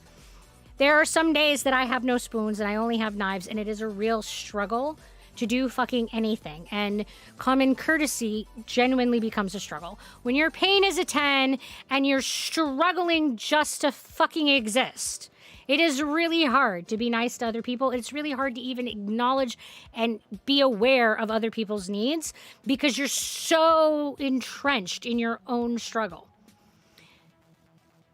But that doesn't mean that I didn't give it my 100% that day. It just means that what my 100% is that day is much less. And it doesn't mean that I should change my goal. It doesn't mean that I shouldn't wake up that day and say that my goal is to be nice to every human being that I encounter today. I shouldn't be saying, in my opinion, I shouldn't be saying, well, today's a shit day, so it's okay for me to be an asshole today. Nope. That's not my standard. My standard is that every day I am going to do my best to embrace the spirit of kindness and be good to other human beings on the planet because they are humans and they deserve it. Regardless of where I'm at in life, regardless of how many spoons I have, and regardless of what struggles that I am facing, I, every day, struggle to give kindness. Is that going to look different every day? Yeah. And that's okay, but it doesn't change the goal. It doesn't change that ideal. The output and that performance, absolutely variable. That's human nature. That's being mortal.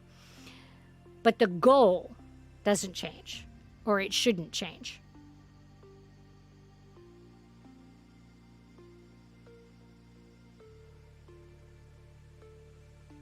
I also like that way of looking at it. Kind of what I thought about too, but better explained.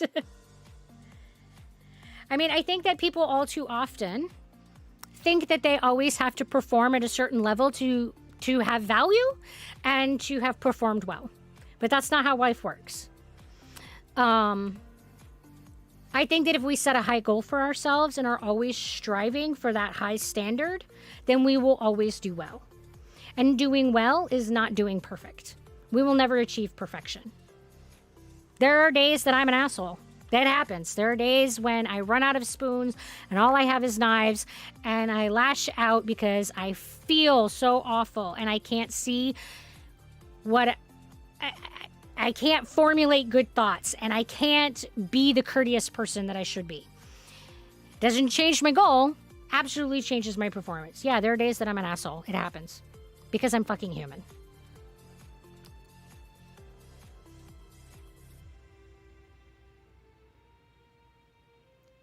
You're welcome to chat in the general channel of the Dazzle. However, I'm currently modding the stream and will not be focusing on Discord. Yeah. Guys, it's hard when you're actively on the stream to also pay attention to something that's going on elsewhere. And this is why I always tell people, like, whatever you share in Discord, I promise I will look at, but it will not be during stream.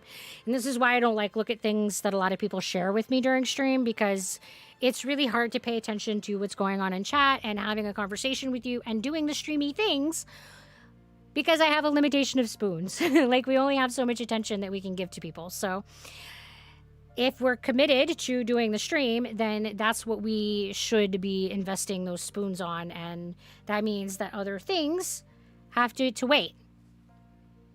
For me, the real struggle is when I am running at 40% for weeks or months on end. That's when it starts to feel like I am failing.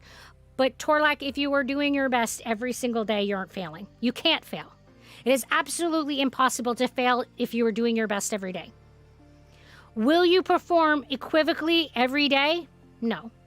Welcome to being fucking human. I give you permission to be human. I give you permission to have variability because you are fucking human. You are mortal. You will never reach perfection, which means that you can never achieve, no matter how fucking amazing you are, no matter how skilled you are, no matter how fucking talented, practiced, or educated you are, you will never achieve perfection as a mortal being. We are inherently imperfect, dysfunctional, messy humans. It is the nature of being what we are. But if you wake up every day and you set yourself a high goal and you strive every day to be your best and to achieve those goals, then you're succeeding. Then you're doing good enough. And you're being human. Own your mistakes and move on.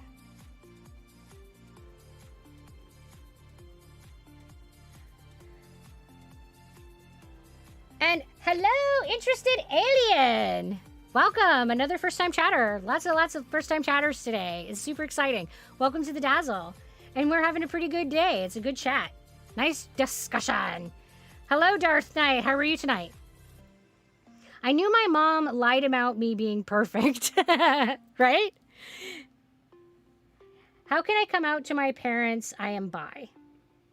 Okay, Theater, this is a complicated question because I don't know your parents.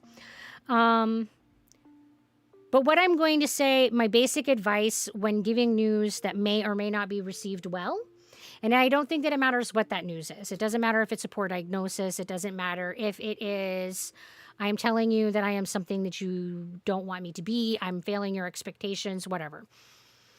Is to have a statement of matter of fact. To just state the facts for what they are and then let them emotionally process it. There is no beating around the bush that makes information easier to emotionally process. So just state them for what they are. If you are ready to come out, then simply state to your parents, sit them down, say, hey, I have something important to tell you, sit them down and say, I am bi. And then wait and allow them to emotionally process. There isn't any way to assist someone in emotionally integrating information. You just have to allow them to process that. And that's true if you're telling them that their child is dying. And that is true if you're telling them they have a cancer diagnosis. It doesn't matter how difficult and how Herculean that news is to emotionally tackle.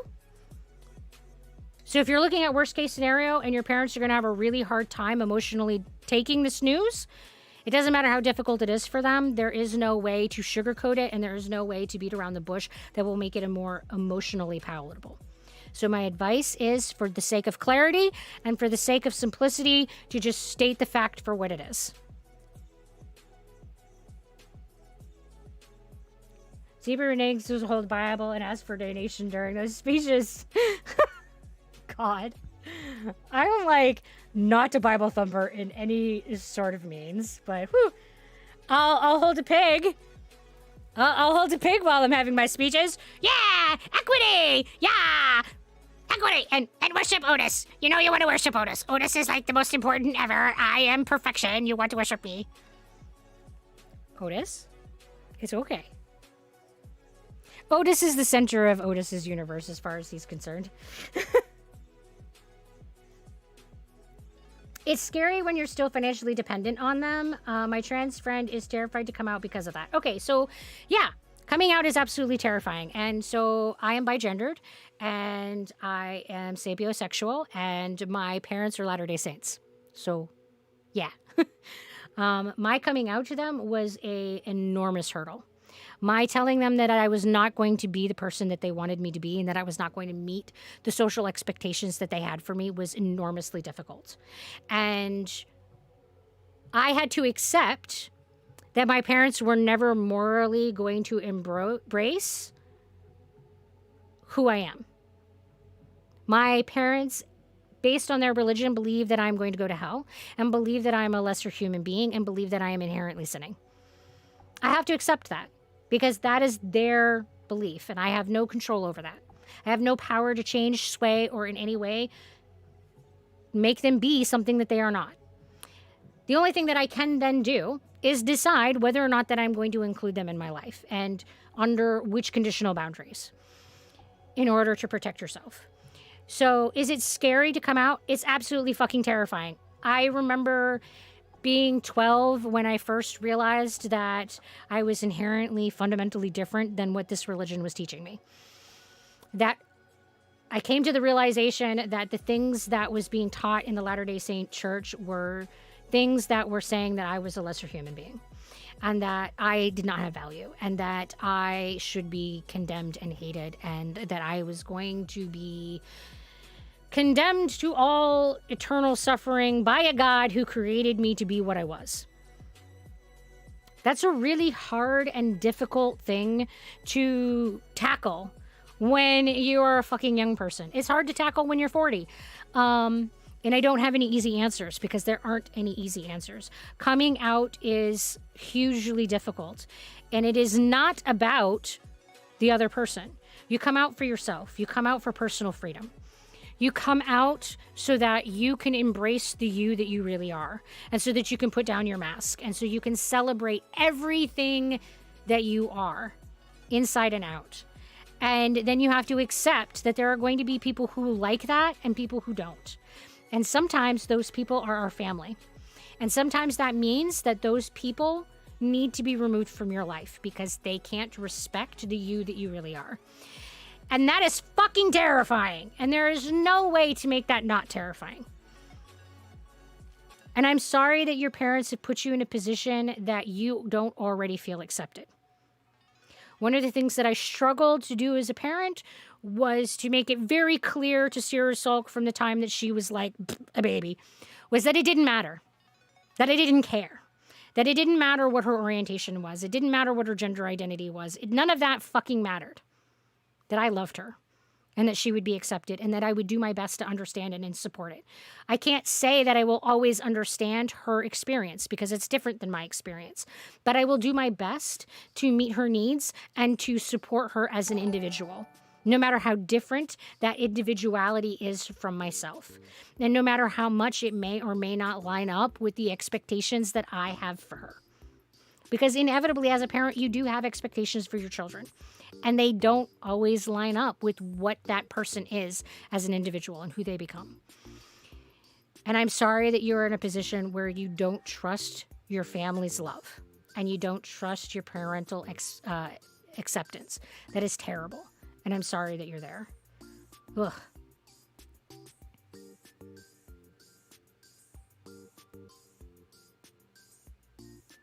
And there's a reason, like, it's scary that when you're still financially dependent on them. Yeah, there's a reason that many individuals choose to not come out until they're of age and of financial independence because they're afraid that if they don't meet that social expectation and they don't meet that social standard that their parent has for them, that they will be put into a position of being unsafe.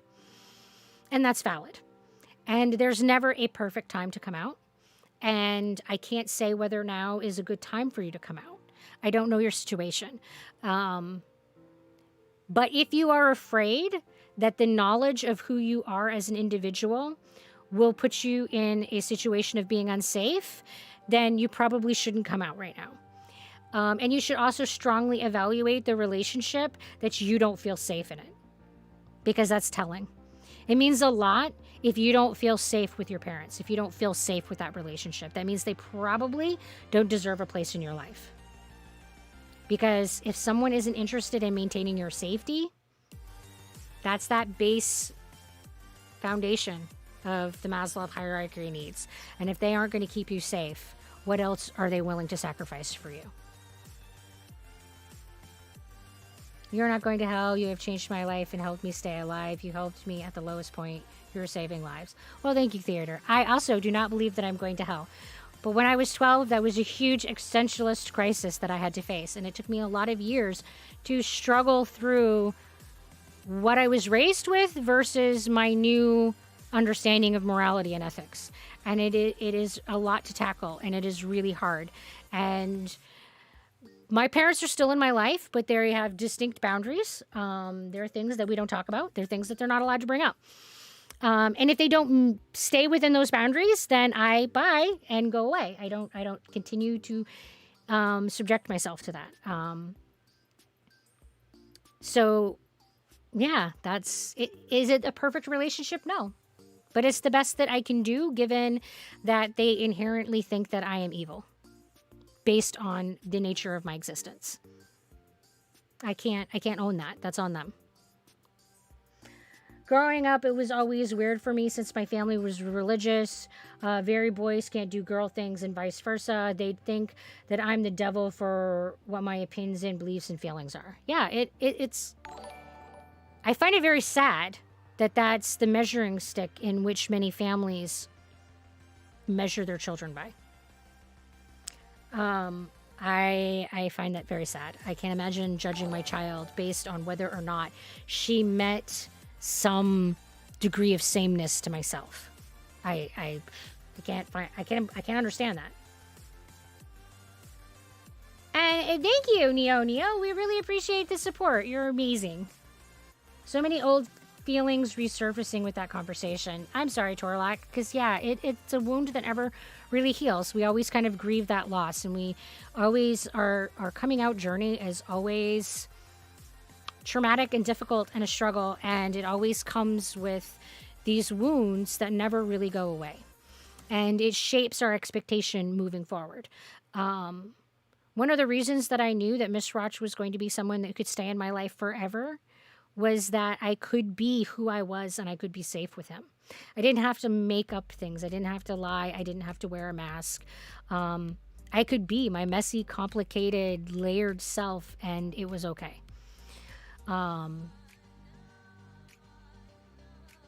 That's what it means to be safe.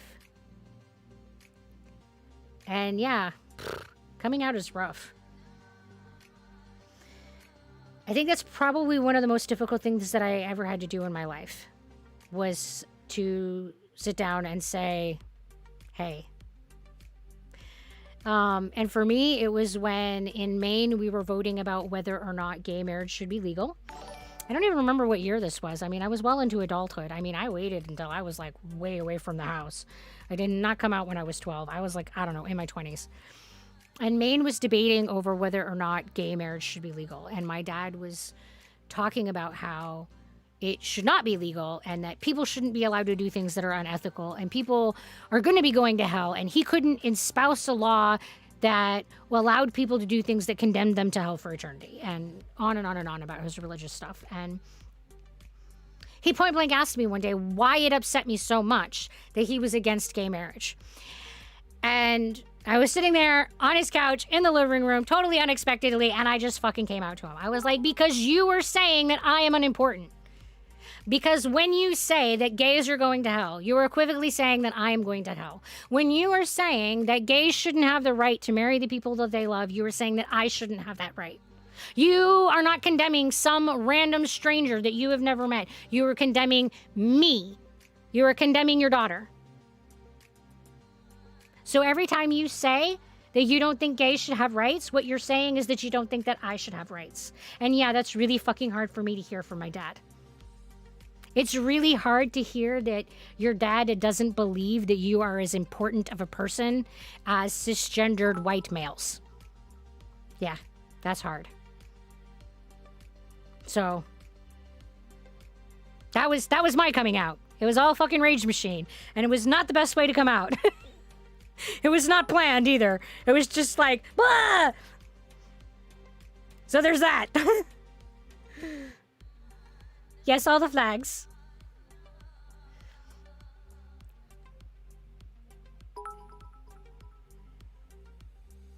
React to the song Earth by, and you can share that in the Discord and I'll take a look to it after the stream, but you can't share links in the stream chat because they cause too many potential problems. If you want to share links, that's the Discord community is the place for that. And I do look at every post in Discord. Doesn't always happen timely because it depends on how prolific you guys are. But I do look at everything, I promise. Yes, all the love for all the things, for all the people. Yes. And the labels are changing all the time. So I look at all the colors and I look at all the rainbows and I get all the names and I'm like, I don't even know what half of this stuff means, because in my era, you know, of coming into adulthood, the language was very different than it is now. And that's not a problem. I mean, it's just different. I don't think that it matters that my labels have changed. I'm still exactly the same identity that I was when I was 12. It's just that the labels have changed enough that I'm using different labels because they're now more specific. And I think that's cool. But I can't keep track of it all. So I see all these and I go, yes, it's diversity, but I don't, Sir Sulk is sharing all the colors and I genuinely don't even know what they all mean. Hello, Fainty! Another first time chat. Cheese! Yes, cheese is amazing. And we're doing a posture check. Thank you, Faint. Everybody, let's be good to our backs. We only have one meat boat. How old is my daughter? She's 22. Sarah Sulk is my daughter. So when I talk about raising my kid, I'm talking about Sarah Sulk, who is also now my channel mod, an artist and business partner, because she's amazing. I'm very blessed. I have a rock star for a kiddo. We have been channeled to be prolific in Discord. Challenged. I mean, you're welcome to share as much as you want in Discord. I promise eventually I will read it all. Doesn't matter how long it takes me, I will keep plugging away at all the comments. And because that's our central community, I read the Discord comments and shares and stuff before I go to my other social media accounts. So if I run out of time, I will run out of time usually after I have read all the Discord stuff.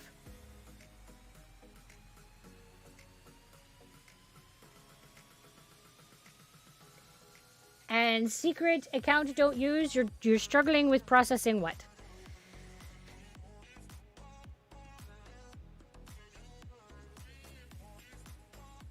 Sir Sulk, this I did not know. Yes, many did not. And then people will be like, what, you have a kid? What, you're a parent? And yes, I'm a parent. Yes, I have a child. Well, I mean, she's not really a child anymore, but that's how language works. I have offspring.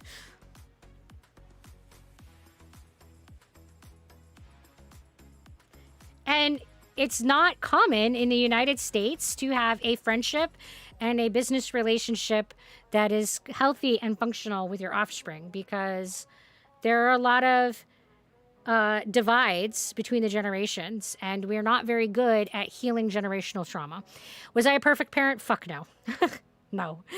I mean, I'm probably harder on my parenting than Sir Sulk is, to be honest. But was I a perfect parent? No. But I genuinely did my best every day to be that ideal, amazing parent that Sir Sulk deserved. And I think that that is how we heal generation trauma. And that is how we break the cycle of violence, is by aiming for that perfect ideal and doing our best every day to come as close as we can every day to meet that mark. And yeah, there are days that I fucking failed abysmally, that I was so far from what I wanted to be as a parent. Yeah, there are definitely days that I was like a 0 on 100 on that scale. There are a few that come to mind.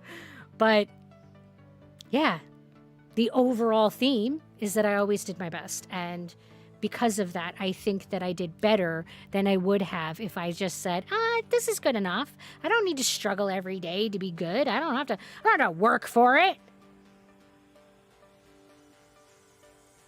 And no, I am not Twitch partner yet. Twitch is looking for sustainability.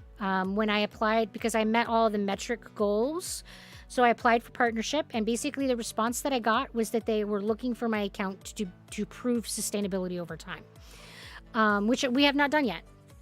So they're looking for us to have an average viewership of 75 people every stream, for that to be our average view amount for every stream over 3 to 4 months.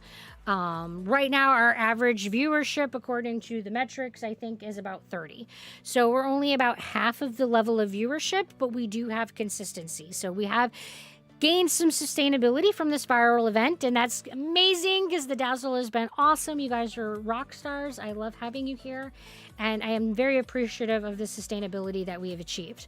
But we do need to increase that overall viewership if we want the partnership to happen. And partnership does have some advantages, but overall, it's not necessary for us to be a successful channel.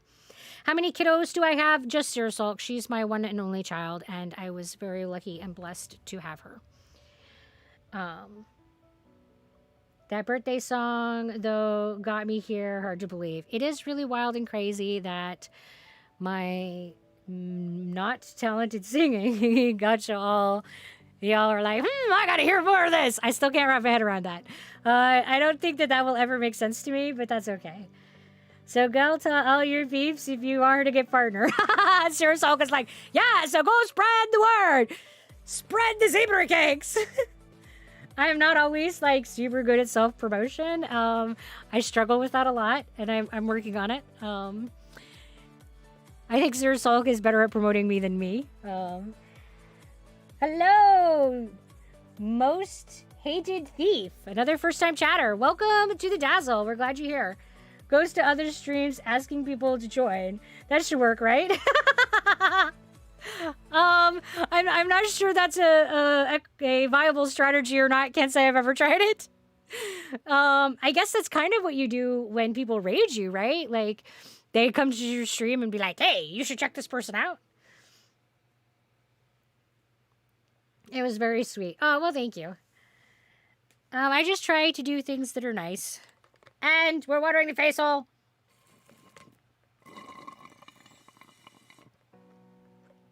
That's the last of my electrolytes, so I'm going to have to water the face hole with coffee from here on in. That means I have drinking a liter. How exciting. Do I get the money from bits and gifted subs? Yes. So it's all based on a 50-50 split.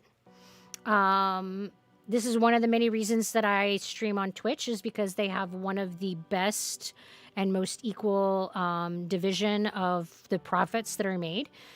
They create the platform and I create the content. So 50-50 does seem very fair to me.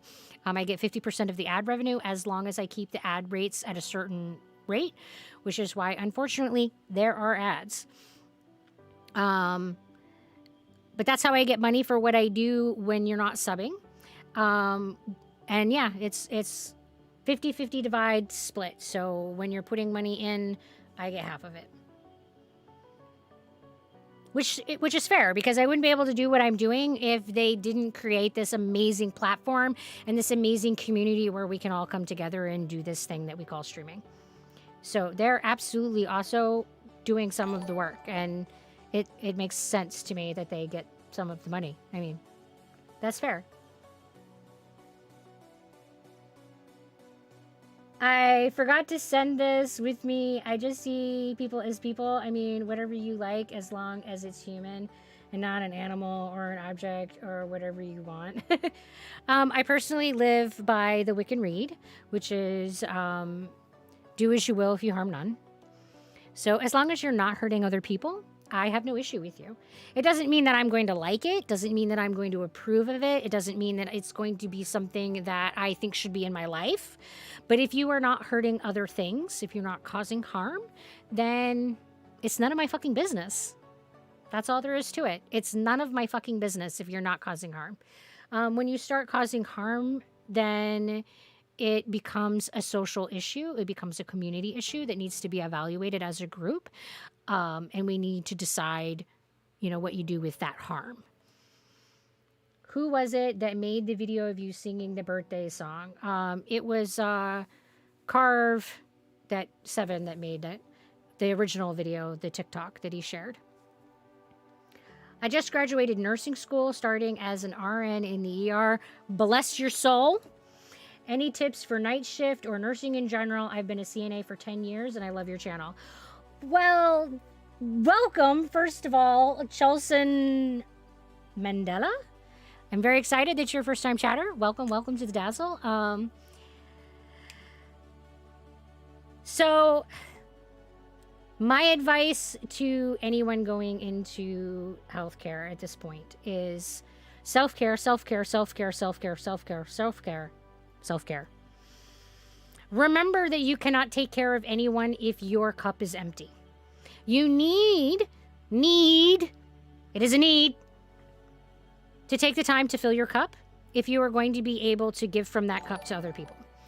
If you run your cup dry, you are not going to be able to take care of other people well. That is my first piece of advice. So make sure that you are taking good care of yourself so that you can take good care of other people. You are important. And too many nurses have forgotten that they equally deserve the self-care and the care that they're giving to other people.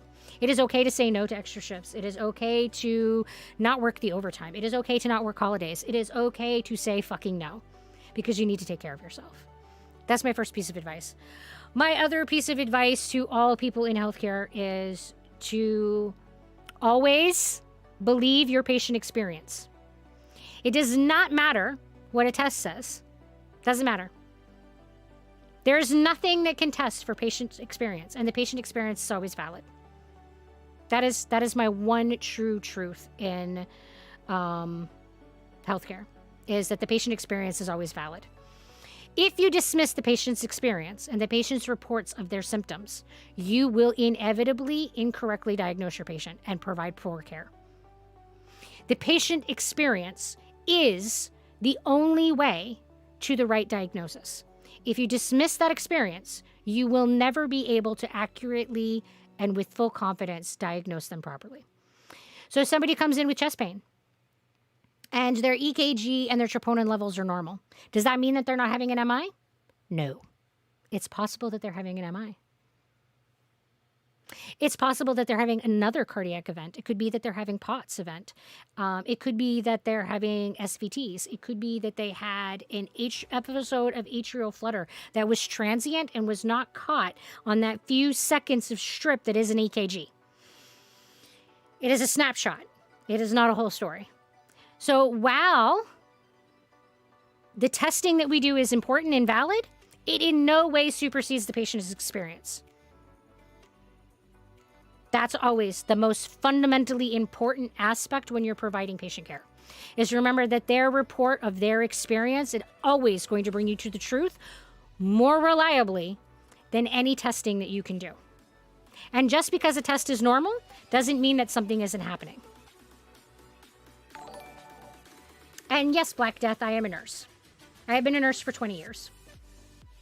And before I was a nurse, I was a CNA, and I was an EMT, and I was a residential assistant. So I have been working in healthcare for a really long time. I had my first healthcare job when I was 15. So now I'm like 42, however long that is. A very long time.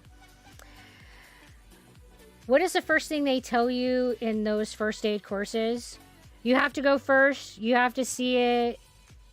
Have to see if you're well, because if you don't look after yourself first, you can look.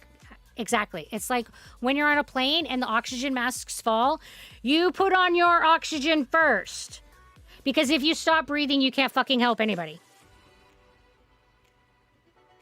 So once you're breathing and your airway is secure, you can then help someone else's airway be secure. Because if you stop breathing, you can fucking help no one.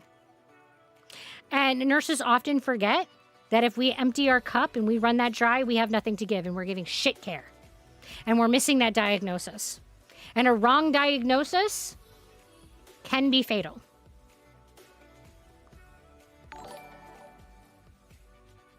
I believe in the small things too, like making sure that the patient doesn't eat the same meal for a week because someone wanted to be lazy. Clairvoyance, thank you for joining the Dazzle. Another first-time chatter tonight. There's a whole bunch of new people tonight. It's exciting. I believe that small things go a long way. They are not necessarily the fundamentals, but they definitely go a long way to building the rapport that is necessary to providing good care. If your patients do not trust you, you cannot take good care of them. Simple as that. Your patients have to trust you. If your patient does not trust that you have their health and well-being at the center of everything that you do, and they don't have that faith in you, you cannot give them good care. You build that rapport with your patient with a lot of small gestures, by listening to listen rather than listening to respond, by giving them emotional space when they're taking in big shit and they're having their emotional meltdown and they're behaving poorly. And you give them the emotional space to be the emotional creatures that humans are. When you treat people very well and you treat them with meeting their needs where they are at in the moment, you are going to build a level of rapport that will get you so much further. People frequently ask when I'm working with them why my patients are willing to wait for me. Why my patients don't get like bullshitty, angry, and hostile at me when they have to wait for me. And I often say it's because I have rapport. Because I take the time to spend with my patients to build rapport. And patients know that when I'm with them, I'm going to do everything that I can to make them in a good space. I'm going to take my time. They know that because if they're waiting for me, it's not because I'm fucking at the desk doing paperwork. It's because I'm with another human being that needs my time because they trust me. So when I say I'm sorry, I wasn't available, they believe me because they have trust. And when you have trust in your patients, your job is going to be easier and you're going to be able to give better care. It's just going to be a much better experience for fucking everyone. So absolutely clairvoyance. I think those small things go a huge way to building that rapport, to be able to create that relationships of trust. Small things are important and we all too often overlook them.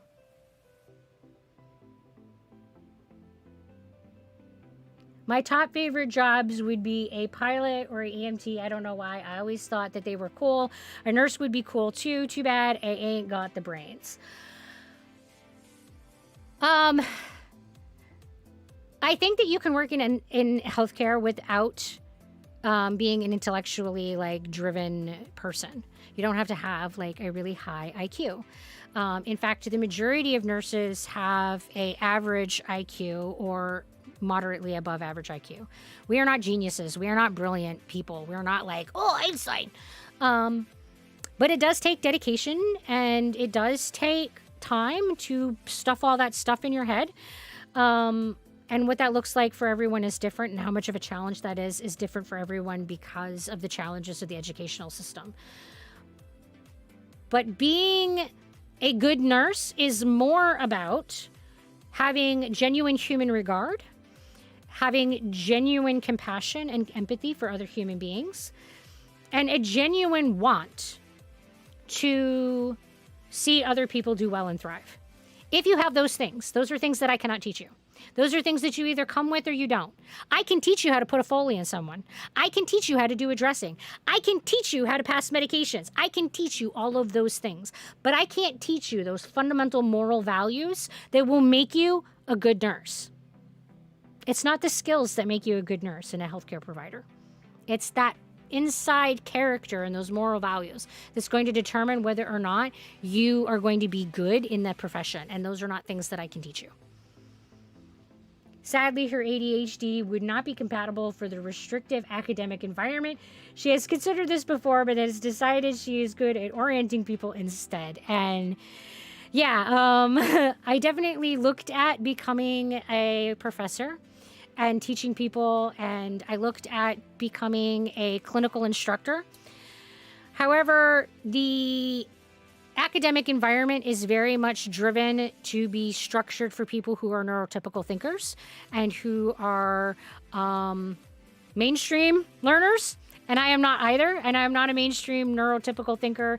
I don't teach that way. I don't practice my life that way. And so to be able to stand up in front of a lecture and have an organized presentation that will reliably be presented with the same information every time I give it to my 7 different classes, I can't do it. I can't be that person. Can I offer people wisdom? I like to believe so. I like to believe that I have knowledge that's worth imparting. Am I a teacher? Yeah, in the moment, I can absolutely teach people how to do things. But I am not the formal academic instructor. You know, to be organized is like... To have a lecture that I stay on topic and stay on task and stay focused, because we're supposed to be talking about cancer today. I can't promise that I will stay on the topic of cancer. It's entirely possible that my brain will be like, hey, did you know that there are cheese caves in the United States? Because my brain just works that way. Teaching is a whole different area. She just has such a great way of saying things that I feel nursing students need. Like I said, I do believe that I'm a teacher, but I don't believe that I am a professor. I don't believe that I have that style of teaching in me. My dad has been a paramedic. Paramedic, pragmatic. Those are two very different things. I love it when my brain, like, just rewrites what is on the page. My dad has been a paramedic for 25 years, and when I wanted to join him, he told me, you will always ask yourself if you've seen it all, but you will never ask yourself if it is worth it. I ask myself if it's worth it all the time when I do the whole nursing thing. Especially in the last 5 years, I've been asking myself, is it worth it? And I recently had to answer no, that it was no longer worth it. And I chose to leave bedside nursing. And it was honestly one of the most difficult decisions I have made in my whole life. And it comes with a lot of emotional stuff because I love nursing. And I love being a nurse. And even though I am no longer at the bedside, I still am doing nursing things. And I am still going to continue to be a nurse. And I'm still going to strive to help other people achieve wellness. I'm just going to do it away from the bedside. But I do think that you need to ask yourself, is what I'm accomplishing here in this job worth it? Is it worth the sacrifices that I am making? And is it worth the sacrifices that my family is making in my absence? And I had to answer honestly that it no longer was to be a bedside nurse. So I've had to like reevaluate shit and restructure and that's a huge hurdle. Hello, Juju Juicy, another first time chatter. Welcome. Welcome to the Dazzle. Have a zebra cake. Oop. I almost feel like I should have a zebra cake so that when I say have a zebra cake, I actually have something to like hold out. For me, my family have been paramedics 3 generations long, and you will make it 4. Yeah. So I've had quite a bit of family in the medical field. My mom was a EMT, and that is initially where I thought I was going to go, kind of follow my mom's footsteps. She became intermediate. I tried being an EMT and absolutely fucking hated it. Absolutely fucking hated it. I made it about a year. I think it was about a year and a half at most that I was an EMT and went, nope, not me. This is not my helping. It did not take me very long to know that I was not meant to be an EMT, that I was not that person. The unpredictability of the environments, the lack of control over the environment, the chaos that is a car accident scene, it was all not something that my autistic structured brain could really work well within. So it was definitely not my environment. Crochet one, so a single pack of zebra cakes doesn't go sketchy in our house because we won't eat them. I can see it now. I just like make one out of plastic canvas or crochet, so I'm like, yeah, have a zebra cake. Right? Because you're right, we won't eat them. We have been spoiled with the cooking of the Mistrach and all of his like glorious home baking that now like store-bought baking just isn't really as good. Like, yeah, it's just not as good. And hello, MB Draws. Welcome to the Dazzle. Another first-time chatter. Hello, hello. Like, welcome all the new people. I love you so much. It's been so awesome to see so many people joining us in chat today. Hello, look, another one. Cloak's blind. Welcome. You guys are all amazing. And even if you are hanging out in the stream, listening to us ramble and reading chat, and you never whisper a word, that is okay. Lurking is still super supportive of our channel, brings our views up, and we love you just as much. It's just, I don't know who's like listening when you're lurking, if that makes sense. So a first-time chatter is like, oh, a new person. Versus like if someone slides into chat and they're lurking, I don't actually know they're there. You're incognito. Been following since TikTok was made, but never got a chance to pop in. Nice. Well, I'm glad that you found a time that you could say hi and check us out. All your friends told me to check you out because I have autoimmune disease. Autoimmune diseases are hard. I am sorry that you are struggling with that. Hello, dogs are cuties. How are you tonight? You found me randomly? Well, random is good too. I kind of live in the world of random, so I'll take random. I decided when we were coming back from a long vacation drive and a crash happened on the highway. 3 girls were very hurt. My dad jumped out of the truck and said, "Give me your beach towels." And me and my sister were like, "No little girl drama." He took them and helped them, and a friend of his happened to be passing, and they helped the girls till the ambulance got there. That's when I saw what he does, and I loved it. Oh, yeah, paramedics are absolutely fucking amazing. I tap my hat to them. It's a high burnout rate for a lot of really good reasons. You guys see some shit that just like ain't nobody got any business seeing. And you work in really sketchy environments that are not always safe, that are not always secured. You're working on the side of the road where an accident just happened, and sometimes cars pile up, so you could become part of that accident. Like, EMTs are not given the respect that they absolutely fucking deserve. You guys are amazing. I cannot do what you do. And the level of trauma that you guys experience, like emotional trauma damage that you guys take, is really high. And that is why that there aren't very many paramedics who last 20, 30 years. Because it's really, really hard. I had no idea about the TikTok until after.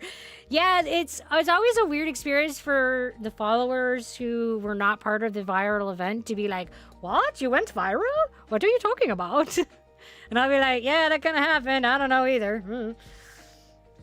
We're doing pretty good, dogs. I feel like we've had a really engaged, involved discussion tonight, and that people have been really active in the chat, and I really always love seeing that. So it's been a really good night and a really good stream, and I'm in good space. My symptoms are in pretty good shape tonight, so good space there. So yeah, things are pretty good. What happens second time you go to the hospital for suicide thoughts? Thinking about going back because I tried recently. So there's no clear-cut answer to that. First of all, I'm very sorry that that's something that you're struggling with right now. And please make sure that you are safe. There are phone numbers that you can reach out to. There's the suicide hotline. You know, don't be afraid to call for help. The number is now 988. You can text them or you can call that number, and it is the suicide crisis lifeline. They can offer you support. But as far as what's decided, it would be determined on your assessment. If they deemed that you were imminent risk of self-harm, you could be blue papered. That's a very real thing. Like, that's how that works in our country. However, that's based on someone's clinical judgment, whether or not they think that you're imminent risk. So I don't know what would happen. And that answer is the same, whether it's your first time going or whether or not it's your second time going. That evaluation stands as the same process. However, the longer your suicidality has stood and the more times you have had attempts, the more times you have engaged in self-harm, the higher risk you will score and the more likely you will be blue papered. So I will say, make sure that you're safe. That does not necessarily mean going to the ED. That is not always the best decision. But do make sure that you're around people who will help you maintain your safety, because that really is the most important thing. You cannot achieve anything else if you are not safe. That's what's most important.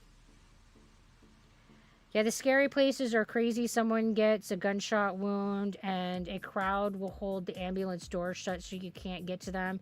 It's sad, but it happens. Yeah, you know, when you have like conflicts that are like gang related or ethically driven or any of that, yeah, you can get people doing some really hateful shit.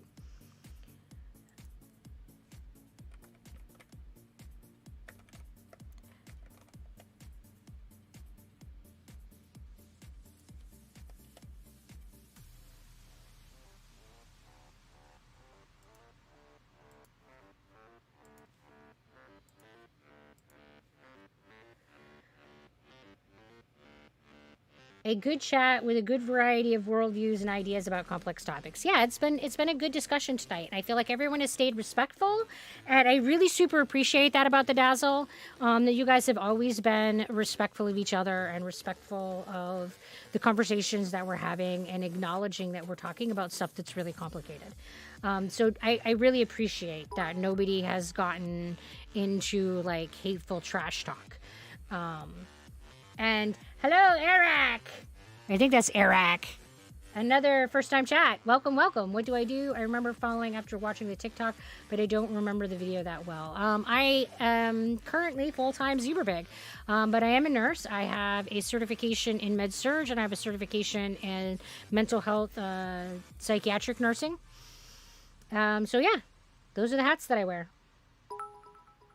Perhaps define blue papering for those who don't know. Okay, so blue paper is the term that we use for involuntary commitment. So when someone is determined to be an imminent risk of harming themselves or someone else, they can be involuntarily committed to a mental health hospital. And the first 24 hours of evaluation is usually done in an ED, just because the beds are not readily available. And that is usually done on what's called a blue paper. And it's called a blue paper because it's literally required that you print it on blue paper. And it's so that you can tell where they're at in the involuntary process. But it is the first piece of paper that happens legally to make it so that you can be involuntarily committed or required to go to a mental health facility against your will. So you can be legally forced to accept mental health services, whether you want them or not, if you are determined to be at risk of harming yourself or other people and have a psychiatric illness. I don't agree with this, but it's how our country runs things. And oh my God, you guys are awesome. Thank you so much for the support. I really, really, really, really appreciate it. Thank you, Draws. Thank you, Theater. Thank you, Clairvoyance. You guys are all amazing. I very much appreciate the support. You guys are rock stars. So blue papering is that first piece of paper. It has legal hold for 24 hours, which means that another healthcare provider who is psychiatrically certified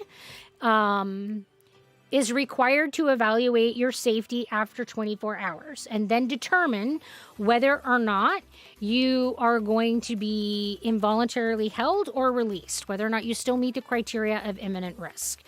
If you are deemed to be still at imminent risk, they renew your paper and it becomes a 48-hour hold. And that is a yellow paper. And then you just keep going through the process. And each paper has a different length of time until eventually you go to court and you have a hearing where they will present their case as to whether or not you should be legally held. And that legal hold, once it's been ruled in court, is usually for a duration of 30 days. The legal hold is separate for meds over objection. A meds over objection is a green paper, and that is a different legal issue, and you have to be able to meet the criteria for the meds over objection, which is a separate set of criteria. We can do that without a court order if you are imminently, immediately, actively trying to harm yourself or someone else, and you are considered to be at a psychiatric crisis. So all of this is really vague terminology, right? And that's part of why I fucking hate it so much. So how do you determine whether or not someone is at imminent risk? And it's, you fucking guess. Because we don't really have clear metrics that tell us statistically who is likely and who is not likely to actually follow through on the thoughts that they're having. I'm changing hats.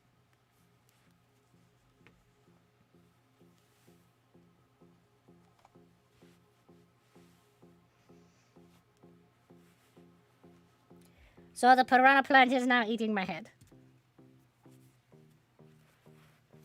And I have to put on my headphones just so that it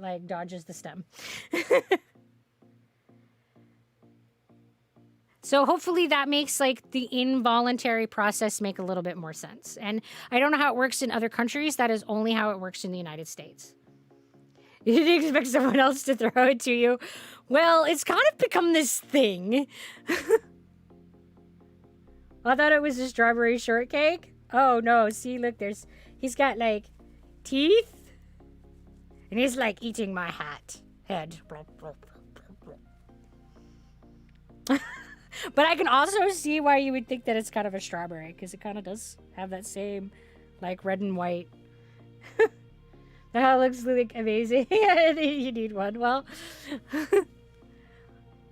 thank you for explaining that. I was genuinely curious. Also, I must be heading to bed. I gotta wake up early. So much love, and it was lovely finally stopping by and meeting you. Well, Juju, you get good sleep, because definitely taking care of yourself is more important than attending my stream. But I do appreciate you being here. Do you still get to see family during that time? Okay, so the answer is maybe. When you are being held under an involuntary commitment, they will deem your safety risk. If you are deemed to be highly homicidal and deemed to be highly at risk of harming other people, they can legally deny you having visitors. So people who are believed to be suicidal generally are not denied visitations. Sometimes they are required to have supervised visitation, so that if they are concerned that the family members might facilitate self-harm by bringing in items that are unsafe, then they might require that your visitation be supervised so that we can make sure that they're not passing off shit that they shouldn't. The other time that visitation being supervised would be put into play is if they thought that there was like substance use or an abuse dynamic was suspected but wasn't proved. So if you thought that one of those family members had a history of it being abusive to your patient, you can put visitation rules into place, supervised visitation into play. But generally speaking, the only time that they can legally deny you having visitors is if you are at risk of harming other people. However, the pandemic has kind of made visitation a weird, wonky shit anyway. And visitation, of course, is based on convenience of hours and dictated by what's convenient for the hospital and blah, blah, blah. Because involuntary commitment hospitals are locked down facilities. That means you are locked on the unit and you cannot just physically come and go. You have to have the right keys or badge access in order to come onto or go off of the unit. Yeah, it's pretty scary shit. Miss Roch, another mod, would usually throw hats at her when she forgets to do the redeem, and Chad was sad earlier that the hats were not thrown in, so I volunteered to fulfill that role. And when we were in New York, the space was such that I couldn't keep the box right next to me in reach, so he was keeping the box over next to him, and then he would like toss me the hat that was being redeemed. So it was even whether or not I was remembering. Hello, Jay. How are you tonight? I personally am very much against involuntary commitment for the psychiatric ill because I don't think that it's equitable care. There are a lot of people in our society who have homicidal thoughts and who have expressed homicidal thoughts, and because they don't have a diagnosis of mental illness, we legally cannot hold them. My favorite example of this is domestic violence. So you have a most usually heterosexual white male who is partnered, most usually with a heterosexual white female, and he is aggressing towards her. This is the most statistically common scenario that is looked at in our society. We'll talk about there being problems with research, but that's a different subject. But anyway, so he has absolutely said, I'm going to hurt you. If you leave me, I will fucking kill you. This is, by definition, imminent risk. It means that he's having homicidal thoughts and he has a history of abusing her, has a history of causing her harm, makes him really high at following through on that, especially when you consider statistically in our country, he is the most likely to follow through. A man who has been left by a partner is the most likely to follow through on homicidal or aggressive threatening. Yet, even though he's more likely to follow through on those homicidal thoughts, he cannot legally be held against his will in order to protect the person who is leaving the domestic violence. If he happens to have bipolar and makes that same statement, he can be held involuntary in a mental health institution. This is not equitable. I don't think that we should be treating some people one way because they have a diagnosis differently than we treat other people because they don't have a diagnosis. That's not equitable, that's not justice, and that's not an ethical way to treat human beings. Either it is a good thing to do to protect other people. We either involuntarily hold people when they make fucking threats and look like they're statistically likely to engage in homicidal behavior, or we do not. It shouldn't matter what diagnosis they have. It shouldn't matter what gender they are. It shouldn't matter what race they are. Like, all of their identifiers shouldn't be fucking a factor in that decision. Either that behavior is okay or it is not, and we engage with that behavior in a prescripted way regardless of what that person's identifiers are. That's what justice says is the ethical thing to do, and that is what equity says is the ethical thing to do. And that is not what we're doing in our society. We are saying that because these people have mental health as a marginalized group, they should be treated worse and they should have less rights than those who do not have that diagnosis. That's a lack of equity. And it makes me angry. Miss Roch is my husband. And Sir Sulk's dad.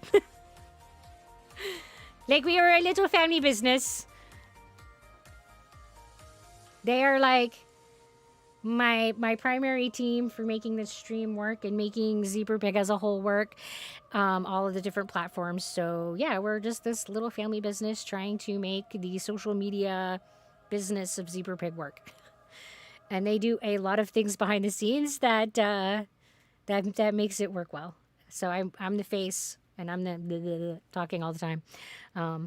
But they're the ones that make the technology work. They're the ones that make sure that the organization happens. They're the ones that often keep me on task. And they are the one. Sir Sulk's the one doing all the cool arty things.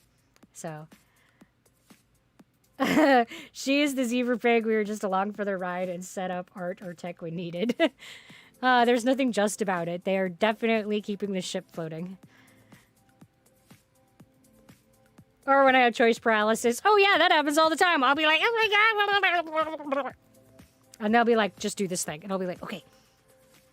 Because sometimes I just need somebody to tell me what to do. So welcome, Yusan. Another new first time chat, and I am pretty sure I just like completely butchered your name. Sorry. And we're supposed to be doing a wiggle. Sorry, Jay. Let's do a wiggle. Everybody, let's take care of our meat boats. Case moving and wiggling around when we're like sitting here doing chatty things is good for us. And we are going to be watering our face hole. Thank you, Vex Pants. Because staying hydrated is also super important. Well, thank you. I'm glad that you're enjoying the content. I enjoy very much the dynamic that streaming allows me to engage with my audience in a way that I definitely can't on other platforms. I mean, I have a podcast, I have a blog, and I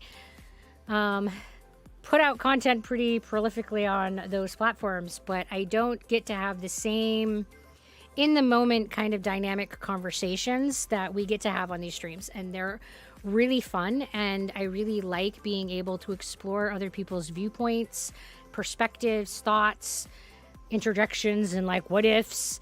While I'm on the blog or on my podcast, it is pretty much just me saying, this is what I think. And I'm like kind of talking into a vacuum.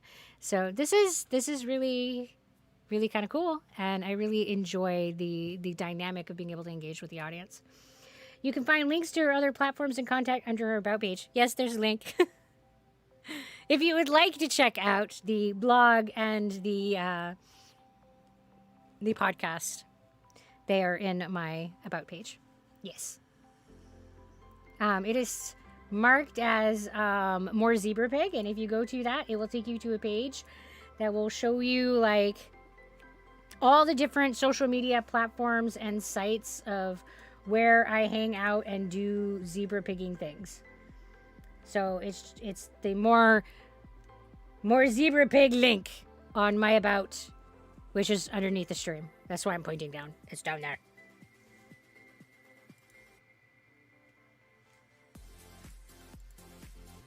And if you want to support the stream, you can either sub here, or you can go to Buy Me a Coffee and you can give donations there, or you can look at our different tiers. Our tiers of support, and different tiers of support gets you different levels of things.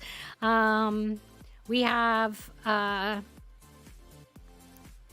servers. We have one for 7 Days to Die, and we have one for Minecraft that you will be able to join if you join membership and commit to supporting us.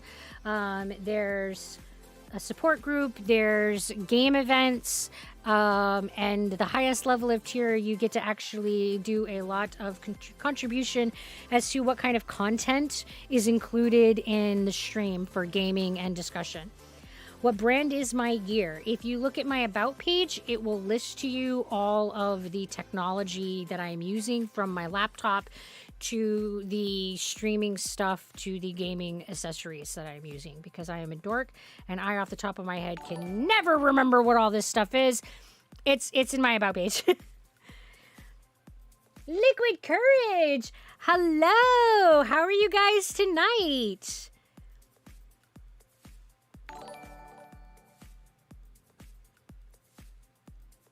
Sarah Salk, do you remember how to do a shout out? I don't.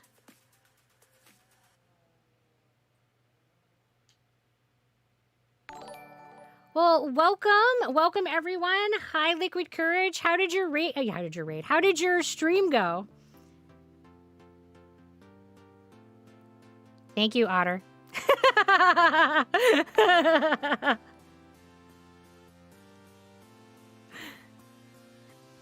You know, Miss Raj takes a day off and I lose functionality. I don't know how shit works. Thanks, Otter.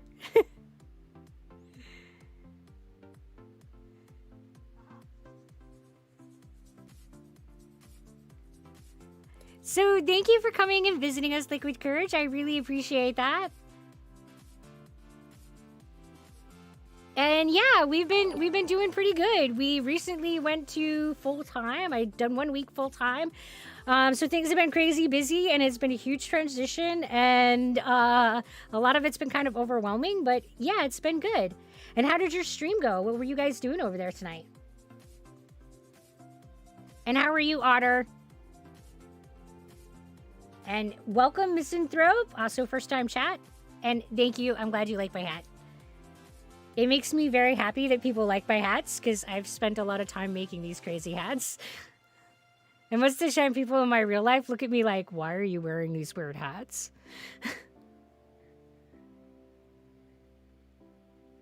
I was in the middle of doing it when the Otter helped.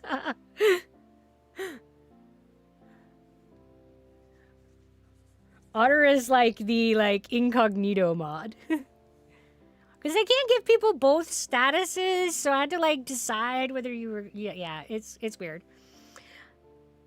I'm glad, just enjoying the weekend starting. I saw your DM. We'd love to do that for a little bit. Cool. We'll arrange something. Because I would like to expand on what we're doing on our chat nights, and people definitely are interested in having these deep conversations and exploring complicated, in-depth social topics. So I would love to start bringing on some guests who can start giving some insight, and we can start talking about personal experiences into some of these issues. And Otter is one of the people that I've looked at being one of my first guests for our chat nights, because he's also neurodivergent. So glad to hear. I had a fun one. I ran a game called Lingo on Sundays, which is basically Wordle in real time with friends. Oh, that does sound fun. I really love word puzzles and word games. That does sound like it would be a lot of fun. I guess that means that Mitch Raj and I have to figure out how out guest star stuff. Well, we already figured out how Otter's little talking head works. We got that. Yeah. It would depend on whether or not they were one of the, what do they call them? VTubers? V streamers? I don't know all the names. Otter. What is it called when you have a little avatar person? Whether you're one of those people, it gets set up so different, completely different than if you have like two of us who like, I show up as me. Like setting up those two streams are different. But we got Otter's little otter icon to work last time. I mean, 7 Days to Die ran like total shit, but his little otter worked great. Have a great evening, y'all. Well, thank you again, Liquid Courage. We really appreciate you being here. You're amazing. Appreciate you bringing your crew. And we appreciate the lurk. I hope you have a fabulous night. Go engage in some self-care.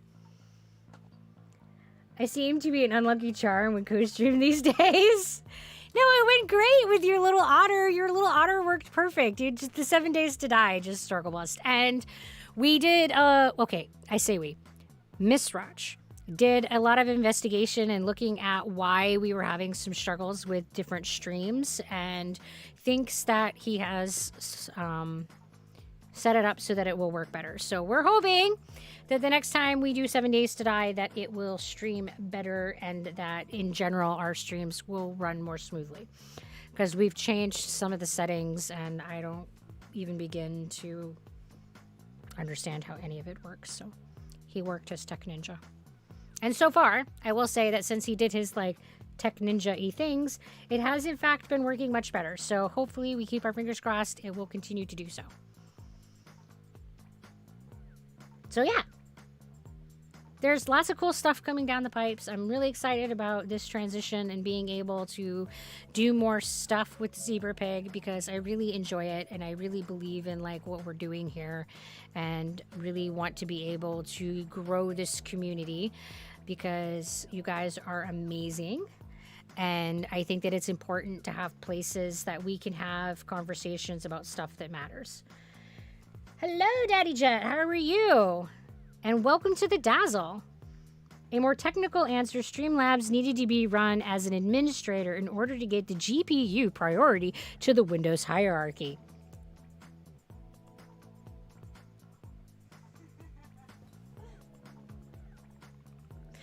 I don't know what that even means. That I might as well be speaking a whole new language. Like, I understand all the individual words, but it's like, it literally put together means nothing to me, so... Sirasulk, love your art. Did you make the zebra logos? Yes, Sirasulk has done all of the Zebra Pig art. So my little guy here in the corner over there, me. When I first started Zebra Pig, she did the logo for Zebra Pig. And then since then, she's done all the emotes. So the little May that's hanging out next to ya and... all the little chat emotes, all of that is Sirasulk's amazing artwork, and I am so blessed because her artwork is just fucking amazing. Super cute. 5 hours! Wow, that's a whole 1 hour times 5!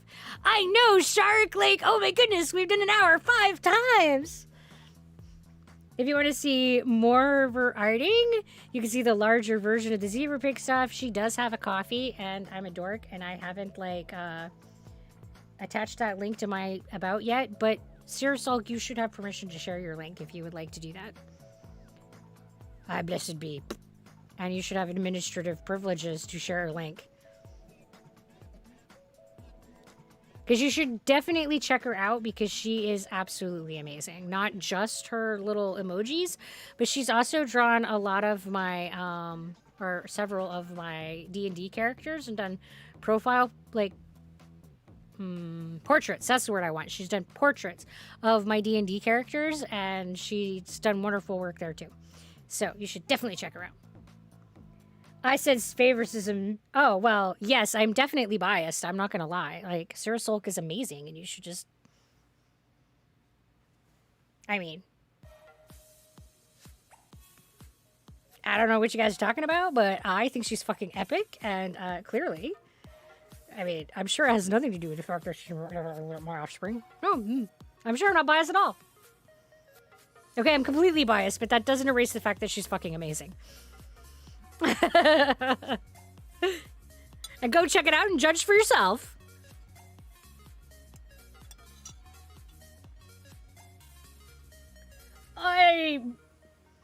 Jada 808. Watering the face hole. Thank you. I don't know how to say that name. But we took a drink. And drinking is good, people. You should stay hydrated.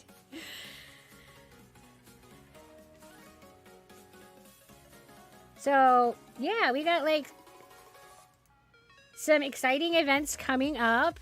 Just drink responsibly. Yes, yes. Hydrate, hydrate.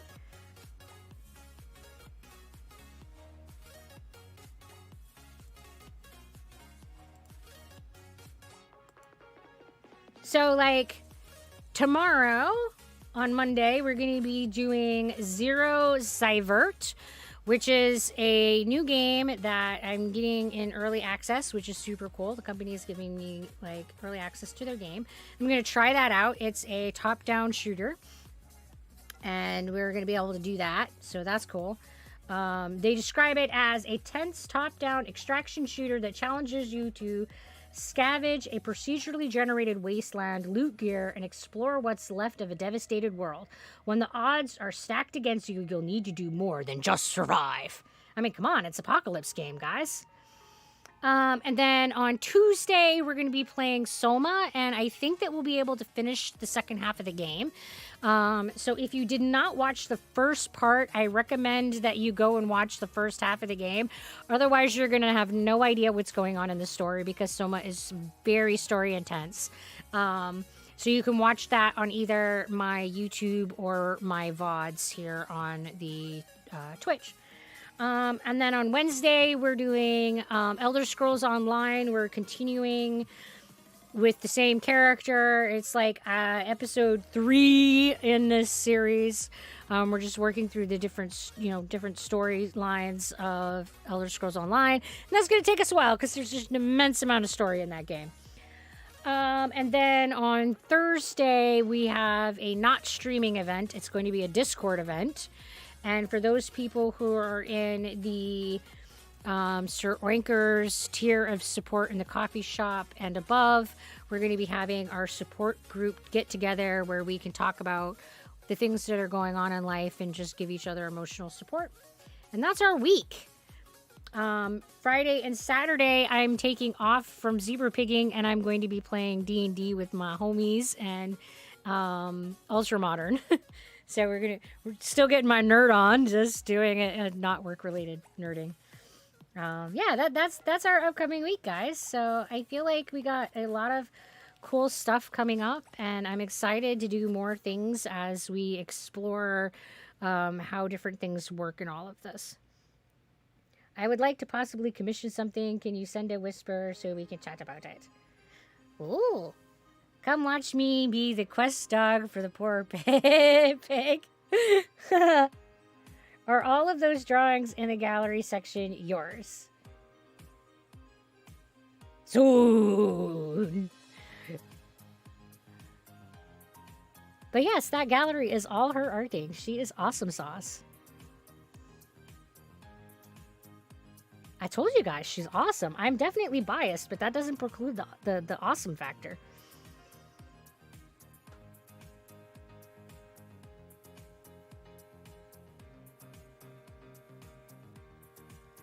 Because she doesn't promote herself enough, so I have to, like, promote her, and she promotes me, because neither of us are super good at promoting ourselves. So if we promote each other, then maybe. Where did she learn how to draw? I guess I'll leave her to answer that. Like, she's been spending, like, her whole life drawing. Battery low. Oh, battery low. Why is anybody surprised? Nope, nobody's surprised. Let me plug in my headset. Charging battery. sheesh. One of these days, I will have a fully charged headset, and they will last the whole stream, and you guys won't have to listen to my headset talking to you.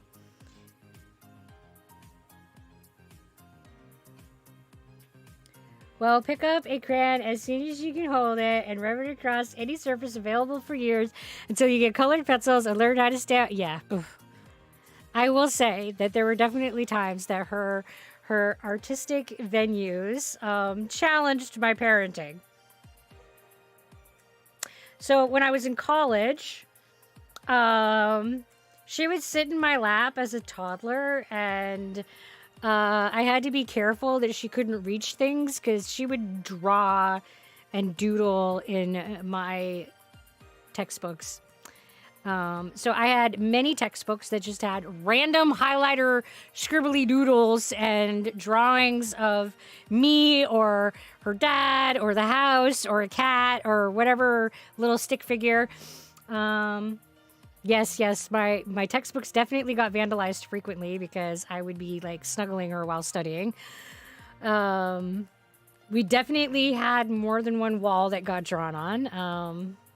Yeah, that happened. We ourselves got drawn on more than once. That happened too. I mean, definitely had some interesting adventures.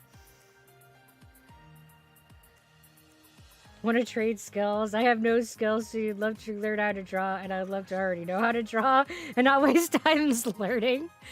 Well, Shark, the thing that's cool about skills is that everybody can learn skills. Drawing is something that you just have to be willing to commit the time to. Same thing with crocheting or anything else. Like, if you want to learn how to do it, is just to do it. Get in there and do it. And don't be afraid that it doesn't look good when it starts. Because so what? My biggest advice for learning to draw is finding something you love to draw or love a bunch, then try to draw those.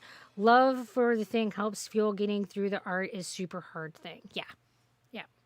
You become good at the things that you love doing. Like, if all you're looking for is the end result, then it's going to be really difficult to become good at a skill. But if you love the act of the doing of the thing, it's going to become much easier to develop that skill set. Like, if you love playing instruments solely for the sake of playing the instrument, then you're going to have an easier time learning and to play an instrument. Same thing with crochet or art or cooking or anything else. Still constantly feeling like I barely know how to draw. Yeah, I feel like the more you learn about something, the more you feel like you don't learn. And like you don't know. So it just makes you more aware of all the things you don't know. And you not have to be conventionally good at a thing to enjoy the process of doing the thing. Absolutely. I have a billion silly scribbles that are terrible but super fun to make. Yeah, and they might not be artistically, like, conventionally amazing doodles, but not only are they fun for her to make, like, the group that she is social with absolutely enjoys receiving those doodles because they're celebrations of the moment, of our D&D characters, of our social interactions, and that's amazing. You don't have to be good in that conventional definition of goodness in order for it to be a wonderful thing. And most don't even survive more than the 2 seconds because they are on a layer of digital drawing that gets deleted later, yeah. Or on a little sticky note. I don't know how much art I have received from Sarah Sulk on sticky notes. Hiya, Eva Winters. How you doing? Welcome to the Dazzle. Yes, the sticky note doodle. Yep, I have had lots of those over the years. I think that sometimes Americans get really hung up on permanency rather than the enjoying of the moment. We get hung up on this idea of having a legacy, of having a thing that outlasts the moment, be it a photo or a recording or a piece of artwork that we can then share to say that we did the thing, rather than just enjoying the moment of doing the thing. I will strongly encourage everyone to embrace the moment of doing the thing more, rather than focusing on the result and outcome rather, as what's valued in that. I think life is happier when you enjoy the moment of the doing of the thing. And thank you, theater. We really appreciate that support. You are absolutely amazing. Am I looking forward to Christmas? We don't tend to celebrate Christmas conventionally. For us, it's much more of a feasting day and a celebration of family. So we are definitely looking forward to the holidays. We are looking forward to spending time with each other and eating good food and being with each other. So yeah, I mean, in that context, we're absolutely looking forward to the holiday, but we don't do a lot of the conventional gift giving. And when we decided that we weren't going to engage in a lot of the gift exchange, our holiday stress just pretty much evaporated. It was really nice. And thank you, Exletolus. I appreciate that you like my hat, and welcome to the Dazzle. We like the new people. Making the art for my Kofi was kind of weird. I used to draw basically only dragons. Then I started trying to draw people, and suddenly I was drawing a lot of dragons again. Yeah, that shift in focus. We basically make it a sync at Thanksgiving. Yeah, pretty much. We don't engage in a lot of the gift giving, and we like this year, we're probably not going to exchange any gifts. But we are going to have a feasting, and we're going to have a time of gratitude and sharing of company, and just a celebration of our lives and our community. And I think that that's the better thing to focus on the holiday for me. Everyone loves the hats. Oh, well, thank you, Sharky. It really does make me feel good that people like my hats. Because I do spend a lot of time making them. So, and I will say that when I'm in real life, people look at me like, why are you wearing this hat? And I get that I don't know. People think I'm a dork. It's fine. I mean, I'm okay with that. But I don't generally get appreciation for my hats. So it's nice. Thank you, guys. And Peppa Wayne is reminding us all to keep our bodies in motion. So we're going to be wiggling. Get a good stretch wiggle going. Ugh. You can tell that my habit is to round my shoulders. So whenever I'm stretching, I'm doing my best to open my shoulders back up, because I have this habit of rounding them and bringing them in. And that makes me have tension across the back of my neck and my shoulders. So I would just say wiggling is important, and focus on where your areas of need are. You don't have to do the strange womb movements that I do, which is probably good, because I don't know. This is like a weird octopus dance or something.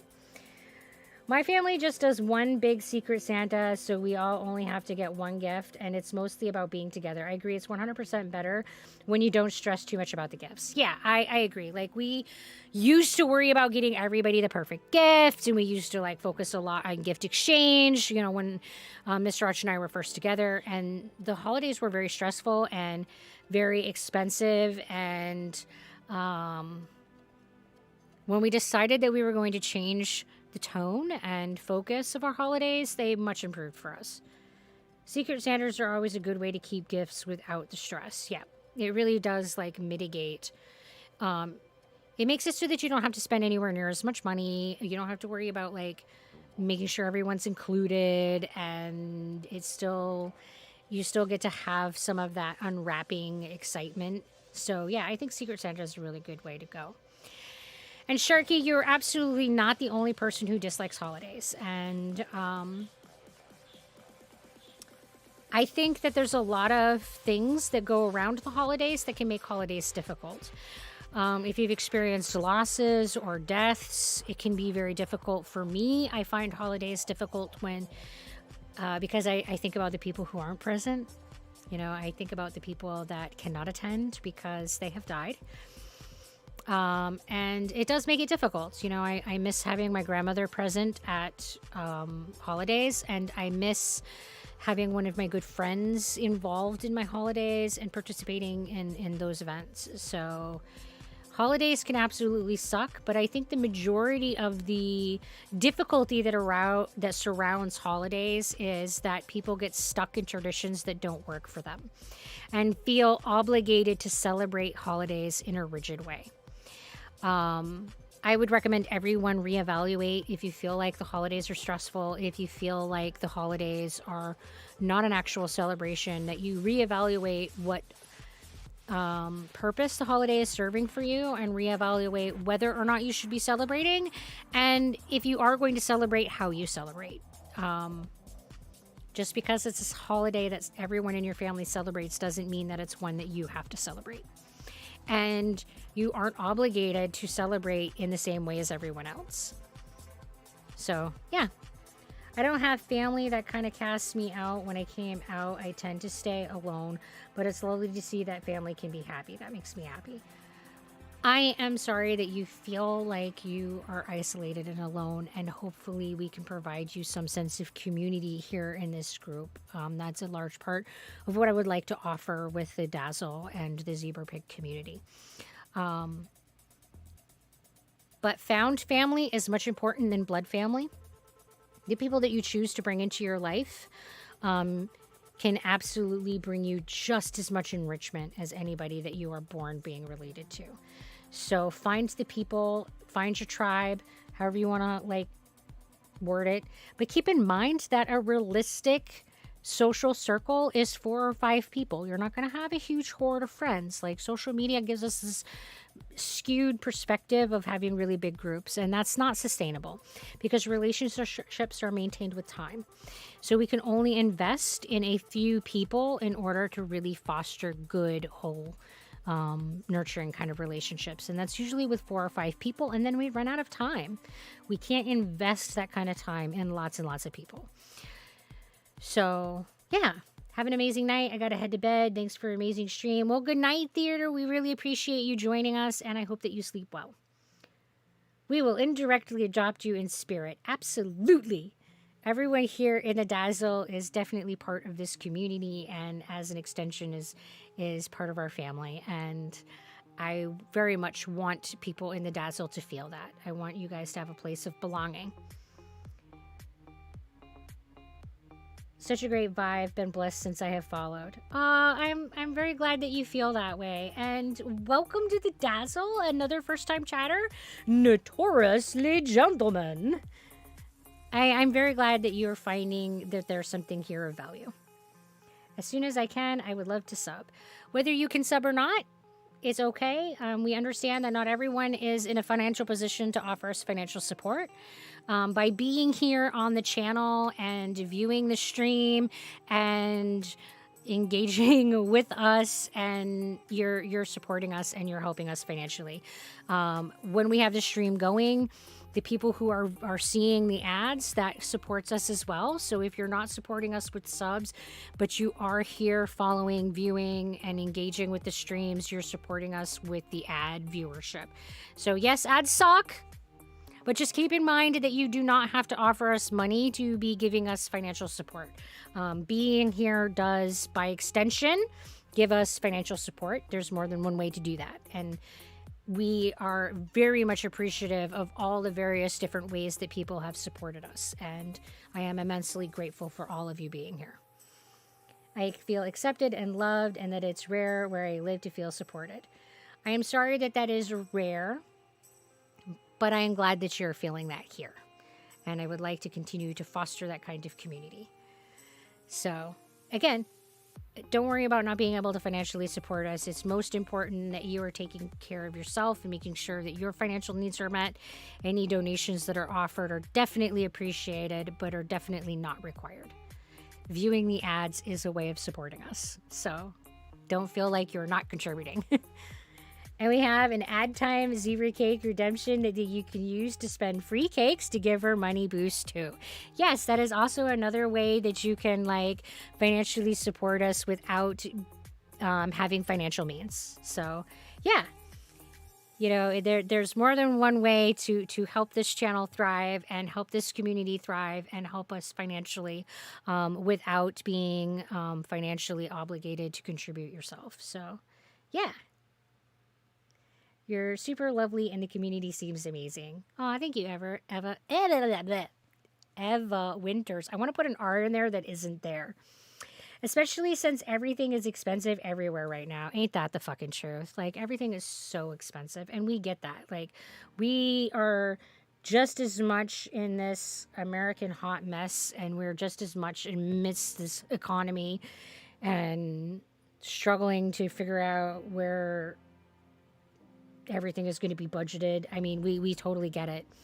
And I get that you can't always like give things money. Like, it doesn't matter how awesome you think it is. You got to make sure that you're putting food on the table and that you're taking care of yourself and making sure that your needs are met. That's absolutely more important.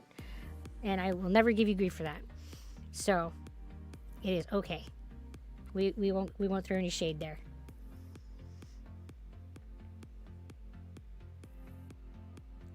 And as far as how awesome this community has been, the Dazzle has been absolutely incredible. And every day that I engage with the Dazzle, I have been nothing but grateful for how respectful and supportive and amazing you guys have been to each other and to myself.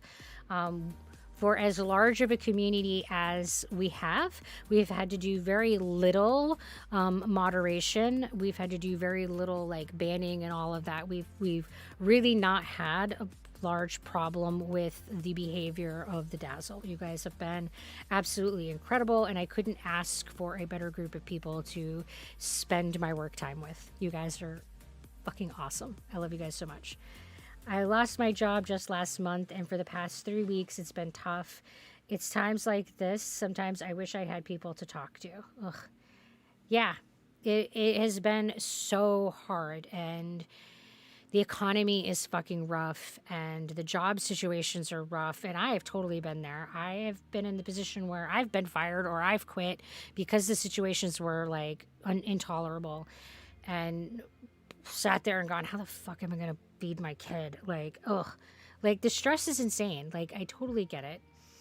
And we are the people that you can talk to. You are always welcome to hop on stream and say hello and check in. You're also welcome to jump into Discord at any time and let us know what's going on. And we're here to support each other. That's what this community is all about. So even if we're not actively streaming or our stream is on some tangent and you feel like it would be disruptive or whatever, then definitely hop on Discord and be like, what? Life! And we will always offer you the support that we can. Losing a job is an absolute devastation at a time, especially in financial crisis. Yeah, like right now, I think it is way more difficult to be unemployed. I went without power and food for the first time in a long while, and it's been tough. Ugh. I am so sorry, and I hope that you find the means to get those needs met. Because, yeah, it's hard. We are here, and the Dazzle could be contacted at all hours on the Discord. It is not the same as the physical presence, but hopefully it is better than nothing. Absolutely. I like to believe that human support and human connection is just as meaningful, whether it is over the internet, over the phone, or in person. Human connection is very powerful, and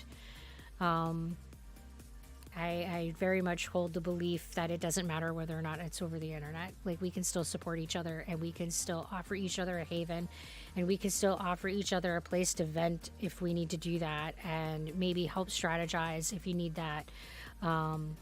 So yeah, don't hesitate to get on Discord and, seek out support, because if nothing else, we can emotionally be here for you and give you a safe space to be like, more life. There was, how can I put this? See, I'm trans, and I overheard work colleagues laugh at me, and I kind of broke down. I'm sorry that happened to you. That is awful. I've always been an online kind of person, so that's brilliant for me. I just get nervous being trans due to a lot of people throwing me away. I am so sorry that has been your life experience, and it has been the life experience of way too many of us, and that's why I want to create a haven. I am also under the trans umbrella. I am bigender, and I have also experienced a lot of negative responses socially, and a lot of people who don't want me in their life because they don't understand the transgender experience, and they're not accepting of people who are different than them.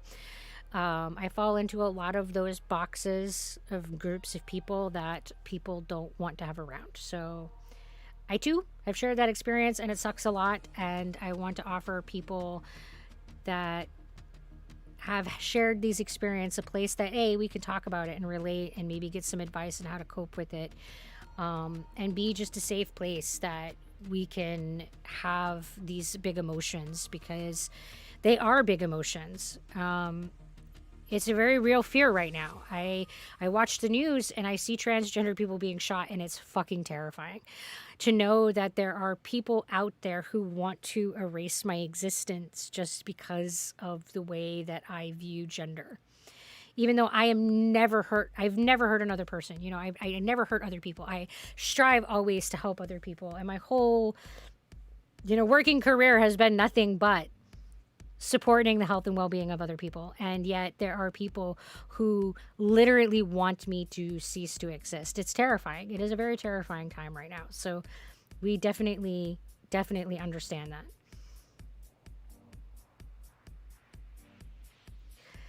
And again, I'm so sorry that that's the world that we are in. And I hope that in the long run, over time, that we can heal these things.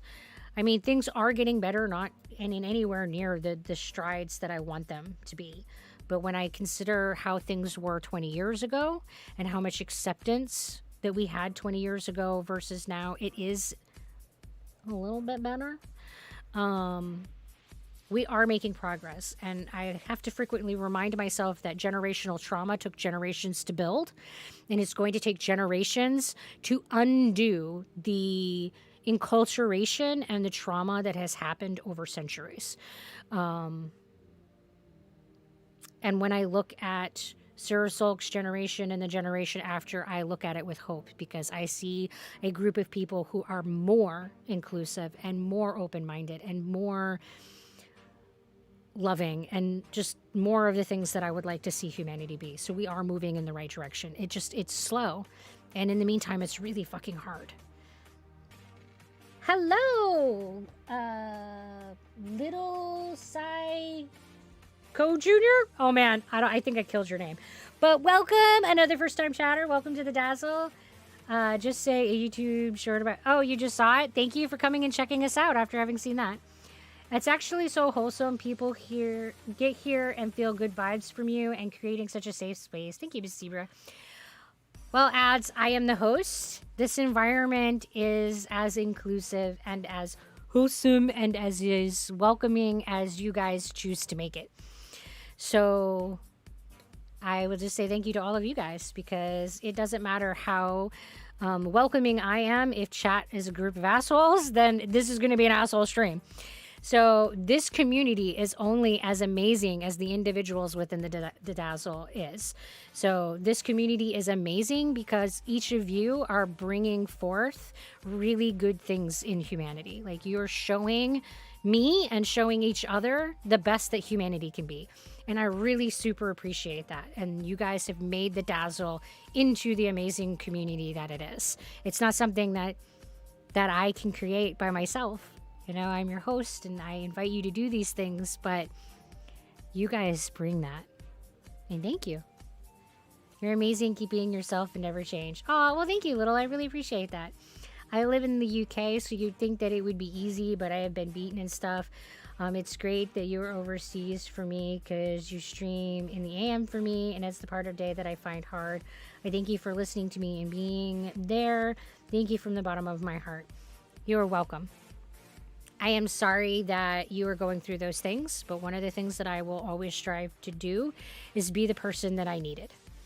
When I was 12, I went through all of this stuff of figuring out my identity and figuring out like how I fit in the world, and I am struggling to be the person that I needed when I was 12. I am struggling to be and striving to be the person that I needed when I was 20, and got the news that I am neurodivergent and have chronic illness, and those things are forever.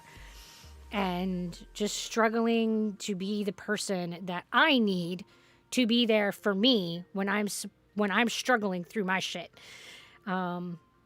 And I think that if we all struggle to be that person and strive to be that person that we need when we're going through our shit, that I think that our community would be a much better place. And you have a good night, Little. Thank you for stopping by and hanging out with us. I hope you sleep well.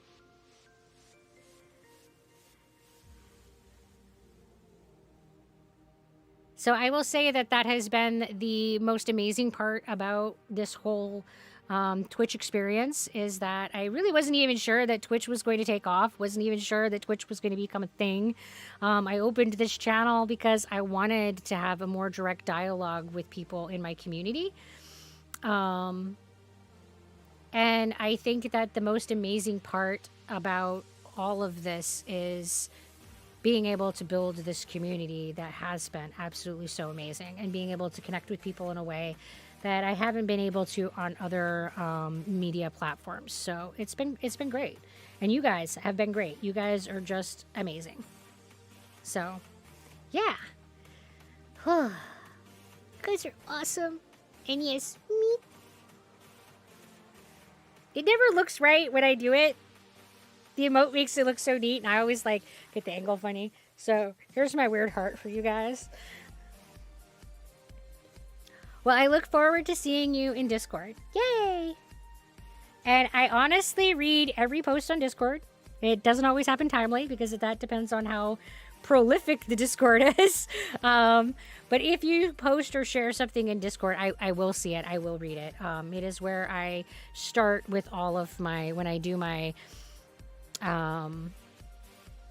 social media comment stuff, that's where I start. I will say that's been one challenge, is that y'all have different names on the stream and on the Discord.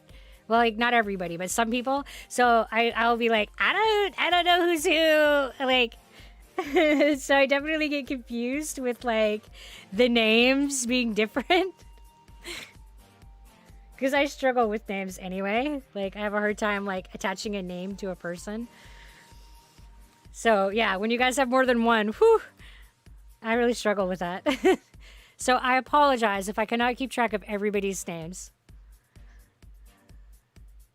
I promise I try. I try real hard.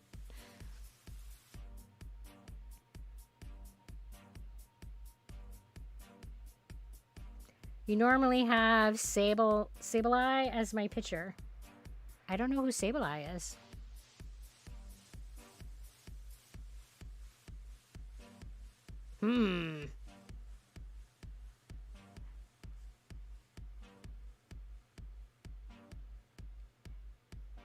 Are they from like a video game or an anime, or? Because I feel like that's a character. I'll have to check them out. Gem Goblin from Pokemon. Oh, nice. Okay. A dark ghost type Pokemon. Oh, okay. See, like, I had no idea. I'm like, I have no reference. I have no idea who this is. It's Pokemon.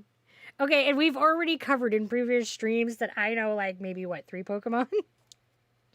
Like, I definitely know Pikachu. He's the little yellow guy. And then there's Psyduck. He's the one that gets headaches. And then there's Bulbasaur. He's the little dinosaur-looking guy that has the plant on his back. And there's Squirtle. He's the turtle that, like, spits water. There's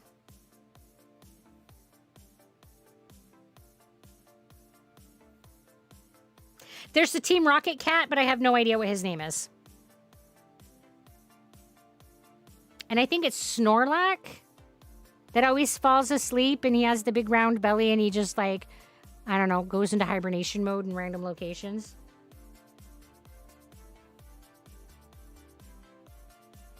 I was just about to say that, but didn't want to feel like a mom that calls all of them Pikachu. I'm totally like I know who Pikachu is. He's all like Pika. He's got those little lightning. I mean, I know like a handful. I had a brother that like really got into Pokemon. And I have a nephew that's super into Pokemon, so I've like kind of peripherally experienced Pokemon. But it's all been through the shows, and I didn't find the shows that like entertaining for me. So I myself never became a big fan of them, but Doesn't seem like anything that's like hurting anybody, so hoo-hoo rah. And Yu-Gi-Oh! That's one, not one that I've actually watched at all, so that one I don't have any experience with. I know that it's like an anime that has like a card game at the center of it, but that's about it.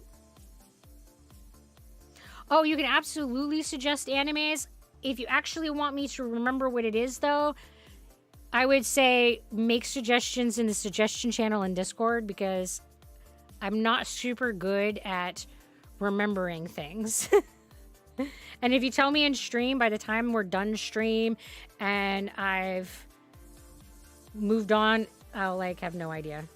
I'll be like, they recommended an anime, and I won't remember what the name of it was. Well, hello, Toxic Squid. How you doing? Another first-time chatter. Welcome, welcome. Amazing Dio. One of my friends just killed themselves, and I don't know what to do. Grieve. That is all you can do. I'm very sorry that that has happened to you, Theater. I lost a very close friend of mine to suicide. He fought depression for a very long time and lost his battle. Suicide is devastating. The only thing that you can do is grieve. There's nothing else, unfortunately, that you can do. Take it one day at a time. Give yourself space to feel the complex emotions that you are going to be feeling. Grief is messy, it's complicated, it's unpredictable. And give yourself space and time to feel all of that. And know that there's going to be days where the grief is going to feel incredibly overwhelming, because grief is like an ocean. It comes in like a tide, and it gets so high that you feel like you can't possibly tolerate it, and you can't possibly live in this situation, and you feel like you're drowning. Your grief is just so huge and immense, and it's just suffocating. But I promise that the tide will go out, and you will have reprieve, and you will have times that you feel like, hey, I'm okay, and I'm managing this. The tide will come back. And over time, that tide is just going to keep coming in and out. And grief never completely goes away, but you will learn how to cope with it. And you will grow as a person to be large enough to hold that grief and maintain your wholeness while holding that grief. So you become a bigger person, and you get the skill set that you need to be able to hold that grief and hold it well. But it doesn't go away, and it doesn't get easier. And there will be times that the grief comes in and hits you by surprise. And those times are really unpredictable. And just give yourself space and permission to feel whatever you're feeling.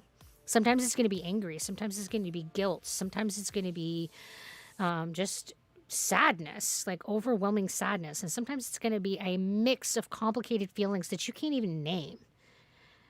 So do a lot of self-care. Make sure that you're taking care of yourself and that your needs are being met and that you're staying safe. And make sure that you're allowing yourself to grieve. Give yourself permission. And yes, there's also an anime channel on the Discord. And yes, happy holidays to everybody. Merry Christmas, Hanukkah, all the holidays that happen. Yuletide, all those things. And it absolutely makes the holidays really difficult when you have experienced a loss. So be gentle with yourself, because this is a difficult time to have had a loss. And I'm sorry that you're experiencing that. And I'm sorry that I don't have a solution that will make it magically easier, because grief is not that kind of thing. It's a process that we have to work through. It really is something that we have to take one day at a time. Hello, Chrissy. Welcome. Another first-time chatter. You guys are awesome. You've posted an anime clip. Ooh. Well, I will be checking that out. All right. And we are reaching near the end of our time. So we're going to switch over to the credits page. Boop. And I'm just going to say thank you to all of the people who have submitted art And I have shamelessly been scarfing up all of the art that has been shared on the Discord channels because, yes, art, art. And you guys are all amazing. And I've tried to label everything with everybody's name because Sarah Sulk is like, you should label them. And she's totally right. When you submit art, if you like write your name on it, then I know that I'm labeling it with the name that you like having your art associated with. Otherwise, if it's not got your name on the art, I will just put it the name that it was posted as. And thank you again to my team, Miss Strach, Stacks RL, and Sarah Salk. They're amazing. They're the people that make sure that the stream runs and does the things. And thank you for the people who are donating. And again, if you want to offer us support, you can do that with the sub here. You can do that by showing up to the streams and viewing those commercials as much as we hate them. Or you can go over to Buy Me a Coffee and you can donate or subscribe there. If you go over to the coffee shop, you will get additional perks for being a supporter over there. So thank you everybody for joining us. It has been a great stream. We had a lot of good conversations and you guys are awesome. And we're going to do a water the face hole right at the end. Thank you, Talk to Squid, and I'm like taking out my mic. And we're also going to do a posture check before we go. So everybody make sure that we're sitting up straight. And thank you, Bear. All right, so guys, we're going to go look and see who there is to raid tonight. Let me see who's streaming so that we can send them some love and support.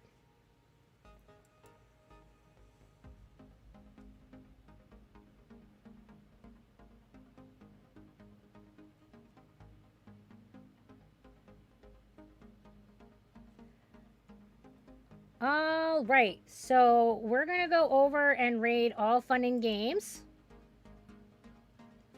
They are another neurodivergent streamer. They are very wonderful community, super supportive. So make sure that you give them lots of love. So we're gonna go over there. And thank you again, guys. I really, really, really appreciate all of you being here. I really appreciate all of the support that you've given us by your follows, your likes, your viewership, and all of those things. You guys are amazing. You really are a blessing. So, thank you and good night.